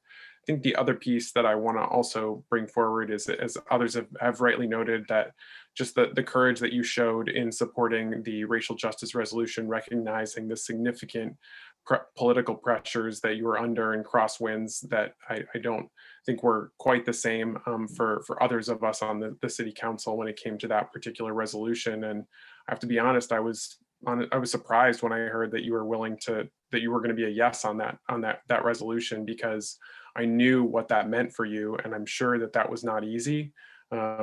Either leading up to it, but certainly after it, and in the other months after it. I know that that's the kind of stuff that we all deal with as counselors, but that people don't really see as much. But it really takes a toll on the individual and the people, and I'm sure that it did on you. And I just want to call that out as a real point of courage on your part, and just thank you for being willing to do that, because that was really, really brave. The other piece that I'll just mention is that through all of that, and during this year when we've all, I think, been pulled and stressed and just really challenged in ways that any of us could have ever imagined as individuals, but certainly as counselors, you've been a joy to work with. You've been just incredibly calm and even keeled whenever we've talked about things relating to the council. Even if you haven't liked something, it's been with a sense of more of exasperation that you've expressed it, as compared to a sense of anger or aggression or anything like that. And I just really appreciate that about you, Franklin. And I think it's just a really admirable trait about how you are as an individual, and something that I know I'll certainly miss having you on this council. So hope that we're able to keep working together in different capacities going forward, but really appreciate, again, everything that you've done for the new North End and Burlington more broadly. So with that, I will turn it over to you, Franklin. Thank you to everyone, and to all the voters that supported me and that might have not voted for me, but got to know me and gave me a chance. And over the course of the last 2 years, we've had good conversations. I really think that this is the beginning of something that just won't stop, because I'm no longer a city councilor. The passion I have for this city. I think, like some of us here, Burlington's probably the first place I've ever lived where I really made roots, and I own a home and I have kids in a school system. And so me becoming a city councilor was sort of a part of continuing this sort of love relationship with the city and community aspect that I've never had growing up, having moved around just all the time, even high school, middle school, just moving a lot. And so it's been great, and I've learned so much from all the counselors. I think that one thing that Councilor Freeman really reminded me is that one of my favorite parts of the meetings were during those tough votes and those tough meetings was going over to their side, to Perry, and doing a little huddle and just what's going on, and we just haven't been able to do those kinds of little things that we really benefited and just made me a better informed person before I was going to vote. And no matter which side we were on, we were always able to sort of have that conversation of why are you supporting that, or why not, or what tweaks can we make. And we've tried our best to do it over Zoom, but I think it's been really hard. So I think the only thing I wanted to say is that I think we all deserve once January or June 1st comes and we're all hopefully reopening with the vaccines and everybody, I really hope we can hit the reset button and get back to that. And, I thought, what a great meeting to be my last meeting where Peter Welsh announces that we're getting, over $20 million to be able to do stuff. And just to know that you guys are going to have a part in that, it's so exciting. And I just can't wait to watch and just know that I'll be cheering you guys on and hoping that, you guys will do the right thing. And that's an insane amount of money. And it's just I feel so full of hope to know that, we're all right. And we did pretty well. And now we're going to get this huge injection into our economy. And just thank you so much for allowing me to play a role and get to know myself and get to know you guys. And I hope to continue to stay involved. I will stay involved, and I know I will. So I just have to find a way to make it work. That's not a city council for right now. Thank you. Thank you, Councilor Paulino. Let's all give Councilor Paulino a hand. Really just appreciate it.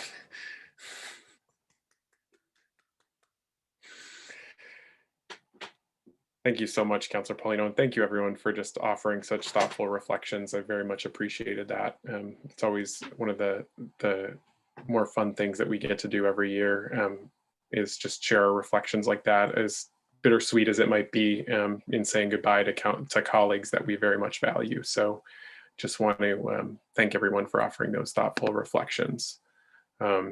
Move on to our next item, which is City Council updates.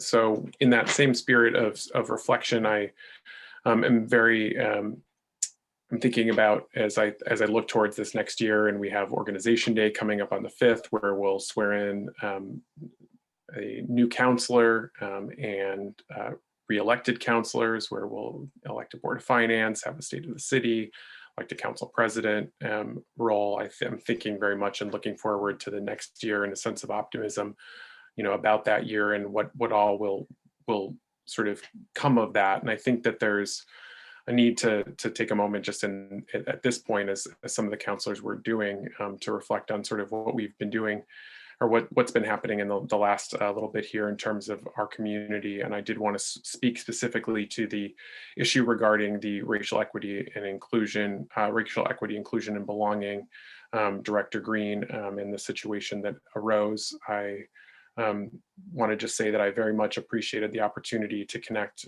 last week with Mayor Weinberger. I felt, Mayor, that you listened and that you were willing to admit a mistake, which I think was which is very difficult to do, and something that I appreciated.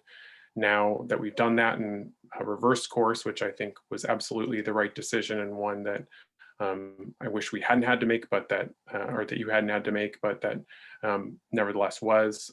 And so I appreciate that shift in course. But I just want to also state that I feel like the work is not done. The work necessarily has to continue. And to me, that involves recognizing the harm and the damage that was done and really making full amends. And so I hope that we'll continue to repair the damage that was done, particularly to Director Green. I think that it's important that we recognize just that when we put someone in the role of essentially uprooting systemic racism in a community, that makes them a target for white supremacists and bigots and people who basically don't want to uproot white supremacy in our community. And that's a daily struggle and a daily stress and a daily pressure that's put on that individual. And just as I was talking about it taking a toll on counselors and that kind of a thing, this is altogether different, because this is something that is really, really just absolutely intense, and something that takes a deep emotional and physical, and I would say even spiritual toll on an individual. And I think that we need to really work together in order to support each other through that. So I hope that there is clarity on some of the additional steps that will be taken to repair the relationship and repair any damage that was done to the extent possible with Director Green. I think I also reflect on the racial equity and inclusion belongings role in our city, and specifically the need to better define and to clarify the independence that department needs in terms of being able to really call out and do that work, and to say and do things that sometimes members of the community, members of the council, members of the administration, other department heads, whoever it might be, the police, that they may find these issues, that they may find these things difficult, but they need to have full autonomy and ability and independence to do those things. This is not a department to be stage managed or put aside, but a department to be elevated and to be given the full independence. And so I think it's both independence as well as empowerment that is really crucial. And I think that looking forward, we as the council will need to better codify and understand how we can make that department independent in ways that allow them to challenge us and to really raise these important questions. And then the other piece is also, just as Councillor Hansen had mentioned, is just how we really work together as a council, and how if there are things that the council has done or approved, that if those need to be changed, that we do so in a transparent and open way, and that we have a check back in with the council in order to make sure that we're all on the same page, and that hopefully we're able to work together on those issues going forward, because we certainly have a lot of unfinished business when it comes to the policing issues, but also just racial justice more broadly when it comes to economic and cultural empowerment, and the work that office in particular is doing on those fronts. And so I would just hope that we're able to really take this learning and take these additional steps, whether they be individual, related to a department, or related to this council, and how our relationship is defined with this administration. So I just wanted to offer those thoughts as we close out this particular council and look towards the next.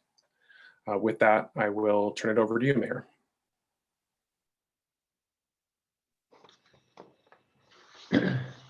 Thank you, President Tracy, and thank you everyone who shared thoughts tonight. I wanted to start by just making sure the full council was aware that at the Board of Finance tonight, we discussed the topic of the funds that are coming from the federal government that we expect to arrive, the first half to arrive within a couple months, and the second half to arrive in about a year through the American Rescue Plan. This is, of course, what we were talking with Congressman Welch about at the beginning of the meeting. Catherine Shad, our CEO, created a PowerPoint for that Board of Finance discussion, and that is up on board docs. And actually during the meeting, I have emailed you all and a link to that presentation, as well as an invitation to give us feedback on these initial preliminary thoughts. This is a conversation that is going to play out, I believe, at least over the next 3 months as we work towards the passage of a budget at the end of June. Where I think it will be through that budget that we make numerous decisions together about how we will use this once in a lifetime opportunity to make investments to come out of this pandemic strongly and to lead this recovery. I imagine we may not make all the decisions in that time. This money needs to be spent by the end of calendar year 2024. And we may choose to defer some of the decisions beyond the end of this budget season. So we're just getting completely familiarized with what the rules will be regarding this money. And so again, you can see that PowerPoint from the administration. I've met with many of you, as a number of you have referenced, over the last week or so. Those of you who I have not met with since the election, I will be reaching out to in the hope that we can connect before reorganization day to get your thoughts on where we go from here. The administration and the council working together, what our priorities should be. And specifically, if you have any thoughts about either the process or the priorities that we should be focused on as we seek to invest these funds from the American Rescue Plan. I do care a great deal about positive relations with the City Council. In my entire 9 years on the council, it's always been necessary to, I learned in my opening days as mayor that you really can't get much of anything done as mayor without being able to work closely with the City Council. I think that has always been a priority of mine to try to find consensus and to find that route forward. It's I think been challenging over the last year as we've grappled on massive, difficult issues through this medium and amidst enormous upheaval and challenge. I really think very few local governments, very few of our predecessors have faced circumstances like we have faced over the last year. I think we have a lot to be proud of what we've done together, but I know we have a lot more work to do together going forward. And that was one of the reasons, after talking with President Tracy, that I did act quickly to reverse the decision from last Monday when as soon as I understood the degree of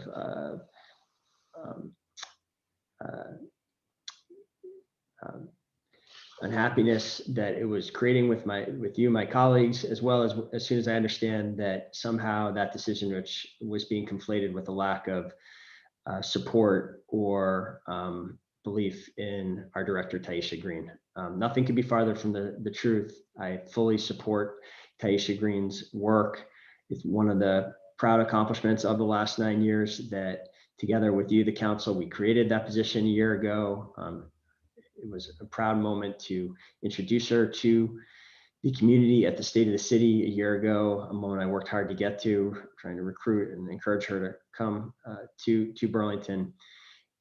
I fully believe in the very challenging and difficult work that Director Green is pursuing. I meet with her about it every week.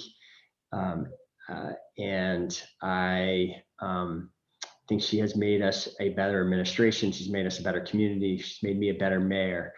And it was not at all, as soon as I understood that central belief of mine and support was being undermined by the way the decision was being understood, I took action as quick as I could to reverse it. I will just finally say, I absolutely believe it is my job, it is the job of the administration to carry out the decisions of the city council. I did, I think, I will just say I did not believe the resolution which indicated who was to sign the contract was dispositive on how the administration should do that work. It is, I do believe, the mayor's job to figure out how the work of the administration, how the work that the administration is tasked with it, the hundreds of consultant reports, as well as all the other responsibilities that we have, how that work is done is the administration's job to figure out, is the way I've understood the charter. And that's what I was seeking to do. I'd always thought that this, if you go back and look at when I first announced Kyle Dodson in the role, I thought leading the operational assessment would be a key responsibility of his in his 6 months with us. Unfortunately, the way that's played out, he was leaving us by the time the work was getting started, and I was seeking to replace him, and that's the way I was approaching it. I do think, in the spirit of working together well, the administration and the council, it's long been a tradition for there to be good engagement and discussion of how the administration will deploy resources to get things done before a resolution is passed. That I would welcome that kind of engagement and discussion going forward. I think our city government works best when we do have that kind of engagement, and I'll seek to uphold my piece of that. It's been a challenging week. I'm certainly hoping that together there's a huge amount of work to do going forward on racial justice. I mean, several councilors asked how I plan to lean into that. I look forward to the conversations we're going to have about where we go from here on racial justice. We've made major strides in recent weeks, hiring a new public health equity manager who has brought new energy and focus and direction to the racism as a public health emergency work that we are all committed to. that effort is picking up speed and momentum. I look forward to talking to the council about that. We approved, I believe, at the Board of Finance tonight and on your consent agenda, a significant investment in the Juneteenth celebration that we will have for the first time this year, and that we are making a major municipal commitment to. I hope it is the start of a great new city tradition. I'm committed to seeing the work of the Reparations Task Force completed, and then we will grapple together at this, hopefully at the table, as to about where we go from there with the recommendations from that task force, and much more. I look forward to that work together. I look forward to doing that work in partnership with Director Green, and I'm also happy to continue to discuss this in the events of last week if necessary with counselors who want to discuss it further after the night. Thank you, President Tracy. Those are thoughts I have to share tonight. Thank you, Mayor. That is the last item on our agenda, so motion to adjourn is in order. Moved by Councilor Pine, seconded by Councilor Hansen. All in favor? Aye. Aye. Any opposed? That carries unanimously, and we are adjourned at 10:34. Have a good night, everyone.